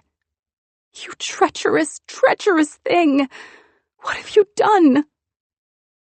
I'd wondered how it was possible to magically find a soulmate in a random group of boys. But now, I couldn't question it. Chapter 20. The next few days passed in a whirlwind of preparation for the coronation. I did my absolute best to stay in my office and take my meals in my room. But even so, I couldn't avoid Eric completely. We had to go by the church and practice the procession, in which he was forced to participate in order to even out the number of people walking behind me. And he had to stick by Henry as we walked the elite through the great room, explaining how best to circulate at a formal party. And I had to approve the final fitting of their suits, which I managed to do without making eye contact, but which still was much, much harder than I'd have thought. The coronation would be one of the most important moments of my life. And still, all I could think about was how it might have felt to kiss him. I was running late. I never ran late, but my hair wouldn't curl the right way and a seam popped under my arm, and though I'd picked out sensible heels earlier in the week, once I tried them on with the dress, I hated them. Eloise took deep breaths as she got my hair right, practicing with a mock crown to check that everything would look as beautiful as possible when the actual moment arrived. Nina was busy making sure people were dressed and ready, so it was Hale who dashed in at the last moment with a needle and thread to make sure everything with the dress was fixed. "Thank you," I breathed. He tied off the last stitch. Anytime. He looked at his watch. Though, I really wish you'd have asked earlier. "It didn't pop until I put it on." He smiled. I gave everything a once-over, and it looks like that was the only weak spot. Better we caught it now than in the middle of the day. I nodded. I need things to be perfect today. Just once, I'd like to come across as put together, but not so put together that I hate everything and everyone around me. Hale laughed. Well then, if it happens to pop again, roll with it. Eloise went to fetch something from the bathroom and I took my chance. "How's Ian?" I asked in a whisper. "Good. Stunned," he answered, almost giddy. "We both want to help you in whatever way we can. You're making our futures possible, so we owe you one." "Just help me get through today, and that will be plenty." "Something every day," he reminded me. I hopped off the pedestal and hugged him. "You've been incredibly worthy." "That's good to know," he replied, returning my embrace. "Okay, I'm getting my suit jacket and heading downstairs. Let me know if you need me today." I nodded, trying not to tense as Eloise came back to do her final touch-ups. "He's a nice one," she remarked, spraying the last of the flyaways. "He is." "Personally, I'd pick Kyle," she commented with a giggle. "I know." I shook my head at her. "I still haven't forgotten how you let him sneak into my room." She shrugged. "He's my favorite. I have to do what I can." Finally, everything was in place. I made my way downstairs, the tail of my cape draped over my arm. The foyer was a mass of people. General Ledger on one side, holding Miss Lucy's hands to his lips. Josie and Nina in matching pale blue gowns that would look lovely as they held my train down the aisle. And the 5 remaining elite in a circle toward a corner, with Eric wearing a tie that was a shade of blue slightly brighter than the others. But I only had eyes for one boy in the crowd. As I reached the middle of the staircase, I caught sight of Aaron. He was here. I rushed through the herd, elbowing my way past advisors and friends, running not into Aaron's arms but Camille's. "Is he well?" I asked into her ear. "Oui, very." "And are your people pleased? Do they accept him?" "As if he was born one of our own." I held her tighter. "Thank you." I pulled away, turning to see my stupid brother. "You clean up nice," he teased. I didn't know if I should joke with him or punch him in the arm or scream or laugh or anything at all, so I crushed him in a hug. "I'm sorry," he whispered. "I shouldn't have left the way I did. I shouldn't have left you alone." I shook my head. You were right. I miss you so much it hurts. But you had to go. As soon as I heard about Mom, I wanted to come back, but I didn't know if it would make things worse or better, or if it was even fair for me to show up since it seemed I was the cause. Don't be ridiculous. All that matters is that you're here now. He held me close for a minute as Lady Bryce organized everyone into cars. The advisors went first, and the elite just after, all of them bowing deeply to me, Eric especially. He didn't meet my eyes, and I was grateful. Who knew what my stupid heart might have done if he had? It did melt a little when he walked away, pulling repeatedly at his sleeves, seeming painfully uncomfortable in his suit. Okay, next car, Lady Bryce announced. Everyone whose last name is Shreve, even you, Monsieur French Prince. Yes, ma'am, Aaron said, taking Camille's hand. Eadlin's in first, followed by Nina and Josie. The rest of the family in after that, and I'll be in the car right behind you. Dad paused. Bryce, you should be with us. Absolutely, Mom agreed. There's room in the limo, and you're the one holding this whole thing together. I'm not sure that's appropriate, she replied. Nina tilted her head, trying to put doubt in Lady Bryce's mind. It could easily fall apart on the 10-minute drive. Also, the likelihood of someone thinking Nina and I are sisters is slim, I added. Stay with us. She pursed her lips as if she thought this was somehow a bad idea. Fine. Let's go. We piled into the limo, my dress taking up the space of 3 people. There was so much laughter and feet stepping over feet that the whole thing started to feel funny. I took a deep breath. All I had to do was say a few words, make a promise I'd already made in my heart. I looked across the car to Mom. She gave me a wink, and that was all I needed. Josie and Nina followed me down the aisle of the church, holding my cape so it didn't drag across the floor. As I walked, I looked at the signet ring on my finger, the Ilian crest gleaming in its center. Dad already trusted me in this role. He was already delighted with the way I was handling it. This was just making everything official. I caught the eyes of as many people as I could, hoping to convey my gratitude. At the head of the church, I knelt on the little resting stool, feeling the weight of my dress fanned out behind me. The bishop took the ceremonial crown and held it above my head. Are you, Eadlin Shreve, willing to take this oath? I am willing. Do you vow to uphold the laws and honor of Ilia all the days of your life, governing your people according to their traditions and customs? I do. And do you vow to protect the interests of Ilia both at home and abroad? I do. And do you vow to use your power and placement to bring mercy and justice for all Ilia's people? I do. It felt appropriate that vows to a country required 4 affirmations, whereas vows to another person only required 1. With my final words spoken, the bishop set the crown on my head. I rose and turned to face my people, my cape looking rather beautiful curled up around my feet like a cat. The bishop placed the scepter in my left hand and the orb in my right. There was a loud knock of a staff on the floor, and the people around me shouted, "God save the Queen!"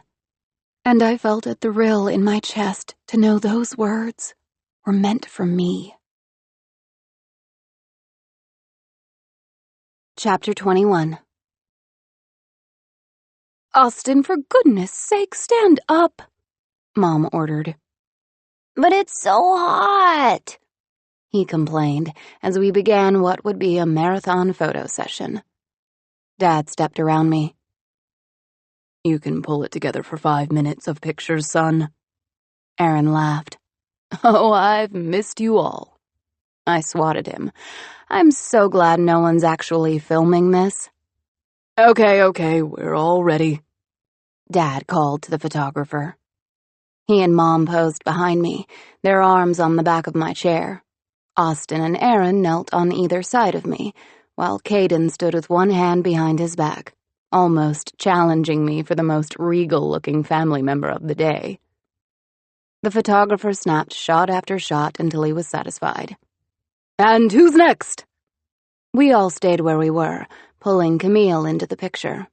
Then, so we would have a picture of the whole family, each of the elite boys was rotated through the portrait. Then it was a picture of me with the Ledgers, then one with each member of the advisory board, including Lady Bryce, who bypassed the traditionally stiff pose and hugged me tightly instead. "I'm so proud," she kept saying. "Just so proud." Then, of course, we had to get a shot with the entire Woodwork family. Josie walked up as fast as she could, placing herself so she was practically front and center. I shook my head as Miss Marley gave me a big hug. "I'm so happy for you, honey. You've grown up so fast." I laughed. Thank you, Miss Marley. I'm glad you could all be here today. Mr. Woodwork smiled. "As if we'd miss it. Congratulations." Miss Marley still held my hands. "These past few months, seeing you ascend and watching you and Kyle become so close, have been wonderful." I smiled. Honestly, it's hard to imagine us not being friends now. I can't believe it took us this long to actually get to know each other. "It's funny how that works," Miss Marley replied. "It seems a shame you and Josie have hardly gotten to spend any time together." "What?" Josie said, able to hear her name if it was so much as tapped out in Morse code on a different continent. "It might be good for you two to do more together." Miss Marley looked between the two of us, glowing with joy. "Yeah, we totally should," Josie squealed. "And I'd love to," I lied. "But now that I'm queen, I'm afraid my free time will be very limited." Mom smiled knowingly behind her friend. I could tell she realized exactly what I was trying to do. Miss Marley frowned. "True. Oh, I know. Why don't you have Josie shadow you for a few days? She's always had a deep interest in the life of a princess. Now she can study a queen." "That would be amazing." Josie grabbed my hand and, to my credit, I didn't jerk it away. With everyone waiting for me to speak and my mother's eyes warning me that, queen or not, I'd better not disappoint her closest friend, I didn't have a choice. "Sure, Josie can shadow me. That will be great." Josie danced back to her spot and I eyed Kyle, who was doing his best not to laugh at my newest predicament. His amusement made me smile, and I felt confident that I'd at least look happy in the pictures. Finally, it was time for the individual portraits with the elite. I stood in my coronation gown as they were each cycled onto the set. Fox was first, and he looked sharp in his dark gray suit. "Okay, so what do I do?" he asked. "In the family picture, I put my arms by my side, but I feel like I should, I don't know, hold your hand or something?" The photographer called out. "Yes, that's good." As Fox took my hand in his, he stepped a little closer and we smiled as clicks flashed through in quick succession. Ian sauntered over next, looking quite pleased. "Stunning, Evelyn. Absolutely stunning." "Thanks. You don't look so bad yourself." "True," he said, smirking. "Very true." He positioned himself behind me. "I haven't gotten to thank you yet, both for your pardon and your discretion." You and I always got by on minimal communication. I knew you were thankful. "I'd been preparing myself for a life of disappointment," he admitted, his tone the closest to nervousness I'd ever heard it. "To consider that anything else is possible feels unreal. I'm not quite sure how to move forward." Just live. Ian smiled at me, kissed my forehead, and moved to the side. After Ian, it was Kyle's turn, and he barreled across the set, making me scream when he scooped me up and spun me around. Put me down? Why? Because you're queen? I'll need a better reason than that. He finally stopped, facing the camera, and I knew we were both grinning like idiots. These pictures would be a completely different kind of spectacular. I nearly killed myself stepping on that cape, he said. Fashion is deadly. Don't say that to Hale, I commented. Say what to me? Hale said as they switched places. That fashion can kill. Kyle straightened his suit as he walked. Hers could. You look amazing, he said, embracing me. Thanks so much for your help this morning. Everything held together. Of course it did. Did you doubt my skills? He teased. Never. I stood back so we could take a few pictures with our faces showing, though I couldn't wait to see the ones of us embracing. Finally, it was Henry's turn, and his smile alone was enough to make this long day feel short. He stopped a few steps away from me and took a deep breath. You look very beautiful. I am happy for you. My hand flew to my mouth, so moved. Henry, thank you so much. He shrugged. Trying. You're doing great, really. He nodded and came over to me, gently turning me away from him. Then he walked around to move my cape so it fluttered around from behind me, and he came to the other side, placing his hands on my waist, standing proudly just over my shoulder. It was clear he had put a lot of thought into how he wanted to be perceived in this portrait, and I admired that. When the photographer was done, Henry began to walk away, then paused. Inta Eric? He said, pointing to his friend. Kyle caught on and was in full agreement. Yeah, Eric's been through this too. He needs to get up there. Eric simply shook his head. No, I'm fine. It's fine. Go on, man, it's just a picture. Kyle pushed him a little, but he still didn't move. Part of me worried that somehow everyone would be able to hear my pulse beating out his name if he got any closer. But as hard as I'd worked to avoid him the last few days, it was just as challenging not to run to him now. I walked over to him, and when he realized I was on my way, his gaze flew up to mine. In an instant, everything in the room came alive, like the sunshine had a melody, and the sounds of footsteps had a texture I could feel in my fingertips each time anyone moved. The world woke up when I looked at him. I stopped in front of Eric, hoping I didn't look as dazzled as I felt. I'm not commanding. I'm asking. He sighed. That makes it 1,000 times worse.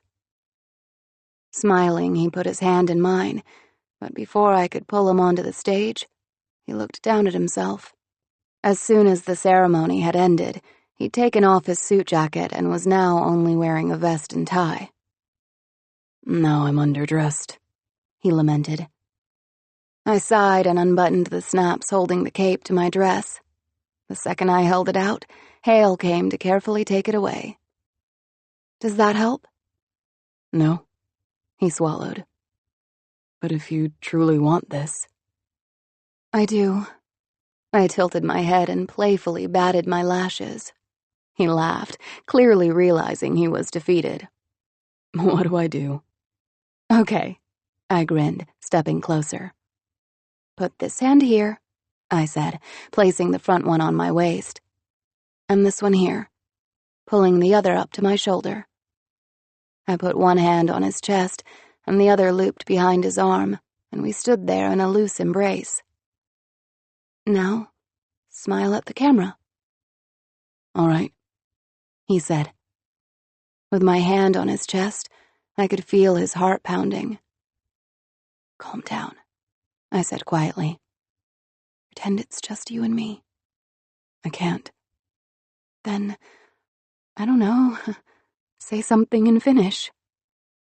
He chuckled to himself and whispered, Vein, koska, pitsit, hauska näin. Though I couldn't understand the words he continued to murmur, I knew I would never be able to forget his tone. Without looking up at him, I could hear his smile, which only made mine brighter. I had to remind myself to breathe. I was so busy listening to him. I knew in my heart these were important words, and I couldn't recognize a single one.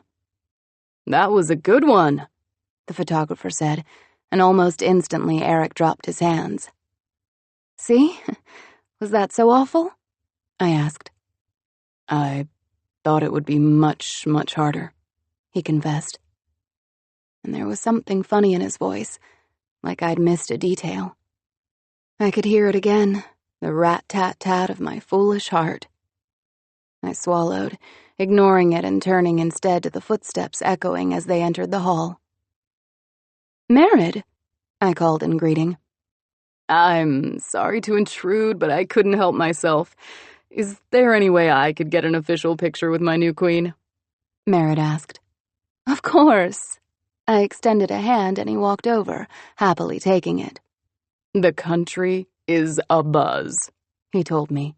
I don't know if you've been hearing reports today, but the coverage is very positive. I haven't had a second to pause and look, I confessed, as he held both of my hands affectionately and faced the camera. No need. You have people at your beck and call to report it all later. I'm just happy to be the first to tell you that your inaugural day is going beautifully.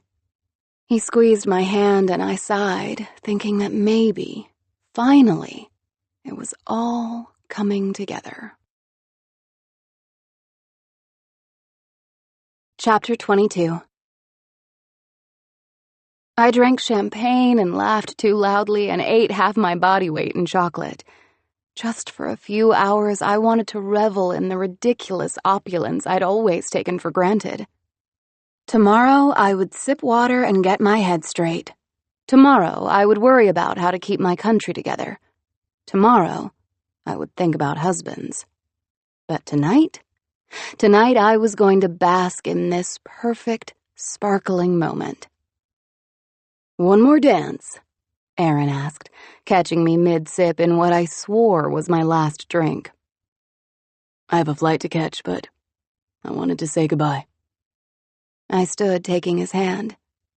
I'll take whatever goodbye I can get. Anything will be better than last time. I'm still sorry about that, but you know why I couldn't. We locked form and he spun me around the room.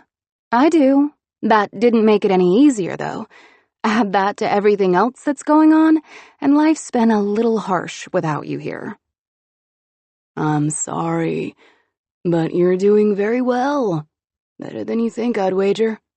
We'll see. I still have to establish my government, make sure Mom and Dad slow down, and find someone to marry me. He shrugged. So, basically nothing. It's practically a vacation. He chuckled. Oh, how I had missed that sound. I'm sorry if my letter was harsh. Mom and Dad wanted to protect you, but I was afraid that not knowing where you stood might actually cripple you. It wasn't easy to read, but it's come up again and again. I really should have known, if I hadn't been so self-centered. You were trying to shield yourself, he said quickly, cutting me off. You are doing something no one else in this country has ever done. Of course you found ways to make it easier. I shook my head. Dad has been exhausted. Mom has never slowed down. You were in love and I tried to talk you out of it. There's a word for what I am, but I'm too much of a lady to say it. He laughed out loud at that, and I caught several eyes looking our way, most noticeably Camille's. I'd wanted to be mad at her, this girl who'd done everything I was trying to do but 10 times better, this girl who'd taken away my twin. But it was clear how happy she was to see us reunited. I still didn't understand how she'd mastered everything so easily, how she seemed to maintain being a leader and a girl without effort. I worried that, as perfect as this day was, it wouldn't last. "Hey," he said, noting the worry in my eyes. "It will be fine. You're going to make it through this." I fixed my face, trying to find the magic that had been running through my veins only moments ago. I was the new queen. It wouldn't do for me to be sad on today of all days. I know. I'm just not sure how. The song came to a close, and Aaron bowed deeply. "You must come to Paris for New Year's." "And you have to come back for our next birthday," I insisted. "Then you have to honeymoon in France." "Not unless you come back here for the wedding." He held out a hand. "Deal." We shook on it, and my precious twin pulled me close for a hug. "I was mourning for days, thinking you'd never forgive me for leaving. The fact that you're not mad at all makes going that much harder." "You have to call. And not just Mom and Dad, you have to call me." "I will." "I love you, Aaron." "I love you, Your Majesty." I laughed, and we both took a moment to dab at our eyes. "Speaking of that wedding," he started. "Any idea who your groom will be?" We surveyed the room.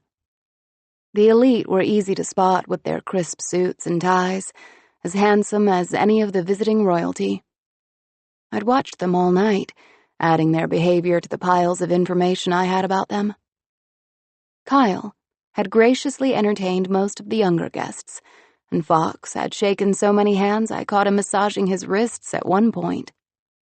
Though Ian and Hale were out of the running, I'd overheard them both giving glowing commentaries about my character to the press, going above and beyond anything I'd hoped for.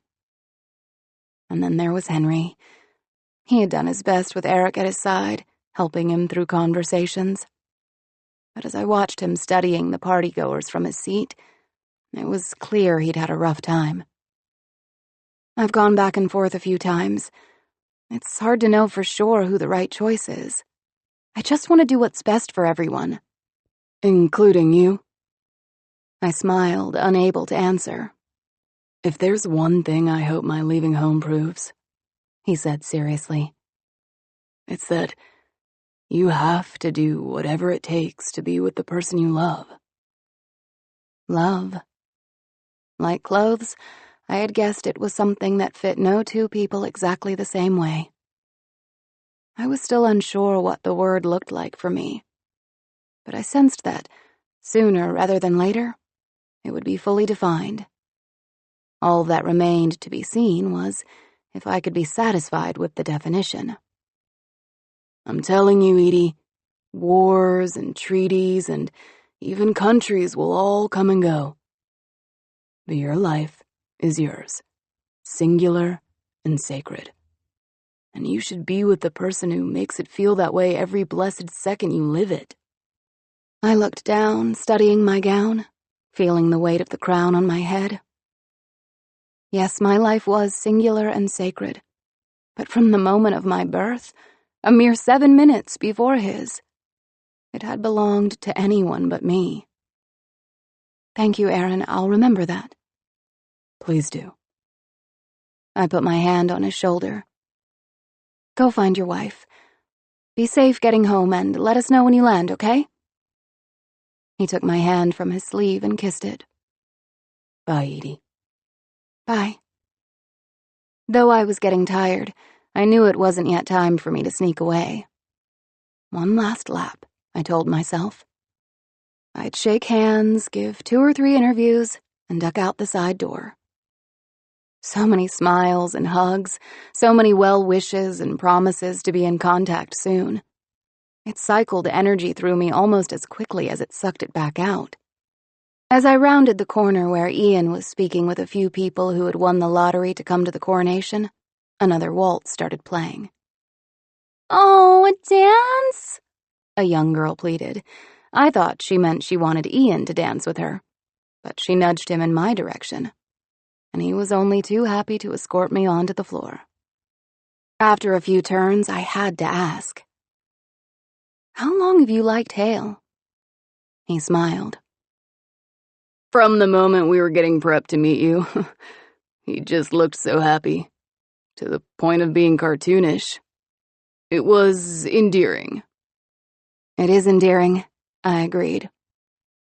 Sorry I lied to you. I was planning on taking this to my grave." "And now?" He shrugged. "I'm not sure, but Hale's so damned insistent on being true to yourself that, at the very least, I wouldn't try to use someone like a screen to hide it, the way I tried to with you. It's not fair to anyone." "It's hard to be fair to yourself sometimes, isn't it?" He nodded. I wouldn't compare our circumstances, though. In the end, no one cares about me, and everyone cares about you. Don't be silly. I care about you. I cared about the swaggering snob who introduced himself that very first day. He laughed, thinking back. Some of that veneer had slipped away. Not all of it, but I knew how hard it was to let walls down. And I care about this nervous, gentle person in front of me now. Ian was not the type to cry. He didn't swallow or blink or give any of the typical signs. But I sensed that if he'd ever been close to shedding a tear, it was right now. I'm so glad I get to see you be queen. Thank you, Your Majesty, for everything. Anytime. The song came to a close and we bowed our heads to each other. Is it all right if I leave in the morning? He asked. I'd like to have some time with my family. To talk. Of course. Stay in touch. He nodded and crossed the room, ready to begin his new life. I'd done it. I'd made it through the day without doing anything humiliating. No one had protested, and I was still standing. It was over, and I could escape to the peace and quiet of my room. And then, when I was about to hit the side door, I saw Merritt speaking in front of a camera. He looked at me and lit up like a firework, waving me over to join in his interview. And while everything in me wanted to go and rest, his smile was so charming that I went to his side. Chapter 23. Here she is, the lady of the hour, he said, wrapping an arm around me as the interviewer giggled. Your Majesty, how are you feeling? She asked, pointing the microphone at my face. Am I allowed to say tired? I joked.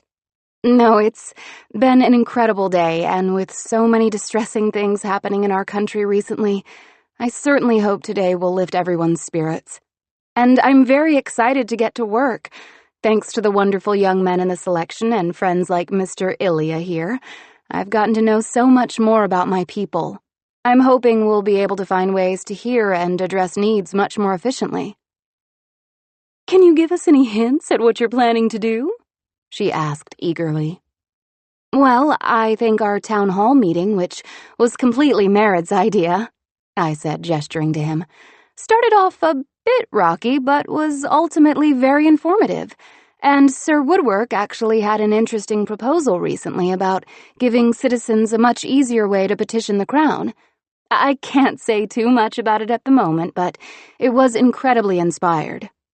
Speaking of proposals, she said excitedly, any news on that front? I laughed. Let me get through my first week as queen, and then I'll turn my focus back to dating. Fair enough. And what about you, sir? Any words of advice for our new queen? I turned to face Merritt, who shrugged and ducked his head. I just wish her all the luck with her reign and finishing her selection. The guy who wins her heart will be luckier than he knows. Merritt swallowed, seeming to have a hard time meeting the interviewer's eyes again. She nodded heartily. He certainly will. She turned to the camera and signed off, her attention no longer on us. I took Merritt's arm and swung him around, moving us out of earshot. I don't want to be rude after all the kindness you've shown me, but behaving like that is inappropriate. Like what? He asked. Like you and I might have been something if only the selection hadn't happened? This is the third time I know of that you've said something like that, but I haven't even seen you in years. I am duty and honor bound to marry one of my candidates, so acting wounded when we've had absolutely nothing together is unacceptable. I must insist that you stop it at once. And why would I do that? He said, his voice becoming slick. Excuse me? If your family had been paying the slightest bit of attention to your people, you might have learned by now that when it comes to the public, I have an incredibly powerful voice. They treasure me. You should see the piles of fan mail I receive. Not everyone thinks the Shreve line is the valid one. I froze, terrified that there was truth to what he was saying. You owe me a lot, Eadlin. I've kept you looking good in papers and spoken well of you in interviews, and I saved that town hall meeting. I did that, not you. I could have... No, you couldn't. And that's the problem. You can't do this job alone. It's nearly impossible, which is why you getting married is a wonderful idea. Only, you're looking in the wrong place. I was too stunned to speak. And let's be honest, if any of those boys were that excited about you, wouldn't they be swarming around you this very second? From the outside looking in, they're all indifferent. My shock turned to anguish. I looked around the room. He was right. None of the elite seemed remotely aware of my presence. In the meantime, if you unite with me, the Ilya Shreve line will be completely secure. No one would dare question your right to rule if you were my wife. The room swayed a little, and I fought to keep myself together as he went on. And you can check the figures if you like, but as far as public opinion goes, my approval rating is twice what yours is. I could elevate you from tolerated to adored overnight. Merritt, I said, hating that my voice sounded so weak. This isn't possible. But it is, and either you can end this selection on your own, or I can drop rumors about us to the point that no one takes it seriously anyway. By the time I'm done, you will look more heartless than they already think you are. I straightened my back. I will ruin you, I vowed. Try it. See how fast they turn on you. He kissed my cheek. You have my number. Merritt walked away, casually shaking hands with those he passed, as if he was already a member of the royal family. While all eyes seemed to follow him, I quietly ducked out of the room. I was a fool. I'd thought that Hale cared about me, that Ian was here to support me, and I couldn't have been more mistaken. I'd been wrong to trust Burke and Jack and Baden. I'd been positive Merritt was here to help me, and he'd only been trying to set himself on the throne. My instincts were wrong at every turn, and suddenly it seemed as though the people around me were nothing but fakes. Was I mistaken about anyone else? Was I wrong to trust Nina or Lady Bryce? Was Kyle not the friend I thought he was? Could I trust what I felt or thought about anyone? I leaned against the wall on the verge of tears. I was the queen. No one was as powerful as me, and yet I'd never felt more helpless. Another figure came out of the doorway, and before I could duck farther out of sight, Eric's face came into view. Your Majesty, I'm sorry. I was just escaping the crowds. It was a little too much for me in there. I didn't answer. Seems to have been a bit too much for you as well, he added cautiously. I stared at the floor. Your Majesty? He moved closer, whispering, "Can I help you?" I stared into those wildly blue eyes and abandoned all the worries in my head. My heart said run, so I grabbed his hand and did just that. I tore down the hallway, looking back once to make sure no one was following. As I hoped, the women's room was empty. Leaving the lights off, I pulled us closer to the window so at least I'd have the moon to help me see. At the risk of making an even bigger fool out of myself than I already have, can you please answer something for me? And you absolutely must be honest here. I give you permission to hurt my feelings. I have to know. After a long moment, he nodded, though his expression told me he was terrified of what might come. Is there a chance that you feel for me the way I feel for you? If you felt even a fraction of this riot that's been happening in my heart, I need to know. Eric let out a breath, seeming stunned and sad at once. Your Majesty, No! I said, ripping the crown off my head and flinging it across the room. Not Majesty. Eadlin. I'm just Eadlin. He smiled. You are always just Eadlin. And you are always the Queen. You are everything to everyone and infinitely more to me. I placed a hand on his chest and could feel his heart pounding in time with mine. He suddenly seemed aware of how desperate I was, and wordlessly cupped my cheek in his palm and leaned down to kiss me. Every moment we'd ever had together danced through my head. His awkward stance the day we first met, and how I scolded him before the parade for biting his nails. The way he protected me when the fight broke out in the kitchen, and how my eyes flitted to him over and over when the boys were deep in prayer outside the hospital wing. And most astonishingly, the moment in the women's room when Camille asked who filled my head, and how hard I fought to stop myself from saying his name out loud then and there. All of it, every magical, forbidden second, burned through me as we continued our dangerously treasonous kiss. When we finally broke apart, I was in tears, positive that Aaron leaving and the fear of losing my mother had been painless in comparison to this. He shook his head, still holding on to me. Of course. The one time I let myself fall in love, it's with someone in another stratosphere. I dug my fingers into his shirt, his vest, so angry that I couldn't hold on to it forever. This will be the first time in my life I haven't been able to have something I truly wanted. It's so cruel that it happens to be you. He swallowed. It really is impossible, then? My face fell. I didn't want to say the words. I'm afraid so. In so many ways now, I can hardly grasp it all to explain, but everything just got much more complicated for me. You don't owe me an explanation. I already knew. I made the mistake of letting myself hope for a moment. That's all. I'm so sorry, I whispered, dropping my gaze. If I thought I could cancel this whole thing, I would. But it would be seen as one more mistake on top of all the other selfish, stupid things I've done. Using his other hand, he gently lifted my chin.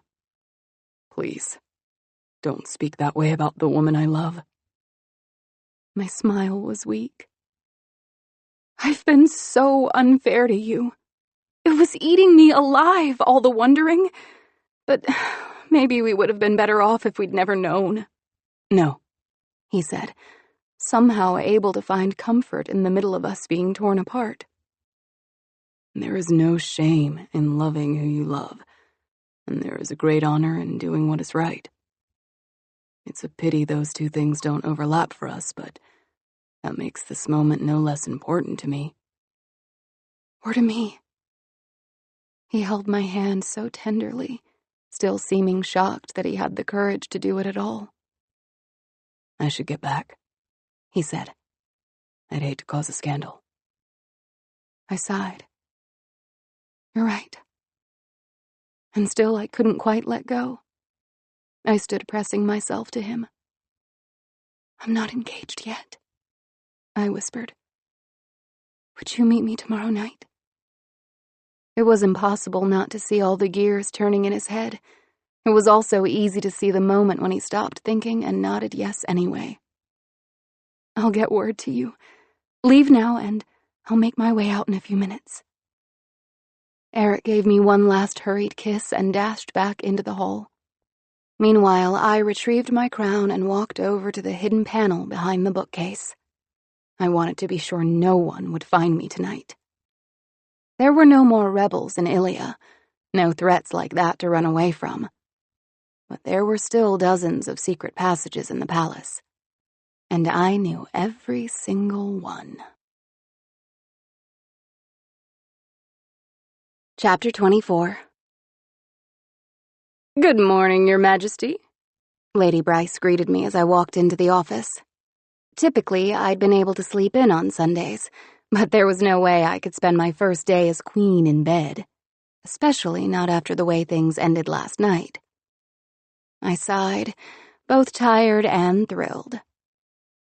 I heard it 1,000,000 times yesterday, but it still feels strange to answer to that title. You'll have decades to get used to it, she replied with a smile. Speaking of that, I need to speak with you about the selection and my reign, and an unexpected complication. Complication? Can you tell me something? How popular is Merid? Lady Bryce whistled. Whew, he's made quite a name for himself over the last few years.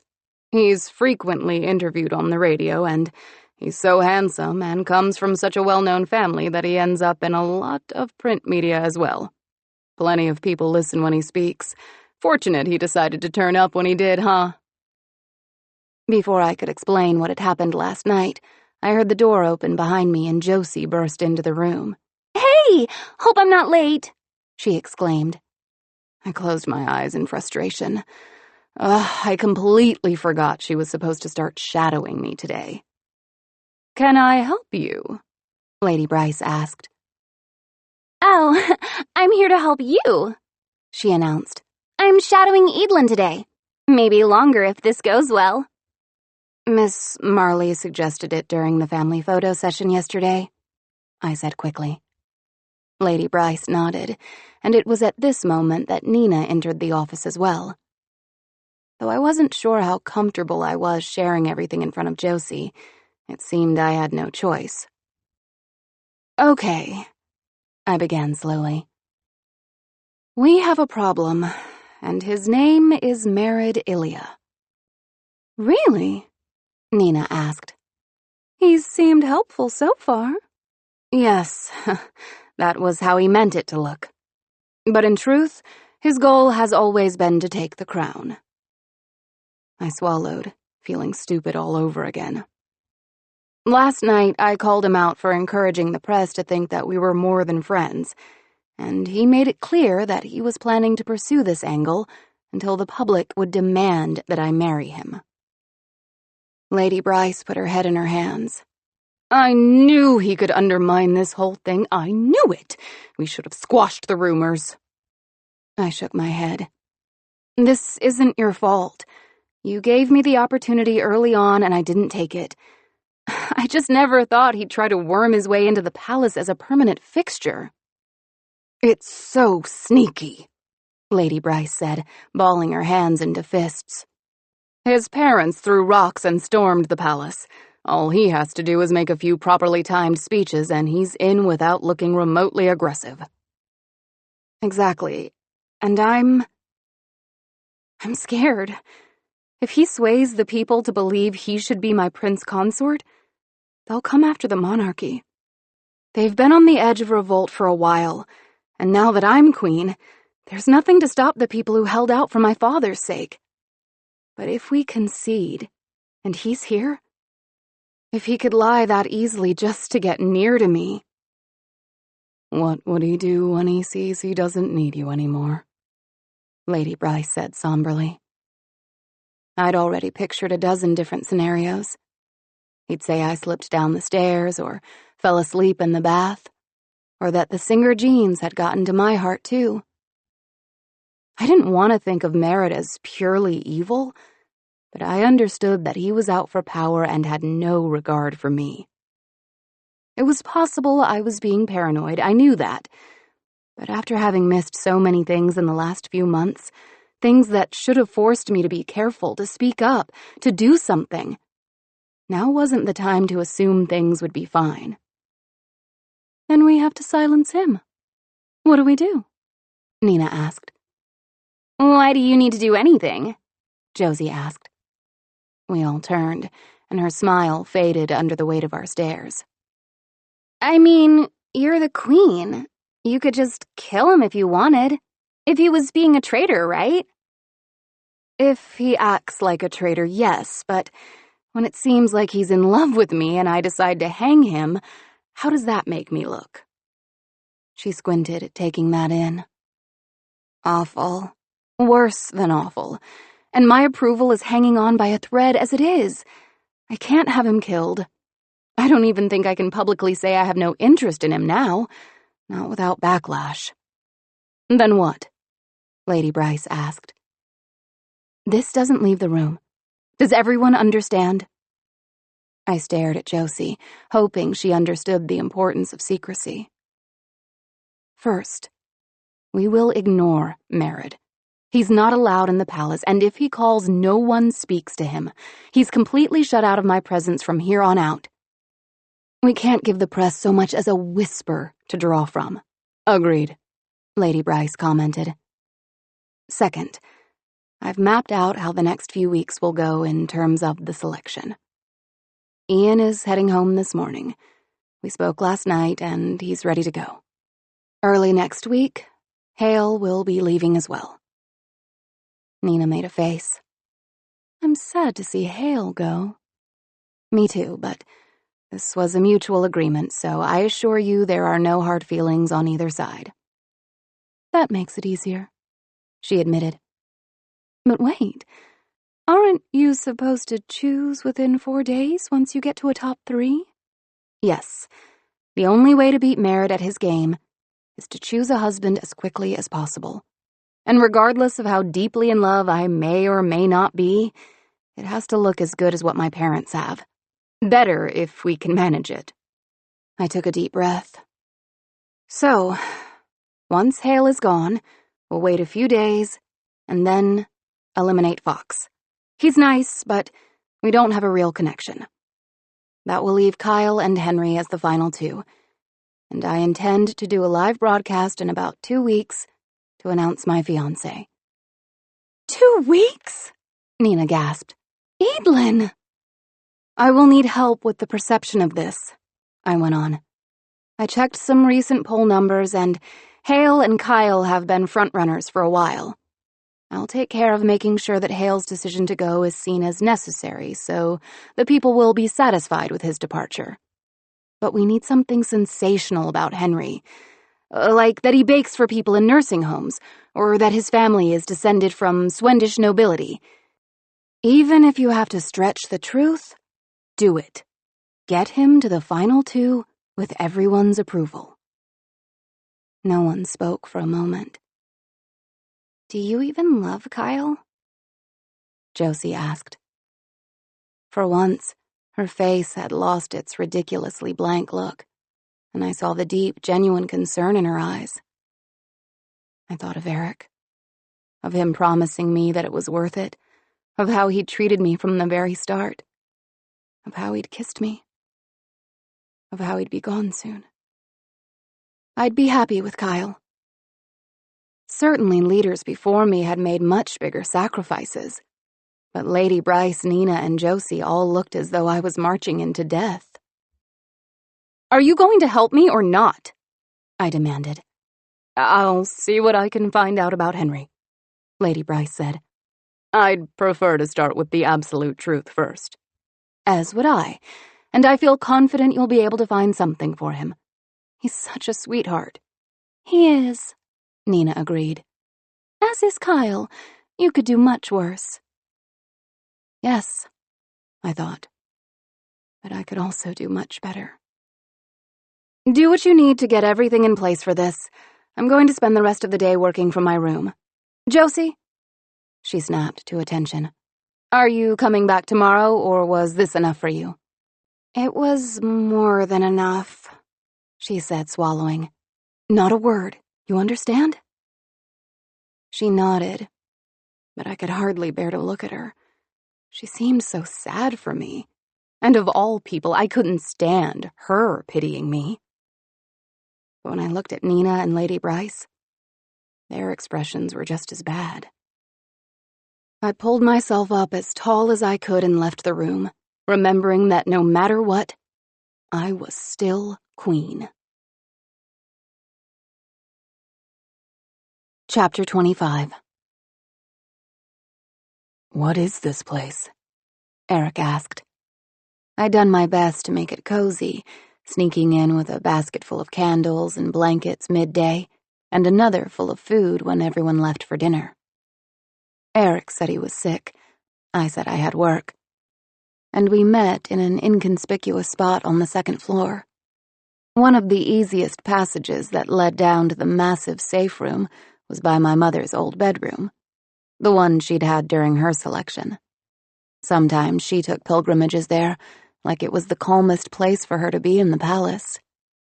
Back when the rebels were a deadly threat, the royal family used to escape down here, I told Eric as we made our way through the passage. But this place hasn't been used in, well, over a decade, and now I think it may be the palace's best-kept secret. In other words, no one's finding us. Eric responded with a smile. Not if we don't want them to. He took a deep breath. I've felt so guilty today, torn between how excited I was about your invitation and how guilty I feel since I'm not even a choice. I nodded, pulling plates from the basket and setting them on top of the blankets. I know. I've been cursing the selection in ways I haven't since my parents first mentioned it.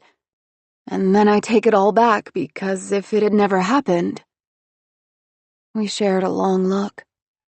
I broke it with a sigh, continuing to set out our candlelit picnic. You know, my father wasn't supposed to marry my mother. You're kidding, he said, joining me. Apparently, my grandfather had handpicked the girls who came to compete. He only threw in 3 5s to appease the lower castes, and he hated Mom from the get-go. On top of that, I found out my parents used to argue all the time. I shrugged, still surprised by their rocky history. I grew up thinking that they were a fairy tale, you know? It turns out they were just like anyone else. Somehow, that makes it even more magical. I let the words hang, thinking of everything I knew now. They slow dance when it rains. I have no idea why, but every time the sky turns gray, you'll find them together. I smiled. I remember once, Dad barged into the women's room, which is completely improper. You're supposed to be invited in. But it was raining, and he wasn't going to wait to sweep her away. And one time, he dipped her in the hallway, and she just laughed and laughed. She was still wearing her hair down then, and I'll never forget how it looked like a waterfall of red. It's like no matter what happens, they can find themselves again there. I know what you mean. Eric eyed the bottle of red wine I'd snagged and grinned. My parents find themselves over Ominolortsi. I wrapped my arms around my knees, tucking my dress beneath me. What's that? It's like an apple donut. My mother made him a batch when they were dating, and it became their thing. When something good happens, Ominolortsi. When they're making up after a fight, Ominolortsi. When it seems like a particularly wonderful Friday, Ominolortsi. How did they meet? This will sound strange, but through bolts and screws. I squinted. So, are they mechanics? No, he replied with a chuckle. My parents have known each other basically their entire lives. They grew up in the same small town in Swendway. When they were 11, some guys at school were picking on my dad, throwing his schoolwork in the mud. My mom was even smaller than him at the time, but she went right up and yelled at them and pulled my dad away. He was embarrassed, but she was enraged. She forced him into an alliance, and that night they met each other on a back road, ran to each of the 3 bullies' houses, and stole the screws out of their bike wheels so they'd have to walk. For weeks after that, any time they saw that one of the bullies had replaced the screws, my mom and dad would go steal them. After a while, the bullies gave up and walked. "I like your mom," I said through bites of bread. "Oh, you guys would get along great. She loves food and music, and is on a constant hunt for a good reason to laugh. My dad, on the other hand, well, if you think I'm shy, you should meet him.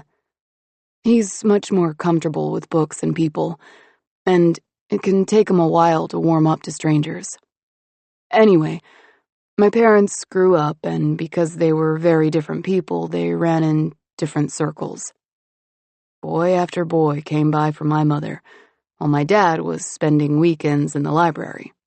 When my dad got older, he bought a bike. And one morning, he woke up and found the screws for his wheels were missing. No! Yes. And she did this until he wised up and started walking with her to school. And they've been walking together everywhere since. That is amazing. He nodded. They married young, but waited a while to start a family. They tell me not to take offense, but that they weren't ready to share each other with anyone else, not even me. I shook my head. I really wish I could meet them. They'd have liked you. Dad might have spent most of the visit hiding in his room, but he'd have liked you all the same. Eric uncorked the wine, and we shared fruit and bread and cheese. For a long time, we didn't speak. The silence made everything feel bigger, better. There was no rush to fill the space, and after days and days of sound, the comfortable quiet with Eric was the most soothing thing in my world. It was like being alone without really being alone. I have to ask an embarrassing question, I admitted after a while. Oh no. He took a deep breath. All right. I'm ready. What's your full name? He nearly spit out his wine. I thought I was going to have to confess some dark secret, and that's it. I feel bad that I've kissed you and don't know your last name. He nodded. It's Aiko Petteri Koskinen. Aiko Petteri? Koskinen. Koskinen. Perfect. Is it okay if I call you that? Aiko. I like your name. He shrugged. I only changed it because I thought it was too strange. No, I insisted. It's not strange. He looked down, toying with the blanket. What about you? Full name? I sighed. There was some debate over middle names, so... it's Edelyn Helena Margaret Shreve. That's a mouthful, he teased. It's pretentious, too. My name literally means Princess Shining Pearl. He tried to hide his smile. Your parents named you Princess? Yes. Yes, I am Queen Princess Shreve, thank you. I shouldn't laugh, and yet you do. I brushed the crumbs off my dress. It makes me feel like I was predestined to become a brat. He grabbed my hand, forcing me to look at him. You are not a brat. The first time we really spoke, I corrected your manners. He shrugged. They needed correcting. I smiled sadly. I'm not sure why, but that makes me want to cry. Please don't. That was a good day for me. I questioned him with my eyes, holding on to his hand as he continued. When you got up onto the float, and you were speaking with Henry, after you were done, you looked down to let me know everything was okay. You didn't have to do that. You were busy and in a rush, and you still acknowledged me, even after knowing I was the type of person who bit my nails when I was nervous. That made me want to cry even more. Did it start then? Pretty much. And I've chastised myself for it every day since. But, of course, I assumed no one would ever know. Least of all you. I was a bit slower, I admitted. I think it was when you pulled me from the kitchen. You weren't worried about what was happening or how we might look running through a crowded room or anything else in the world, it seemed. I was unsettled and you brought me back to Earth. So many people are in charge of keeping me in line, but no one seems to make me feel quite so normal as you. He swallowed. I'm sorry I won't be able to do that much longer. You have no idea how much I wish you could. After a strained moment of silence, he cleared his throat. Would you please be so kind when this is over? Would you please not contact me? I'm sure you could find me anytime you wanted, but please don't. You have been a wonderful friend to me, and so have these men. I don't want to become the kind of man who betrays his friends. And I don't want to become the kind of woman who deceives her husband. When it's over, it's over. Thank you, he whispered. But nothing is over tonight, I reminded him. He looked down, smiling a bit. I know. I'm trying to decide if I have enough courage to ask you for another kiss. I moved closer to him. You can ask for one, or 2, or 12. And he laughed before he toppled backward, the rush of our movement knocking over his glass of wine and sending the candle flames dancing. Chapter 26. I got to the office a little later than I'd intended the next morning. I swept back my hair and dressed in a rush, but no matter how much time I spent on my face, I couldn't seem to wipe away my smile. It was a delicious feeling falling in love. I'd had so many luxuries in my life, and I thought I'd had a taste of this before, but I realized now it was merely a cheap imitation of something not meant to be imitated in the first place. I reminded myself it would end, and I'd already made my peace with it.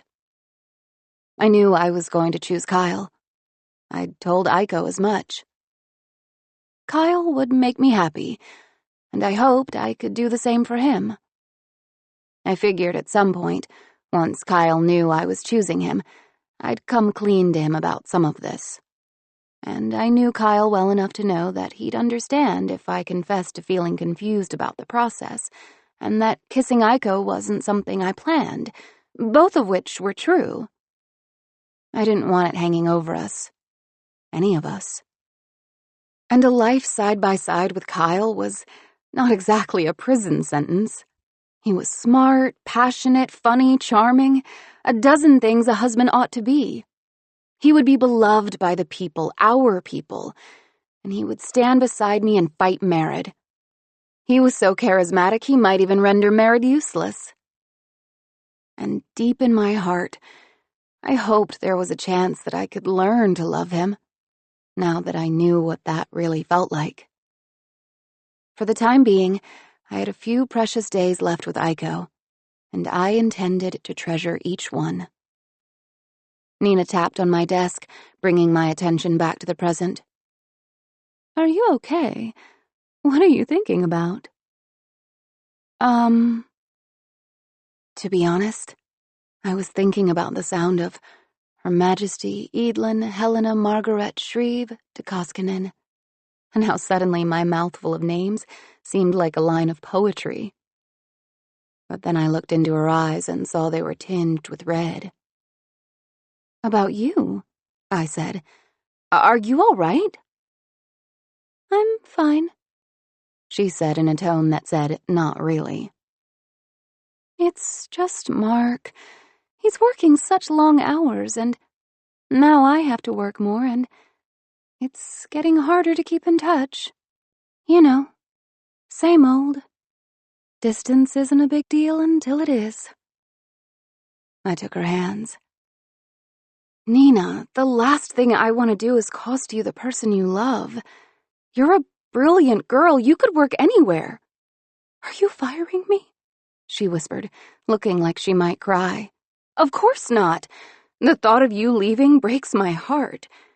If you can have friend soulmates, you're mine. And I don't want you going anywhere." She laughed through her glassy eyes. "I just can't bear to watch you lose something that matters so much to you." "I get that. Do you have any idea how hard it is for me to sit back and look at your life right now?" I sighed. "My life is a different thing entirely. And like you said, I could do worse." "Eadlin, please rethink this. There must be a better way to stop Merid." "If there is, I don't have the time to wait for it. If I don't secure my place now, I'll either have a reign filled with people trying to usurp me and failing, or people trying and succeeding. Those options aren't acceptable. This matters to me. I can't compromise." She nodded. "Well, neither can I. And I couldn't leave you like that." I took her hand, grateful as always for her presence in my life. "Let me know if you change your mind," I insisted. "If you need to leave, I could—" I was stunned into silence by the sight of Josie coming into the office balancing a tray in her hands. She set a cup of coffee in front of Nina and one in front of me before she spoke. Everyone said you took your coffee with 2 sugars, but if it's wrong, I can go back. No, I said, still slightly confused. "That's right." Okay, and I was walking by the mailroom and they had these, so I figured I could get them to you. She placed a handful of letters in the wooden inbox on my desk. "Thank you." She nodded. Also, I saw your mother this morning. She's doing very well. I haven't seen any of the boys. "Good luck hunting them down," I said with a smile. "Thank you, Josie." "It's the least I could do," she shrugged. "I'm not busy if you need another set of hands." "Nina?" I turned and saw she was still taking in this change. "How's your penmanship?" she finally asked. "Excellent," Josie replied, beaming. "All right then." And just like that, I got an unexpected addition to the office. Fox was quiet as we walked the palace halls. It wasn't the most exciting of dates, but the constant cloud of worry hanging over my head had sapped any creativity I had. Still, as the photographer checked the images on the back of his camera, he seemed pleased. "It's kind of sad that we can't go out to a restaurant or do something fun like, do you bowl?" Fox asked. "No," I answered with a laugh. "Putting on shoes that 1,000 other people have worn and putting my fingers into holes with goodness knows how many germs in there?" I stuck out my tongue. "Ugh, not my thing." He smiled. "But it's so fun! How can you even think about germs?" Austin once asked to go bowling for his birthday. We rented an entire bowling alley for the afternoon. After I realized you were supposed to wear used shoes, I couldn't get over it. No matter how much disinfectant they sprayed in there, I wasn't up for that. Everyone played, even Mom, but I watched. "That's sad. Are you afraid of germs?" His tone was almost mocking. I let the snub go. No, it's just incredibly unappealing. Well, that settles it, he said. Settles what? If you marry me, the first order of business is putting in our own personal bowling alley. I laughed. I'm not kidding. Maybe we could do away with the studio and put it there. No more reports? I asked joyfully. Okay, that might be a tipping point for me. I'm on board. You could design your own shoes. Ooh. I could already imagine taking those weird shoes and making them worthy of royalty. That would be a fun project. That's one thing I really like about you, Fox. You're good at lightening the mood.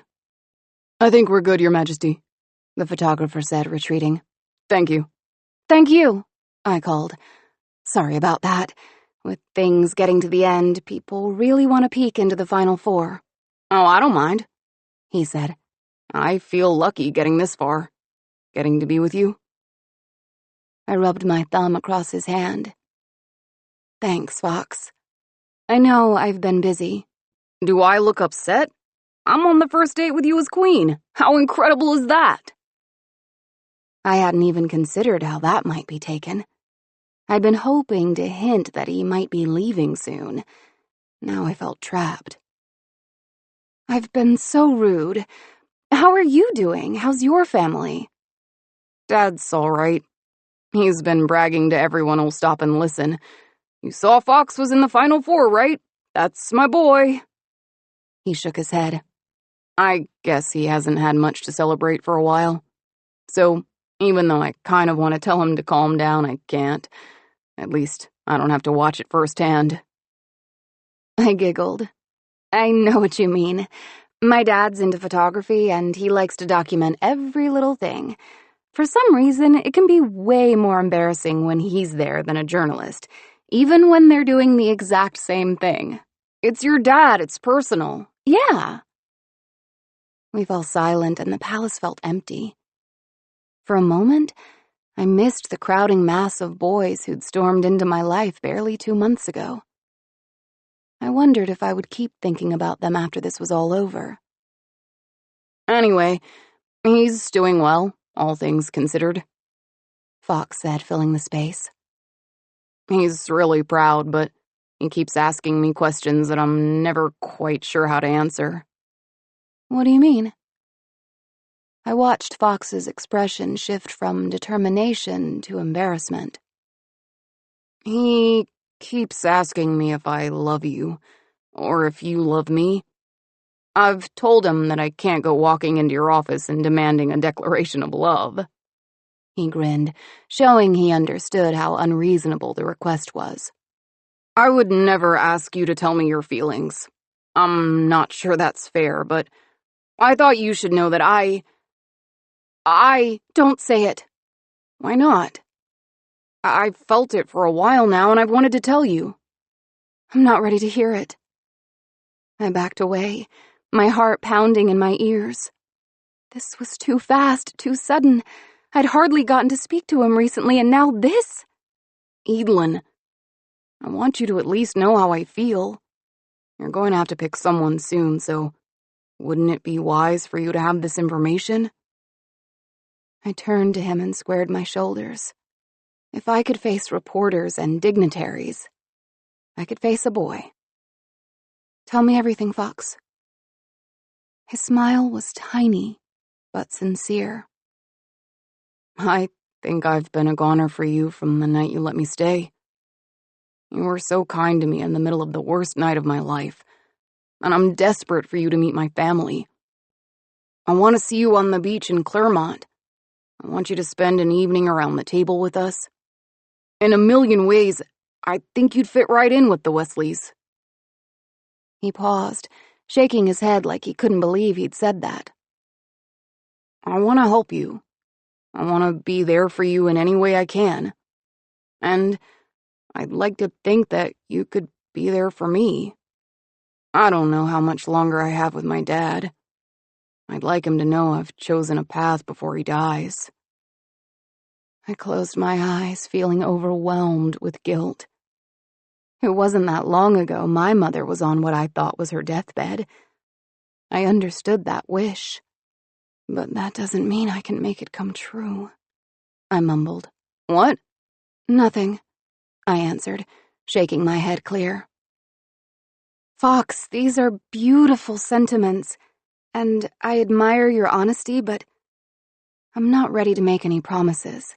I'm not asking you to. He came closer, taking my hand. I just needed you to know how I felt. And now, as you said, I'll take all this into consideration as I'm making my choice, which will be soon. He rubbed his finger across my hand, a gesture that felt less comforting than it should have. I'm serious about you, Eadlin. Don't doubt it. Oh, I don't, I whispered. Not in the slightest. Chapter 27. I don't understand, Nina confessed the next morning as I was recounting the date to her. Isn't him confessing his devotion a good thing? Like, maybe he could be one of the top 2 instead? Everyone else was still at breakfast, so the office was empty. As the sun beamed through the windows, we sat together on a couch, legs curled beneath us as if this was the morning after a slumber party. I don't think so. Something about it felt so forced.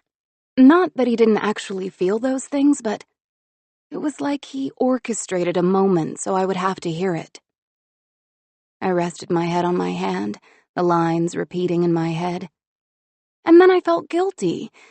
He talked about his dad and said I'd make a good Wesley, and it was all just off somehow. My free hand picked at the hem of my skirt, as if my fingers could undo my tangled thoughts. I think what it was, I began, is that he said he'd felt this way since the night of the kitchen fight, but we haven't really had much interaction since then, at least not one-on-one. So for him to have this growing, deep, serious attraction to me, where does it stem from? Nina nodded. It's like he's in love with someone he thinks you are, not who you really are. My whole body wilted in relief. That's it.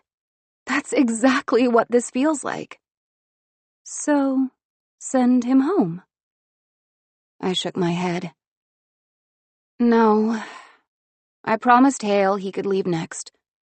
He's ready, and I don't want to disappoint him. Not after everything he's done for me. Good morning, Your Majesty. Hi, Nina.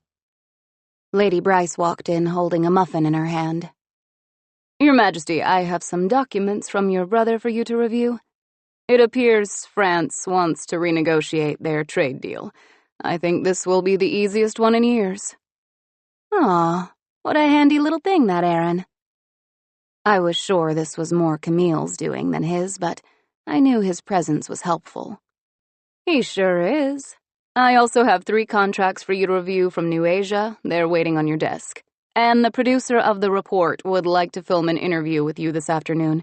Something about transition pieces. I don't know. Oh, so a nice, easy day, I joked. As always. Lady Bryce, did you help Dad this much? She laughed. Only for a short time. Once you grew up, he wanted you to take on a bigger role. And as soon as you feel you're on your feet, I'll happily step back. Or maybe retire. I scrambled off the couch and grabbed her by the shoulders. No, not ever. You will live and die in this office. As you wish, my queen. Your Majesty, Your Majesty! Someone yelled. Josie? I called, watching as she ran in. What's the matter? I was watching TV. Married. She was gulping in breaths. What about Merritt? She swallowed. He was seen shopping for engagement rings. It's all over the news. All the advisors flooded into the parlor as we watched everything unfold. Very quickly, the many people I didn't trust with my secrets were made all too aware of what Merritt had been plotting and just how close he was coming to the crown. "He's got the look of a king, doesn't he?" one newscaster said. "Of course he does. He's descended from one," her cohort replied. "Really, wouldn't that be so romantic?" "It would. Oh, it so would, but she is in the middle of a selection." The newscaster brushed her hand across the air. "Who cares? Let them go. None of them has the charm of Merritt Ilya, not by a long shot." I flipped channels. According to the jeweler, Mr. Ilya was looking at some rather expensive pieces, which would only be fitting if he is indeed planning to propose to the Queen. This is yet another unlikely event in a series of unprecedented moves surrounding the royal family. First, we have a selection led by a princess instead of a prince. Second, we have a young woman ascending well before she's been either fully trained or her father has passed. And now, we have an outside suitor trying to steal the Queen's heart before one of the elite has a chance. It is absolutely fascinating. I flipped channels again. "Kathy here was on hand when the young Mr. Ilya came in. Can you tell us what you saw?" Well, he seemed a little bashful at first, as if he wasn't ready to admit why he was here, but after about 15 minutes of him lingering along the case, it was pretty obvious what he was looking for. "And did he seem drawn to anything in particular?" He had me pull out at least a dozen different rings, and when nothing was quite what he was looking for, I told him we could design a piece for him if he liked, and he lit up. I'm hoping he comes back soon. "So would you choose Merritt over, say, Sir Hale or Sir Kyle?" Oh, goodness, I really can't say. All I know is Queen Edelyn is a very lucky woman to have so many eligible men fawning all over her. I couldn't take it anymore. I turned off the TV and fell with a huff onto the couch. I should have known," I said. Silence seemed smart, but now he's made this huge. Mr. Rasmus grunted. "We need a plan." "We have a plan," I snapped. "Is there anything we really could have done besides marrying me off faster?" General Ledger stood with his back against a bookshelf, still staring at the blank screen. "We could kill him." I sighed. I really don't want that to be my go-to move. Sir Andrews was angry too, but for all the wrong reasons. "You shouldn't have provoked him." "I've done nothing," I shot back. "You were actively ignoring him." "Calm down, Andrews." Lady Bryce paced behind the couch, enraged. As I watched her, I caught Josie standing in a corner. She must have missed her opportunity to escape and was now trapped, looking afraid of the loud voices and anger that surrounded her. "We have to shut him up once and for all." "The only way to do that is to get Edelyn engaged," Sir Andrews stated. "Yes, we're aware," Lady Bryce agreed in a tired tone. "But she shouldn't be rushed into this. How can she have anything close to a successful marriage if she forces it? It's her duty to make it successful." "Duty? She's a person," Lady Bryce argued. "She's agreed to do this, and there's no reason." "She has never been just a person," Andrews reminded her. "From the second she was born, she's been a commodity, and we need to—" General Ledger was moving toward Andrews. "Say that again. I'm not afraid to make death my go-to move." "Are you threatening me, you little—" "Stop," I breathed. And it was amazing. With the quietest of commands, the entire room came to a standstill. I'd known it was coming for me, and I really had come to terms with it. Merritt had shown how much influence he truly had, and I had to fight him off. I couldn't help worrying that even marriage wouldn't keep the people on my side, but it was all I had left. "Lady Bryce, if you would please, bring Fox to the office. It's time we said our goodbyes." "Are you sure, Your Majesty, once you narrow it down to 3? "I'm not narrowing it down to 3. I swallowed. Please send hail soon after. I'll be making my final choice this evening, and we will do a live broadcast tomorrow night instead of a report. No doubt after this week, everyone will be watching. Absolutely, Your Majesty. There, Sir Andrews. You have your progress. My official engagement announcement will come from the palace tomorrow afternoon. Are you sure we ought to wait that long? If Merritt pulls another stupid stunt, it will be shot down in less than 24 hours. That is good enough for me, sir, so it is certainly good enough for you. I stood. It was done. I was certain something would give me away, convinced that everyone in the room would see that a part of me had lost oxygen and was suffocating then and there. In my head, I watched Iko pack his suitcase and disappear from my life forever. It was a new kind of pain, pressed into this doomed heart of mine. Chapter 28. Everyone left in a huff for lunch, and I stayed in the parlor, craving solitude. In truth, I craved Iko, but there was no way I could get to him without raising suspicion. Gritting my teeth, I turned the TV back on. I muted it, watching the images of Merritt play across the screen. Maybe the people were right. Maybe I should step down now. If we trained Caden for the crown, that might save everything.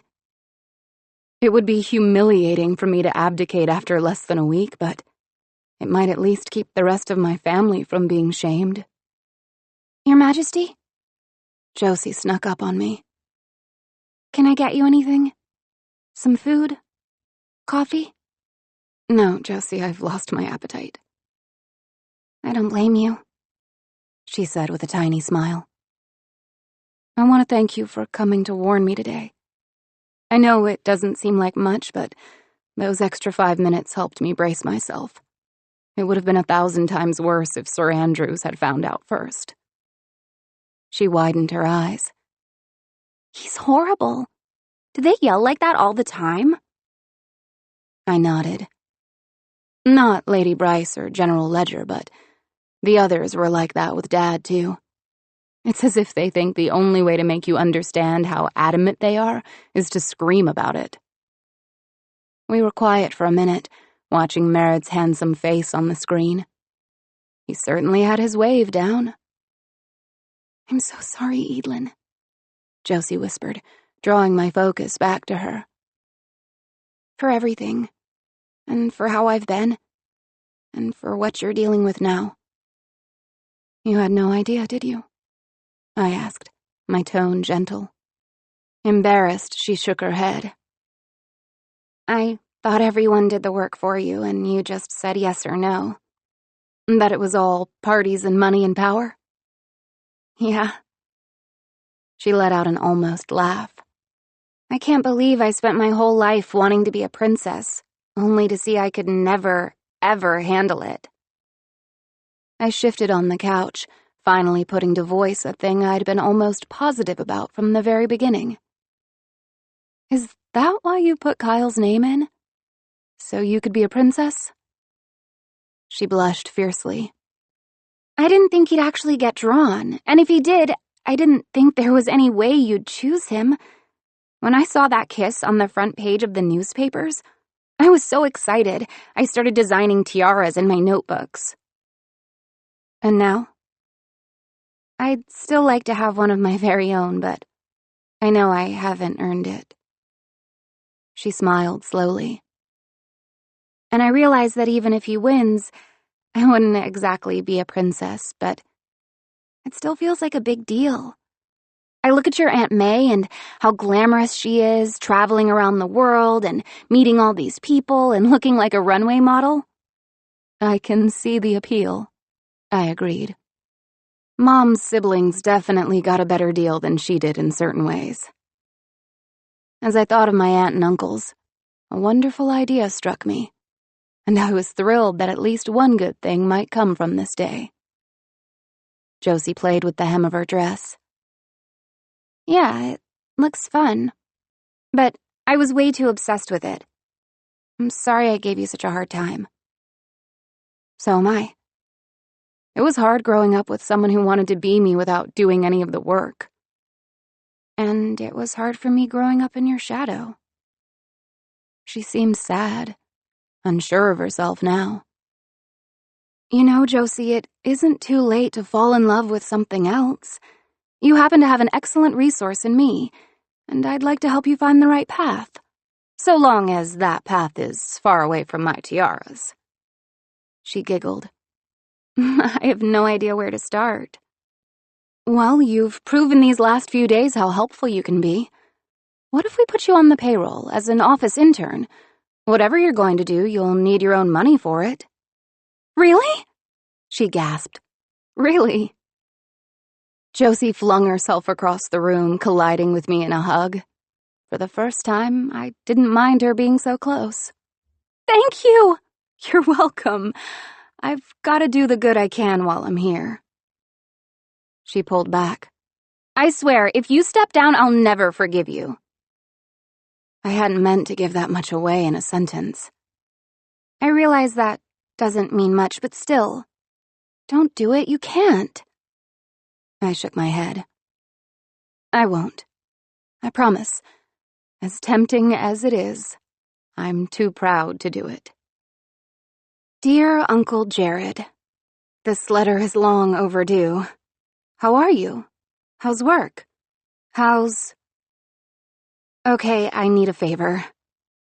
My lady-in-waiting's boyfriend is also a talented scientist. I'm not completely sure if his field and yours are similar, but I thought you might at least have a connection that could get him work in Angeles. It would mean the world to her if he was closer, and it would mean the world to me if she was happier. Do you think you could help? Friendly reminder, I'm your queen.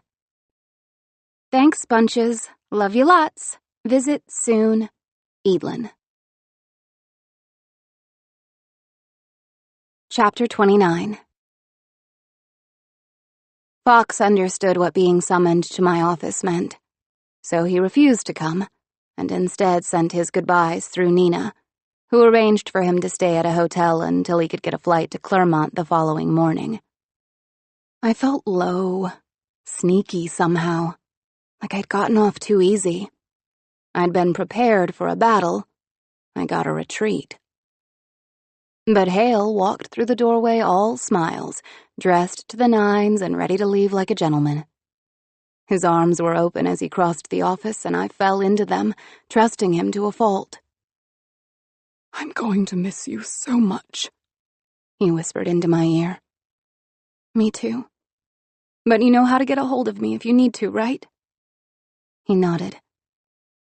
Nina gave me some information along with my flight details. Good, because I'm probably going to need to speak with you soon. Oh?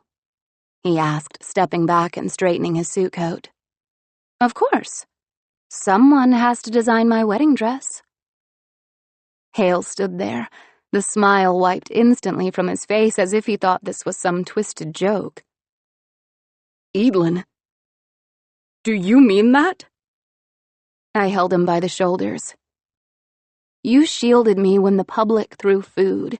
You befriended me before I was willing to accept it. Even now, you've protected me far past anything I've deserved. The least I can do is be your first client. I'll be watching your skyrocketing career with interest, sir. His eyes glistened with tears, but he managed to keep himself together. I'm kind of scared to leave, he confessed. So much is going to change once I'm outside of these walls. I nodded. But that doesn't mean it's going to all be bad. He laughed. When did you become such an optimist? It comes and goes. As do most things, he said with a sigh. As do most things, I agreed. I hugged him one last time. Have a safe flight, and start designing as soon as you get home. Are you kidding? I'll be designing in the car. Hale kissed my cheek and winked. Bye, Evelyn. Bye. With Hale gone, Everything spiraled into a laser focus. This was the end. There were 2 suitors left and 1 blue-eyed soulmate. I wasn't sure who to speak to first. After some thought, I realized Aiko knew what was coming. He wouldn't be surprised by my announcement. But Henry would, and I expected he was going to take it hard. I would see Kyle first, and that would leave me plenty of time to talk this out calmly with Henry, through the painful use of his positively wonderful translator. I was trembling when I knocked on Kyle's door. I hadn't prepared a speech or anything, and while I assumed he'd say yes, I really had no idea. What if he'd suddenly decided I wasn't worth all the work? His butler answered the door and bowed deeply. Your Majesty. I need to speak with Sir Kyle, please. I'm sorry, miss, he's not here. He mentioned getting something from his old room. Oh. Well, I know where that is, thank you. I made my way up to the 3rd floor, following the path I'd taken the night he'd agreed to kiss me in the hallway. What a strange turn our lives had taken. Kyle's door was slightly open, and I could see him tinkering away in the corner of his room. He'd flung his suit jacket and tie on the bed and was sanding a small piece of wood, presumably preparing to attach it to the structure beside it. Can I come in? He whipped his head up and a few strands of hair fell into his face. It was getting long again. It didn't look as bad as I remembered. Hey there, he said, shaking the mess off his hands and coming to greet me. I was hoping I'd get to see you today. Oh, yeah? He put an arm around my waist and pulled me to the back of the room. I was watching some TV this morning, and I kept seeing all this stuff about Merritt. I rolled my eyes. I know. He's a bit of a problem right now. He swept some dust off a chair, and I sat across from him, looking at his little creations. Detailed sketches in blue and black ink, piles of books with papers sticking out, and his miniature buildings scattered around like a tiny town. He'd made a world up here. Can he really propose? He sounded nervous, like he feared Merritt might take me instead of the country. He can, I suppose, but I won't say yes. I sighed. Turns out, Merritt is not the ally I thought he was. He's been threatening to sway public opinion, and at first I wasn't sure he could do it. Then the way he got himself into everyone's house today, it's brilliant, really. Just like Lady Bryce said, it's an instant, battle-free invasion. Invasion? Like what? Is he suddenly vying for the crown? I ran my fingers over the lines of one of Kyle's drawings. I don't think it's sudden. I think he and his family have been looking to make a move for quite a while. The inept young queen was a perfect opportunity. Now he wants to be my consort and use my name to make his plans happen.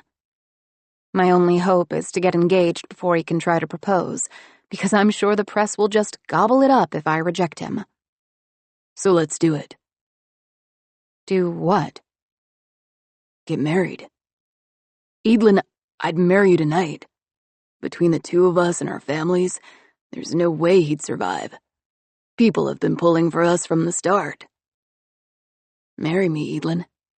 I looked into the sweet and worried face of Kyle Woodwork, and for a minute, I really thought I could. I told myself it would all be easy, to walk down an aisle and find him at the end. He'd always make me laugh, and after the last 2 months of being on the same side, I knew without question that he would support me for life. I will confess, I came here just now to make that very proposal, but I can't. Why? Is it because I didn't get down on one knee? He dropped instantly, gripping my hands. Or wait, is it because you're supposed to ask? I got down on the floor with him. No, it's not because of any of that. His face fell. You don't love me. I shook my head, laughing. No. In fact, I might love you a little too much. Maybe not entirely romantically, but I definitely love you. Then why? Because of this, I said, motioning to the work around me. Kyle, I'll never be able to tell you how much it means to me that you would take me for life just to save me from one person. Considering what a pain I've been, that's a miracle. He chuckled, still holding my hands. But all you have ever wanted was to get away from these walls. All you want to do is build. I think that's a beautiful thing. So many people in the world want to tear things apart. How wonderful is it that you do the opposite? But I'd give it up. I wouldn't mind. I would. I would mind. And eventually, when the scary side of my life dies down, you would too. You'd die a little from the ache for it. You'd resent me. Tears pooled in my eyes. I can't live in a world where you don't like me. I'll stay, Edie. I'm telling you, I want to. I can't. You can. You just said that you needed to. Who could do this better than me? Hot tears streamed down my face. Please, don't make me force this on you. You can't make me leave, Evelyn. I ripped my hands from his and shot to my feet, wiping my face. I looked down on Kyle, my sweet, sacrificing friend, and steadied myself. Kyle Woodwork, you are hereby banished from the palace for the term of 1 year. What? He stood, balling his fists.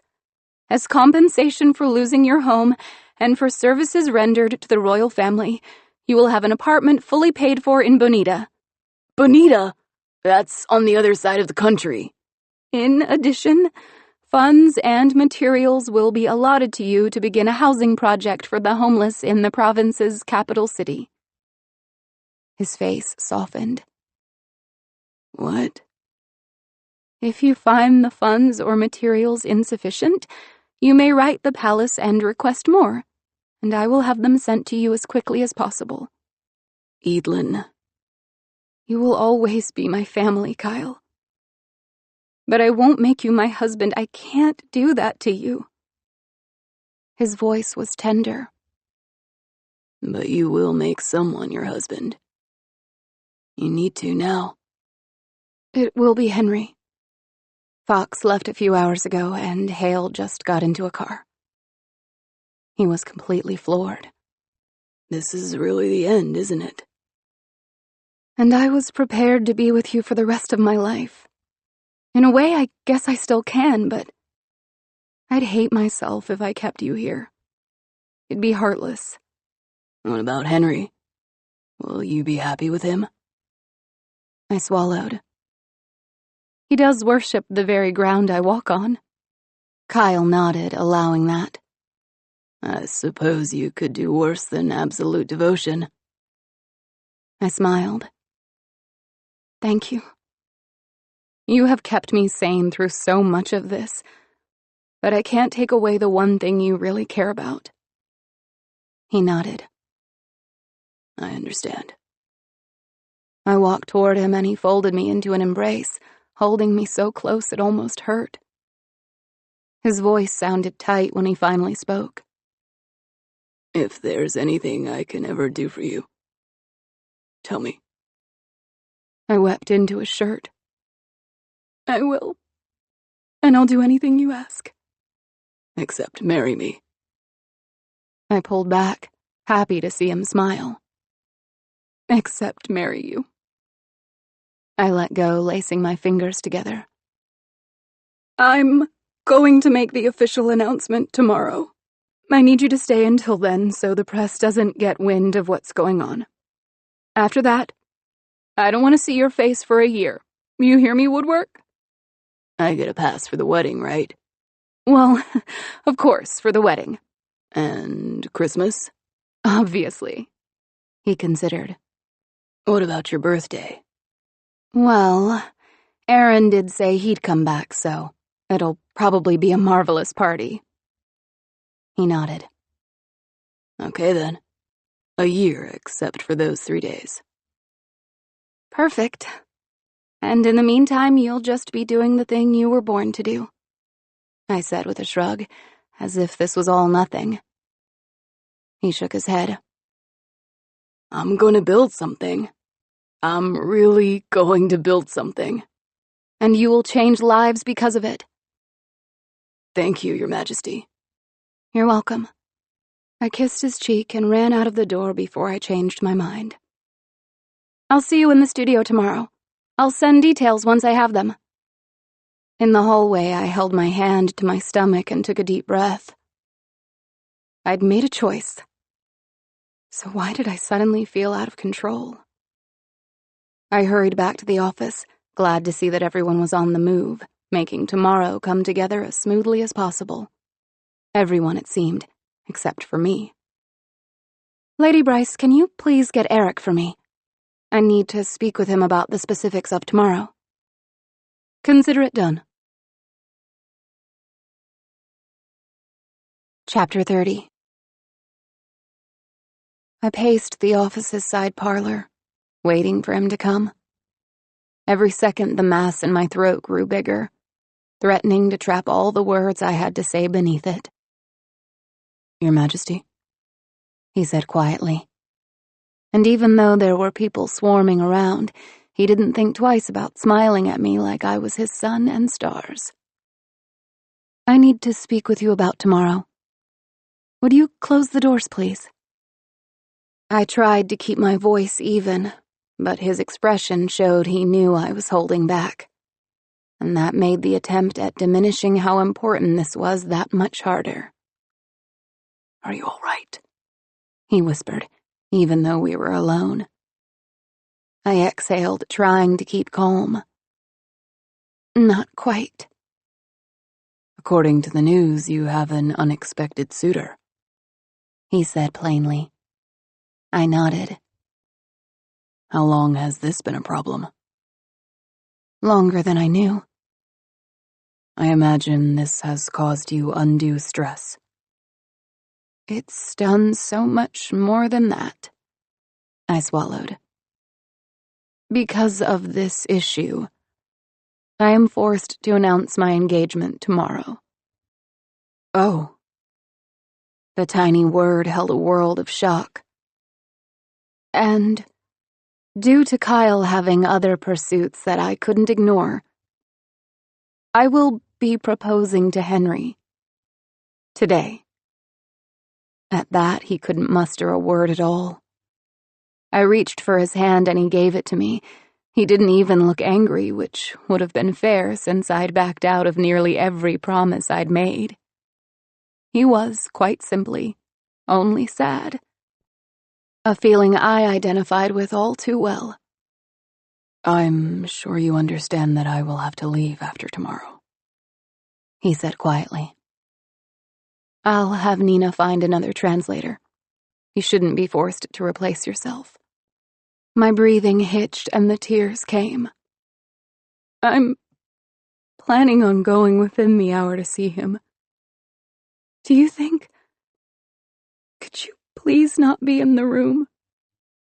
He nodded. If you had asked me to stay, it might be the first time I tried to refuse you.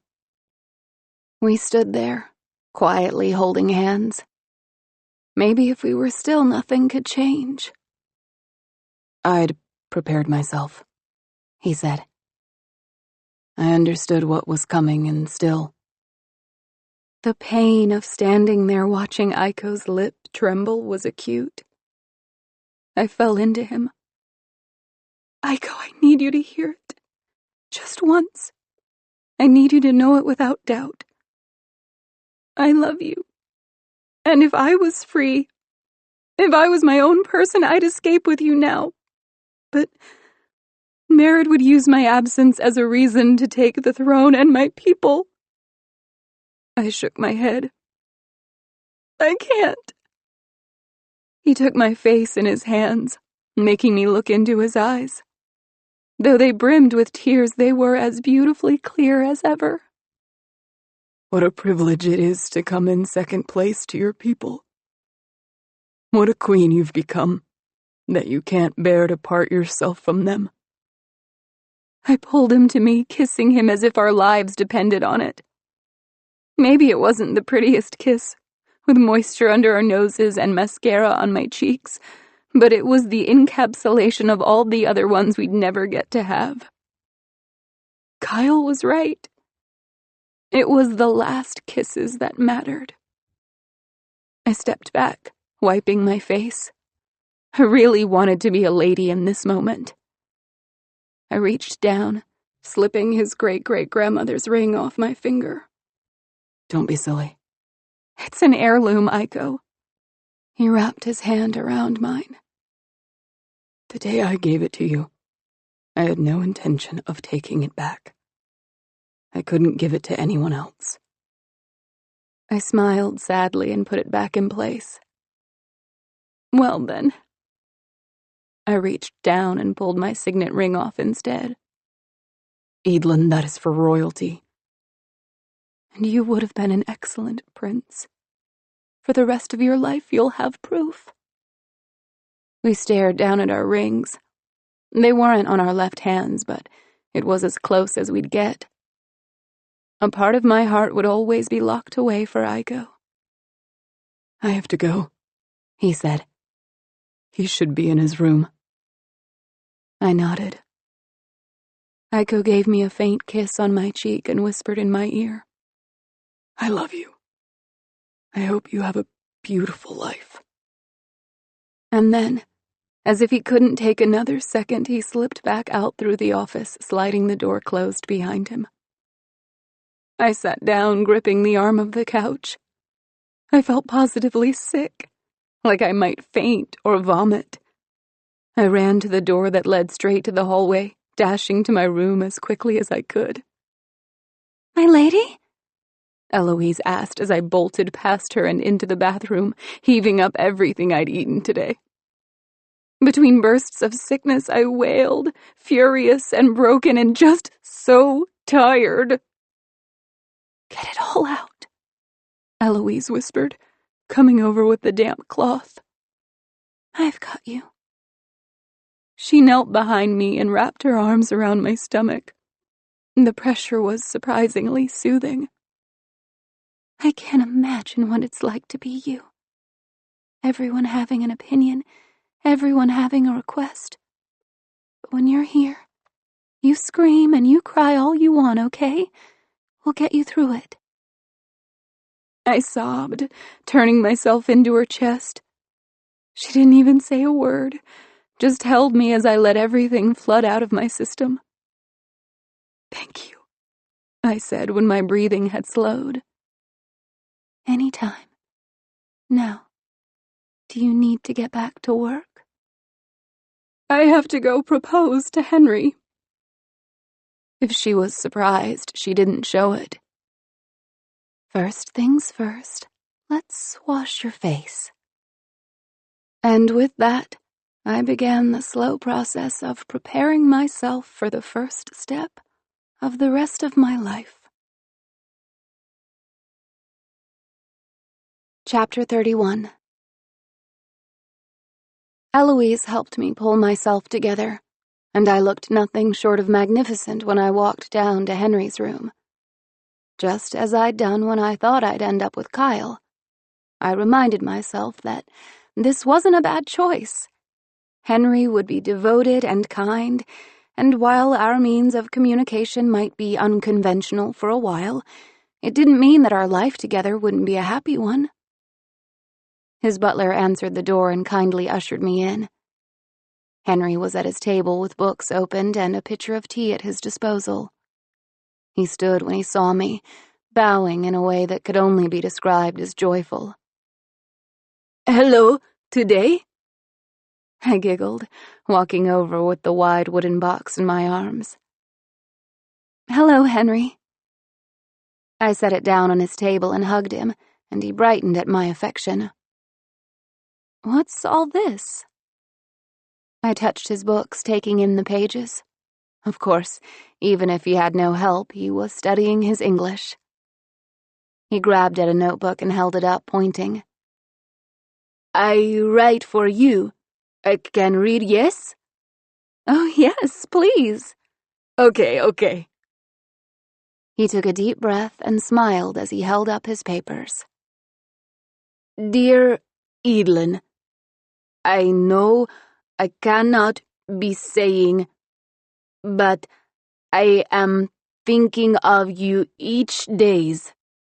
My words are no good yet, but my heart, he said, touching his chest, feels what I cannot saying. Even in Finnish, I would say them bad. He laughed at himself and shrugged, and I smiled. You have beautiful talent, smartness, and are nice. I hope to showing you how good I think of you. Also, more kissing. I couldn't not laugh, and he was so happy to see me in good spirits, he looked like he might burst from it. Still working, he said, sitting the notebook down. I getting Eric? No, I said. Just you. He looked nervous at trying to communicate with me on his own, but even this was better than we'd ever done before. He nodded, rubbing his hands together to get out some of his nervous energy. Henry, you like me, yes? He nodded. Yes, like you. I like you too. He smiled. Good.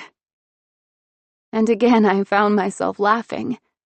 See, Evelyn, this would be fine. Henry, would you marry me? He squinted for a moment before his eyes widened in surprise. I? Marry you? Yes, if you would like to. He stepped back, smiling as always, but there was something in his expression I couldn't name. Disbelief? Doubt? But after a flicker of a second, it disappeared. Wait! He dropped to his knees, clutching both of my hands. You will marry me. Yes. He laughed and went to kissing my hands over and over, finally stopping and staring at them for a while, like he couldn't believe he was going to hold them for the rest of his life. Come here, I said, urging him to stand. He embraced me, holding me tight, and as sweet as all this was, I was fighting the urge to cry again. You have to give me a ring, I said, and opened the box on the table, taking in Henry's audible gasp. Set in the blue velvet were 25 different engagement rings, ranging in size and color but all befitting a queen. He stared at them a second before turning to me. I pick for you. Yes. He made a face, a little overwhelmed with his options. Henry ran his finger over the dreamy combinations of garnet and amethyst and lingered over the diamonds so flat and wide you could go ice skating on them. But then he found a large pearl, set in a blushing rose gold and surrounded by a string of diamonds. He held it up to his face and nodded. For you. I held out my left hand and he slipped on the massive, gorgeous ring. Good? He asked. That was what I would have to be satisfied with. Not perfect, not blissful, but good. And for me, after every mistake I'd made along the way, that should certainly be enough. I smiled. Good. You got a delivery, Eloise announced. I looked at the package, not sure what it was, as I hadn't been expecting anything. I set the box of rings beside it, fanning out my fingers. What do you think? I asked. Eloise's eyes widened. I've never seen anything like it. Well, they made 25 different rings for this, all one of a kind. A bit over the top, but I'm glad this one was in there. Easily one of my favorites. It looks beautiful on you, miss. She smiled at me. Is there anything else you need, or would you rather be alone? Alone for now, I think. Excellent. Call when you're ready for dinner, and I'll be right up. I nodded, and she disappeared around the door, the hem of her dress hitting it as she left. I never should have doubted Nina. I gripped the back of the chair at my table, trying to take things one breath at a time. I'd nearly lost so much, but I had to remember how much I'd gained. I was queen, and I was engaged. I'd finally learned what it was to see other people and what it meant to let other people see me. I still had so much to accomplish, so many things I wanted to do for my family and for my people. I hoped I'd firmly settled myself in a place where I could do that. Sighing, I curiously unwrapped the thin box in front of me. I slid off the lid and gasped. Staring back at me was a beautiful image of my family on Coronation Day. Austin looked like he was plotting something mischievous as always, and Aaron was so handsome. All Caden needed was a sword in his hand, and the image of a perfectly gallant prince would have been complete. I flipped to the next picture, and we were there again in a slightly different pose. I tore through the box, taking in shot after shot, beaming with happiness. Lady Bryce clenched me in a hug, Kyle laughed as he cradled me in his arms, and the Ledgers stood with a hand on each of my shoulders, as if I really was their daughter. These moments felt so far away now. It was almost as if I was looking at another girl in all these photos. A little time and hope was all it took to change a person. When I got to the pictures with Aiko, they stood in stark contrast to all the others. I'd taken off my cape and he was in his vest, and I realized that I had subconsciously posed us like two people in love. My hand rested on his chest as he held onto my waist, and my head was tilted slightly toward him, like his heart had a gravitational pull. I stared at my favorite picture for a very long time, thinking how amazing it was that the photographer had captured the light in his eyes. Just hours after this was taken, I'd stared into those eyes, been held by those arms. How remarkable was it that I had this picture at all? Had it not been for the others, he might not have even walked over with me, whispering finish in my ear. I told myself that I'd been lucky we met in the first place. Had I fought my parents, had Henry not been brave enough to apply, had I moved my hand 2 inches to the right when I pulled out his envelope. I took the photo and walked over to the drawer where I'd been hiding my treasures. I smiled, looking down at my little collection and remembering the past 2 months with a sense of gratitude. Henry's shirt that he made into an apron, Kyle's hideous tie that prevented world peace, Hale's pin stabbed through a scrap of fabric, reminding me to keep it together. Fox's embarrassing stick figure drawing, Gunner's poem that I really didn't even need on paper because I couldn't forget it if I tried. These were the things I'd saved. I stood there, the photo hovering above the drawer. As much of a treasure as this picture was, I couldn't drop it in. There was no way I could put my Aiko in a box. Chapter 32.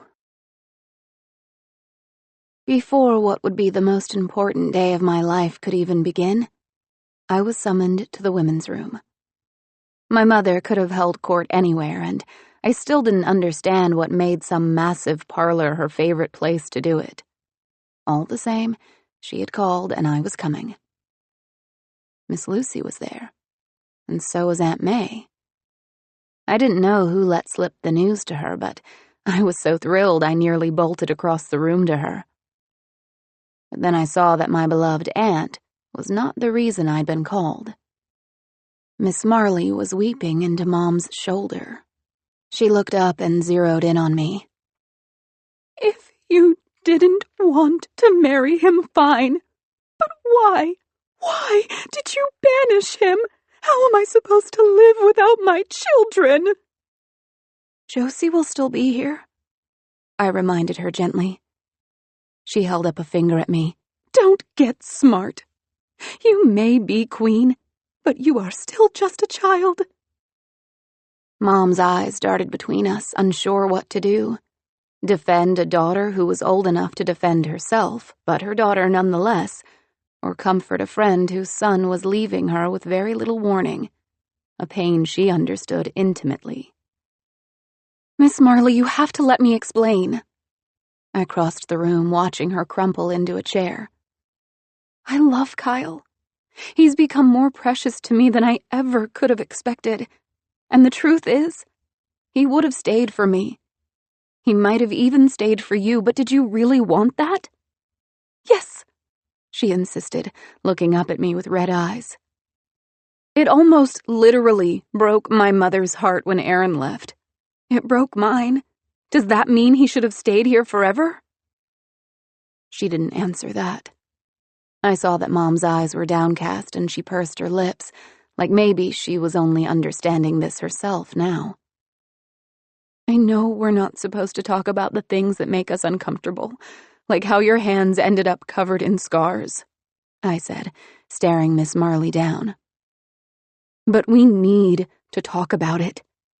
It's remarkable what you did for love, and I am jealous of and awed by you. Her face pulled together, tears spilling again, and I fought to keep myself together. I had too many people counting on me today. We all know what you did, and we all know how you were restored. And I understand that you think you are somehow permanently indebted to our family, but you're not. Miss Marley, what else do you think we could want from you? She still said nothing. Ask my mother. She doesn't want you trapped here. You can go with your son if you want to. You could travel the world as dignitaries if you like. To think that because your life was spared, it is no longer yours is a lie. And to pass that burden on to your children? To make a gifted, talented, passionate young man spend his best years cooped up behind these walls? That's cruel. Miss Marley's head fell into her hands. You could have gone, Mom whispered to her. I thought you knew. It didn't feel like that. Not for me. Carter and I would have died years ago if it wasn't for you and Maxon. I didn't feel like I could ever not be in the process of thanking you. You befriended me when I was a stranger. You talked me down from walking out of the selection. You held back my hair when I had morning sickness. Remember? Because it always happened in the afternoon. They both laughed. When I was scared of this job, you told me I could do it. You helped stitch up a bullet wound, for crying out loud. I was about to ask about that one, but chose to let it go. Miss Lucy walked over and knelt beside Miss Marley, taking her hand. We have a very tangled past, don't we? She said. Mom and Miss Marley smiled. We've made mistakes, and kept secrets, and done plenty of foolish things along with the good. But look at us. We're grown women. And look at Edelyn. The three of them did just that. Should she be looking at herself 20 years from now, bound by every little lapse in judgment, feeling chained by them? I swallowed. Should we? Miss Lucy concluded. Miss Marley's shoulders slumped, and she pulled Mom and Miss Lucy close. I watched this, feeling a knot in my throat. A day would come when my mother would no longer be here, when my aunt could no longer visit, and these ladies would move away. But then there would be me and Josie and Nina, with daughters and cousins and friends.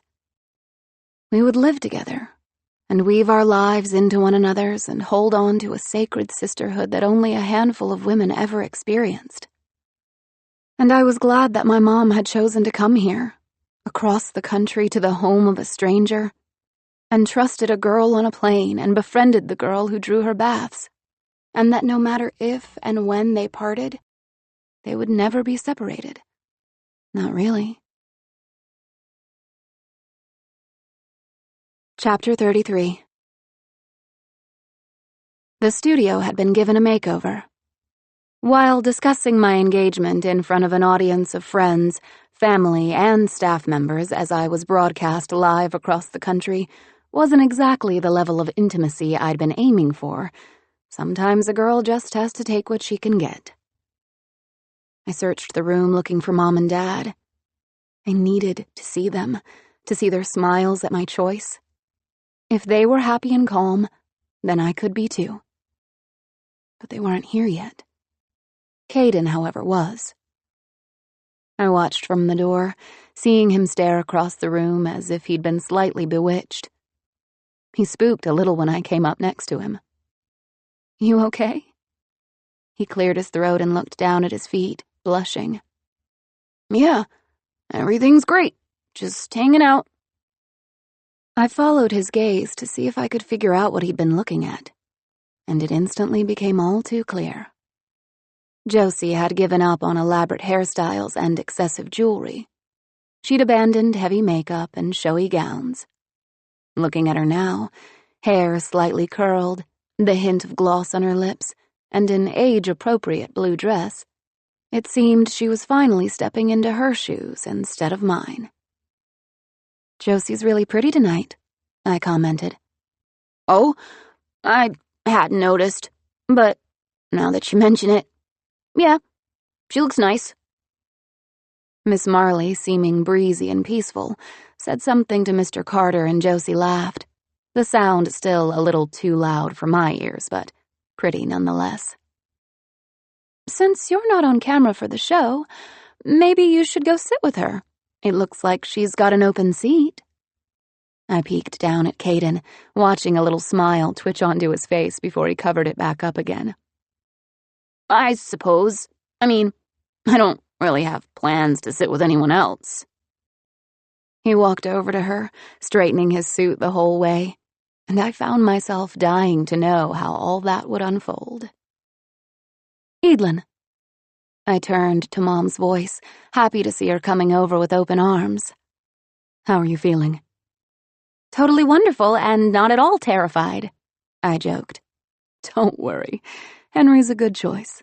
An unlikely one, but very good still." I peeked to the back of the room where Aiko was straightening Henry's tie, and they spoke back and forth, their lips a jumble of shapes I couldn't read. "What's funny, though, is there's nothing to be jealous about." I looked up at Mom, confused. "Jealous?" "Earlier today, when you were speaking to Marley, you said you were jealous of what she did for love." "Did I say that?" I swallowed. "You did. And I wonder why you'd be jealous of someone suffering to get to the person she loves, when it seems like a very sweet boy is waltzing right into your arms." I froze. How could I spin this around? "Maybe a better word would have been admire. It's a very brave thing she did." Mom rolled her eyes. "If you want to lie to me, that's fine, but I'd suggest you stop doing it to yourself before you find you're in a position you can't get out of." With that, she walked on, taking a seat next to Miss Lucy and General Ledger. The studio was usually cold, but I felt sure that the chill that went through me wasn't related to the temperature. "And you'll wait right here," the producer said, dragging Henry to stand beside me. "We still have some time, but don't go running off. Has anyone seen Gavril?" she shouted to no one in particular. Henry pointed to the tie that Aiko had just fixed. "Is good?" "Yes." I brushed at his shoulders and sleeves. I looked past him to Aiko, who had done an amazing job at pulling himself together. I hoped I appeared as calm on the outside as he did. Inside, it felt like I was a sweater with a loose string being pulled and pulled until I'd be nothing but a knot on the floor. I walked around Henry under the guise of double-checking his suit from all angles. I dropped my arm as I passed Aiko, and our fingers met in a kiss before I moved back to stand in front of my fiancé. The thrill running up my skin was electrifying, so I clasped my hands together in front of me, focusing on the feeling of my engagement ring against the back of my fingers. In my periphery, Aiko's figure disappeared through the crowd, presumably so he could find his own level of sanity in this moment. "So," I asked, facing Henry, "are you ready?" He looked at me, his usually jubilant expression dim. Are you? I wanted to say yes, and I could hear the word in my head, but I couldn't manage to work it down to my mouth, so I just smiled and nodded. He saw right through me. Taking my hand, he pulled me toward the back of the room toward Aiko. Envoy, Henry said, his tone more solemn than I'd ever heard it. Aiko's eyes flashed between us. Mixi, eh? I am slow here, Henry said, pointing to his mouth. Not here. He pointed to his eyes. My breathing sped up, knowing my life was all about to fall apart and terrified of what might happen after it did. You are love, he said, motioning between us. When Aiko started to shake his head, Henry sighed and picked up his right hand, pointing to the signet ring. And then he picked up mine, which still wore Aiko's. "Aiko, please explain to him I have to follow through with my selection. Tell him he'll never need to doubt me." Aiko rattled off my appeal quickly, but Henry's expression remained undeterred. "Please," I pleaded, grabbing onto his arm. His expression was incredibly sweet when he spoke. I say no. He picked up my hand and gently pulled off my engagement ring. The room started turning fuzzy at the edges.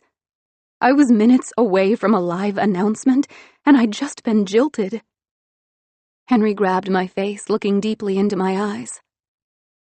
Love you, he vowed. Love you.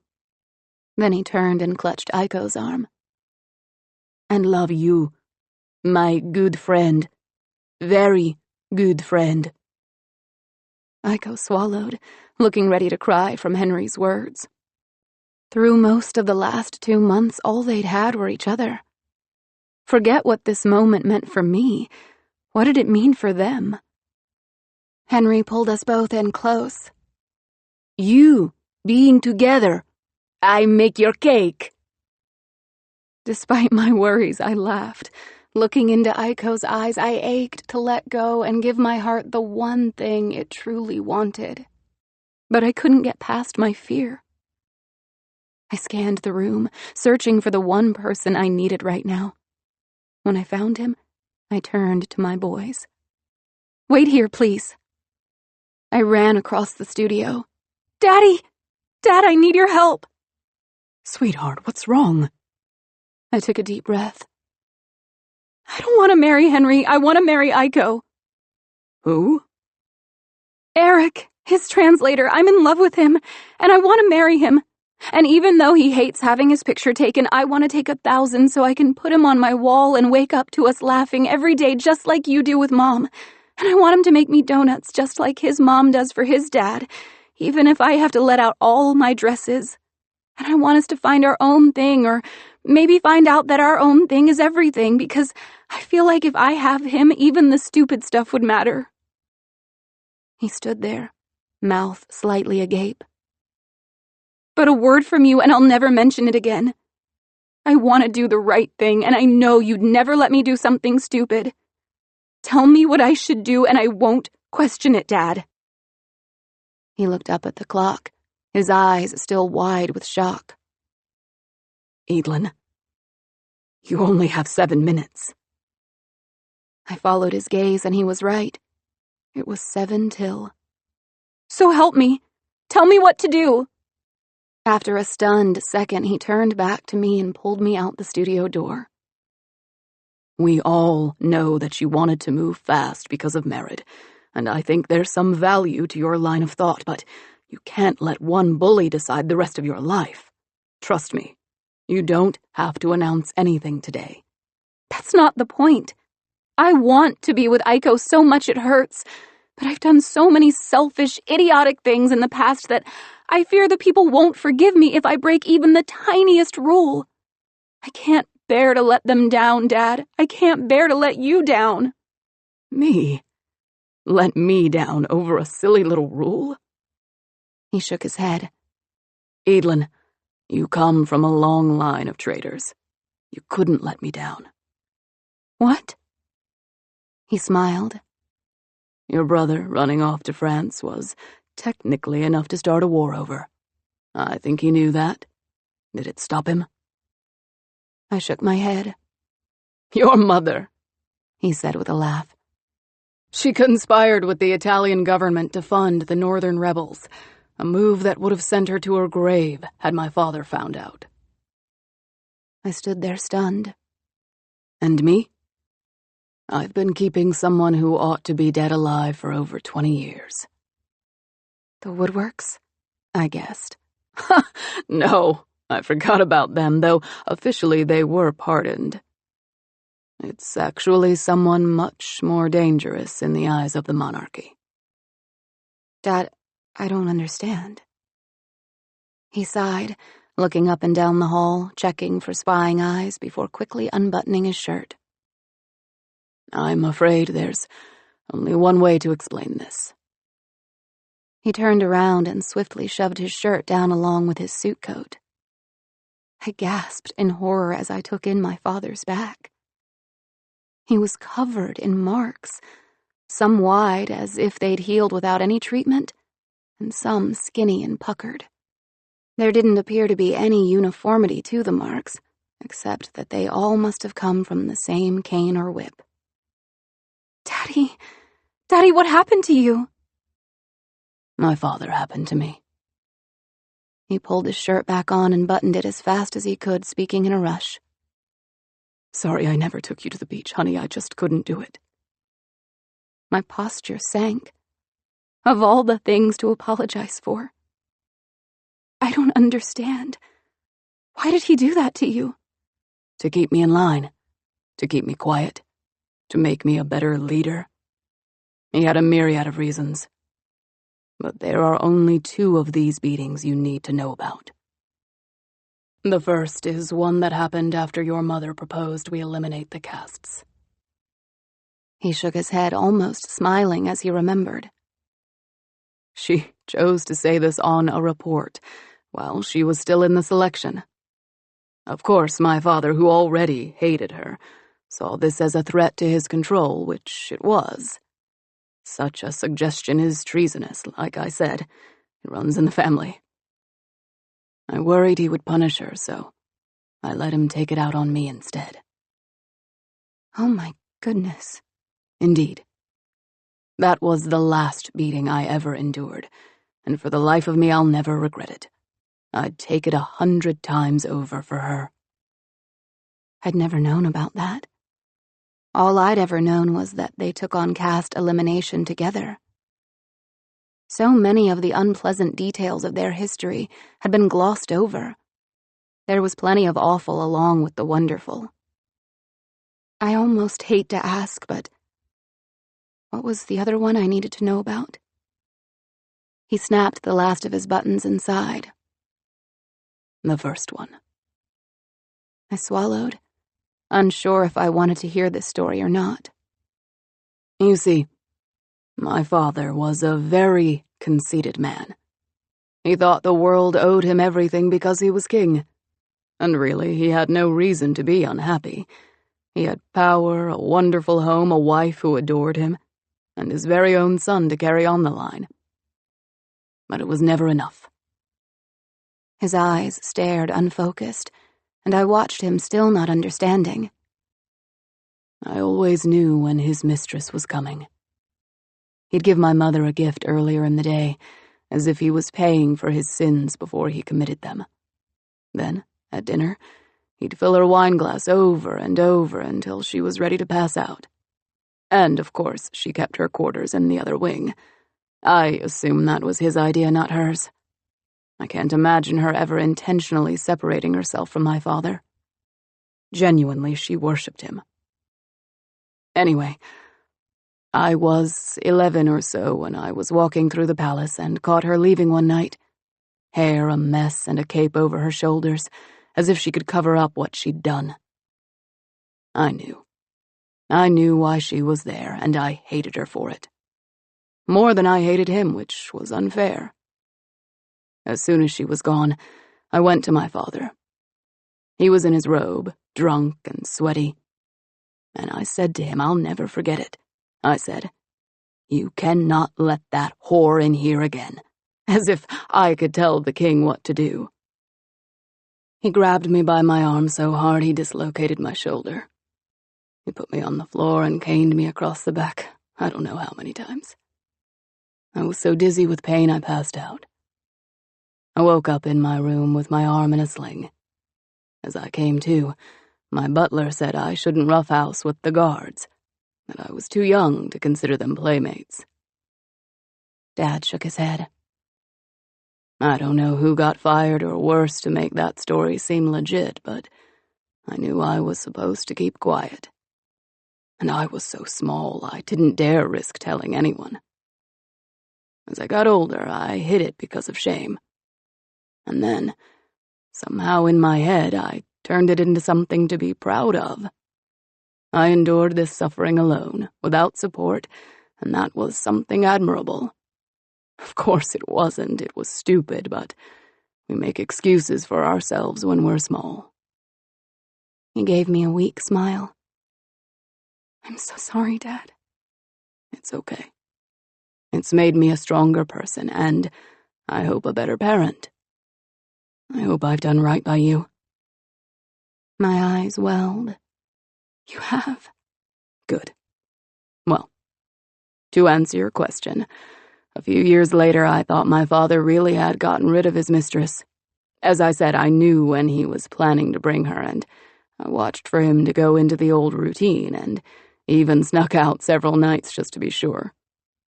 She was gone for months and months, and then one day there she was, walking down the hallway as if she owned the place. I was filled with so much anger at this woman, irate that she had the gall to show her face while my mother slept just around the corner. So I stopped her and told her something to that effect. She cocked her head and smirked at me like I was a bug, like I was nothing. Then she lowered her face to my ear and whispered, "I'll tell your little sister you said hello." And she walked away, leaving me completely gobsmacked. I must have stood there for a solid 10 minutes, too stunned to move. Did she say that simply to make a dig at me? Did I really have a half-sister I didn't know about? I wasn't going to beg her for answers, and it was clear that I couldn't go to my father. It wasn't until after he died that I could even attempt to look for her. He swallowed. Here's the thing, though. Illegitimate children of a royal family member are not allowed to live. What? Why? I think because they might cause a threat to the royal line. Civil war or political unrest does no one any good. Even now, look at the trouble Merit has made. So, in the past, we eliminated those threats as soon as they were discovered. He said all this coldly, disconnected in a way. So did you kill her? He smiled to himself. No. I was enchanted with her the moment I laid eyes on her. She was just a child, and she had no idea who her father was. It wasn't her fault she'd been born half royal.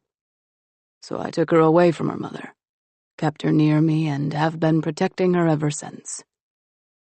He finally risked meeting my eyes. Lady Bryce? I asked. Lady Bryce.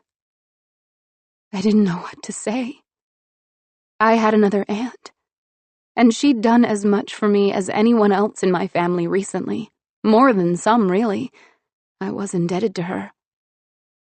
I feel bad keeping her in the shadows, he admitted. I know.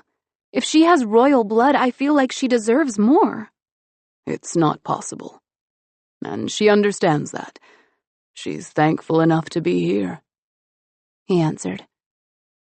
And though we both knew the truth of it, I could see we didn't agree that it was satisfactory. So you see, I have committed treason every single day for the last 20 years. Your mother has. Your brother has. I dare say Caden might be the only one who makes it out without ever breaking a rule. I smiled at the truth to that, dreading just how many Austin would destroy. Break the stupid rule, Eadlin. Marry the man you love. If he's good enough for you to approve of, then I certainly do. And if the people don't, that can be their problem. Because who are you? I'm Eadlin Shreve, and no one in the world is as powerful as me, I blurted without thought. He nodded. Damn right you are. The producer burst through the door. Thank goodness! You have 10 seconds. Run! Chapter 34. I bolted into the room searching for Aiko. I couldn't see him through the throng of people who'd been scurrying around hunting for me.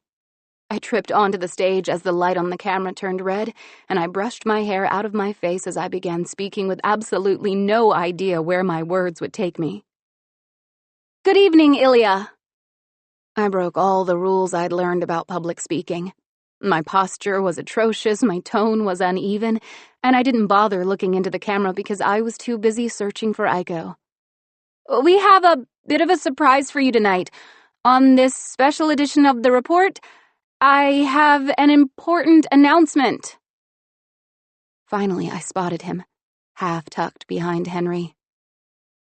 Please join me in welcoming Mr. Aiko Koskinen to the stage.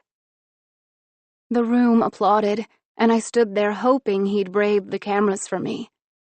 Aiko swallowed and straightened his tie as Henry patted his back, urging him to move. I took his hand and invited him to stand beside me, feeling a little lightheaded and worried that he may be feeling the same way. Some of you might remember this gentleman from a report a few weeks ago. He is Sir Henry's translator. And since his arrival at the palace, he's proven himself intelligent, kind, honorable, funny, and a dozen other things I didn't realize I wanted until I saw them in him.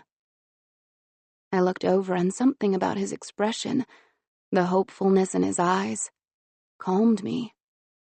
I forgot about the cameras. As such, I've fallen hopelessly in love with him. And I with you, he answered so quietly no one may have even noticed. Aiko Petteri Koskinen, would you do me the extraordinary honor of becoming my husband? He let out one beautiful, disbelieving laugh, and the world stood still. There was no falling to knees or scrambling for rings. It was just him and me. And millions of people watching. He turned and I followed his eyes, knowing he was looking for Henry. His friend stood there waving his hands and mouthing yes exaggeratedly, wild-eyed. Yes, Aiko finally said, laughing as he answered. I flew at him, wrapping my arms around his neck and pulling him in for a kiss. I was vaguely aware of applause and whistles, but the joyful pounding of my heart drowned out most of it. A corner of my mind told me I should be worried about how the country might react, how things would unfold after tonight. But the rest of me silenced that worry, and I knew with pure and perfect certainty that I'd found my soulmate. I pulled back to look at him, indescribably happy. After a second, confusion settled on his face. So, what do I do now? I smiled. Just stand to the side for a moment. I have something else to take care of. And then so much I want to talk to you about. Same here. The clapping dimmed and I stared into the camera, too content to be afraid anymore, and told my people the truest thing I knew. I am aware that I've only been your queen for a few days, but in that short while and for a long time before, I have been very worried about my place in your hearts. I'm not sure I'll ever understand why I've come up against such disapproval, but I'm only now seeing that I shouldn't care. My life should be wholly mine, not yours. And conversely, your lives should be wholly yours, not mine. In that moment, I felt the mood in the room shift. And maybe I was crazy, but it felt like it was bigger than what I could see in the studio. These last 2 months have been a whirlwind for me. I've made it through nearly losing my mother, having my beloved twin move abroad, being crowned queen, and finishing a selection none of us expected me to have. I smiled, thinking of how fast it all happened, how it should have torn me apart but didn't. Through all this, some of you have been sympathetic, while others have felt ignored. Some have been supportive and others have been aggressive. Until recently, I would have said those feelings had no foundation, but I am sure now that is untrue. Before the selection, I lived my life within a small circle of acquaintances. I admit, my greatest concern in the world was my own comfort, and to maintain it, I was willing to sacrifice a vast pool of things, including the well-being of so many around me. I'm not proud to tell you this. I focused on the carpet for a moment, needing to steady myself. But meeting these young men showed me a world beyond the walls that I enclosed myself within. It is only in these past few weeks that I have learned how little I knew about my own country. Budgets and proposals can give me a blueprint of your needs, but it has been seeing you face to face that has shown me how much more you are up against. As such, I took a deep breath. I come before you now to announce that Ilia will become a constitutional monarchy. There were gasps and murmurs around the room, and I gave them a moment to settle, imagining those watching at home needed the same consideration. Please, don't see this as me shirking my duties. In truth, I know now that I love you too much to attempt to do this job alone, even with a partner, I said, peeking over to Aiko and smiling. It would be far too great for anyone, as has been shown by the young deaths and health issues of my predecessors. I will do my part so that you can do yours. For so long now, we here in the palace have searched for ways to make your lives better, happier, only to find that there is no way for us to do that. Your lives need to be in your hands. Only then will we see the change so many of you have waited through generations to see. I will find a suitable prime minister in the interim, and we will plan to hold proper elections within the next 2 years. I cannot begin to express how eager I am to see what you have in store for our country. I'm sure there will be many questions and hiccups as we reinvent our country, but please know that we in the royal family are on your side. I cannot govern your hearts any more than you can govern mine. I think it is time for all of us to seek out a brighter and better future. I smiled, not feeling fear or anxiety, but a sense of peace.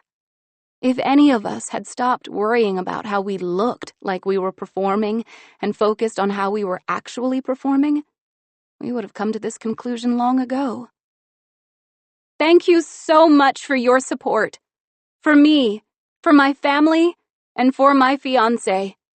I love you, Ilia. Good evening. I watched as the lights on the cameras went out, and I stepped off the set to a flurry of shouts. The advisors were angry, obviously, turning to my father and demanding answers. "Why are you yelling at me, you fools?" he called back at them. "She's your queen, for goodness sake, ask her." I turned to Aiko. Are you all right? He laughed. I have never been happier or more terrified. That sums it up pretty well. Hey, Kyle called, with Henry coming up behind him to embrace Aiko. As they began celebrating, I moved away. There was much more that needed to be taken care of. I elbowed my way past confused and irate advisors, dialing a familiar number on the phone in the back of the studio. Merritt picked up instantly. What did you just do? He screamed. I uninvited you from any participation in my reign. Do you realize how stupid that was?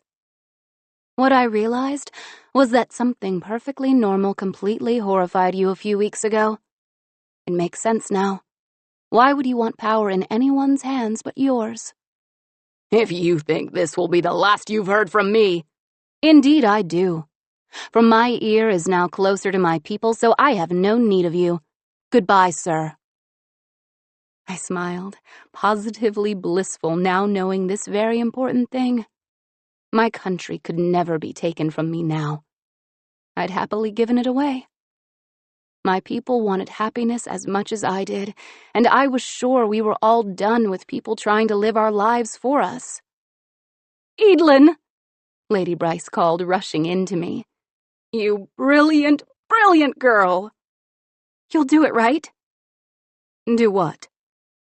Be Prime Minister? It's just until we have elections, but still.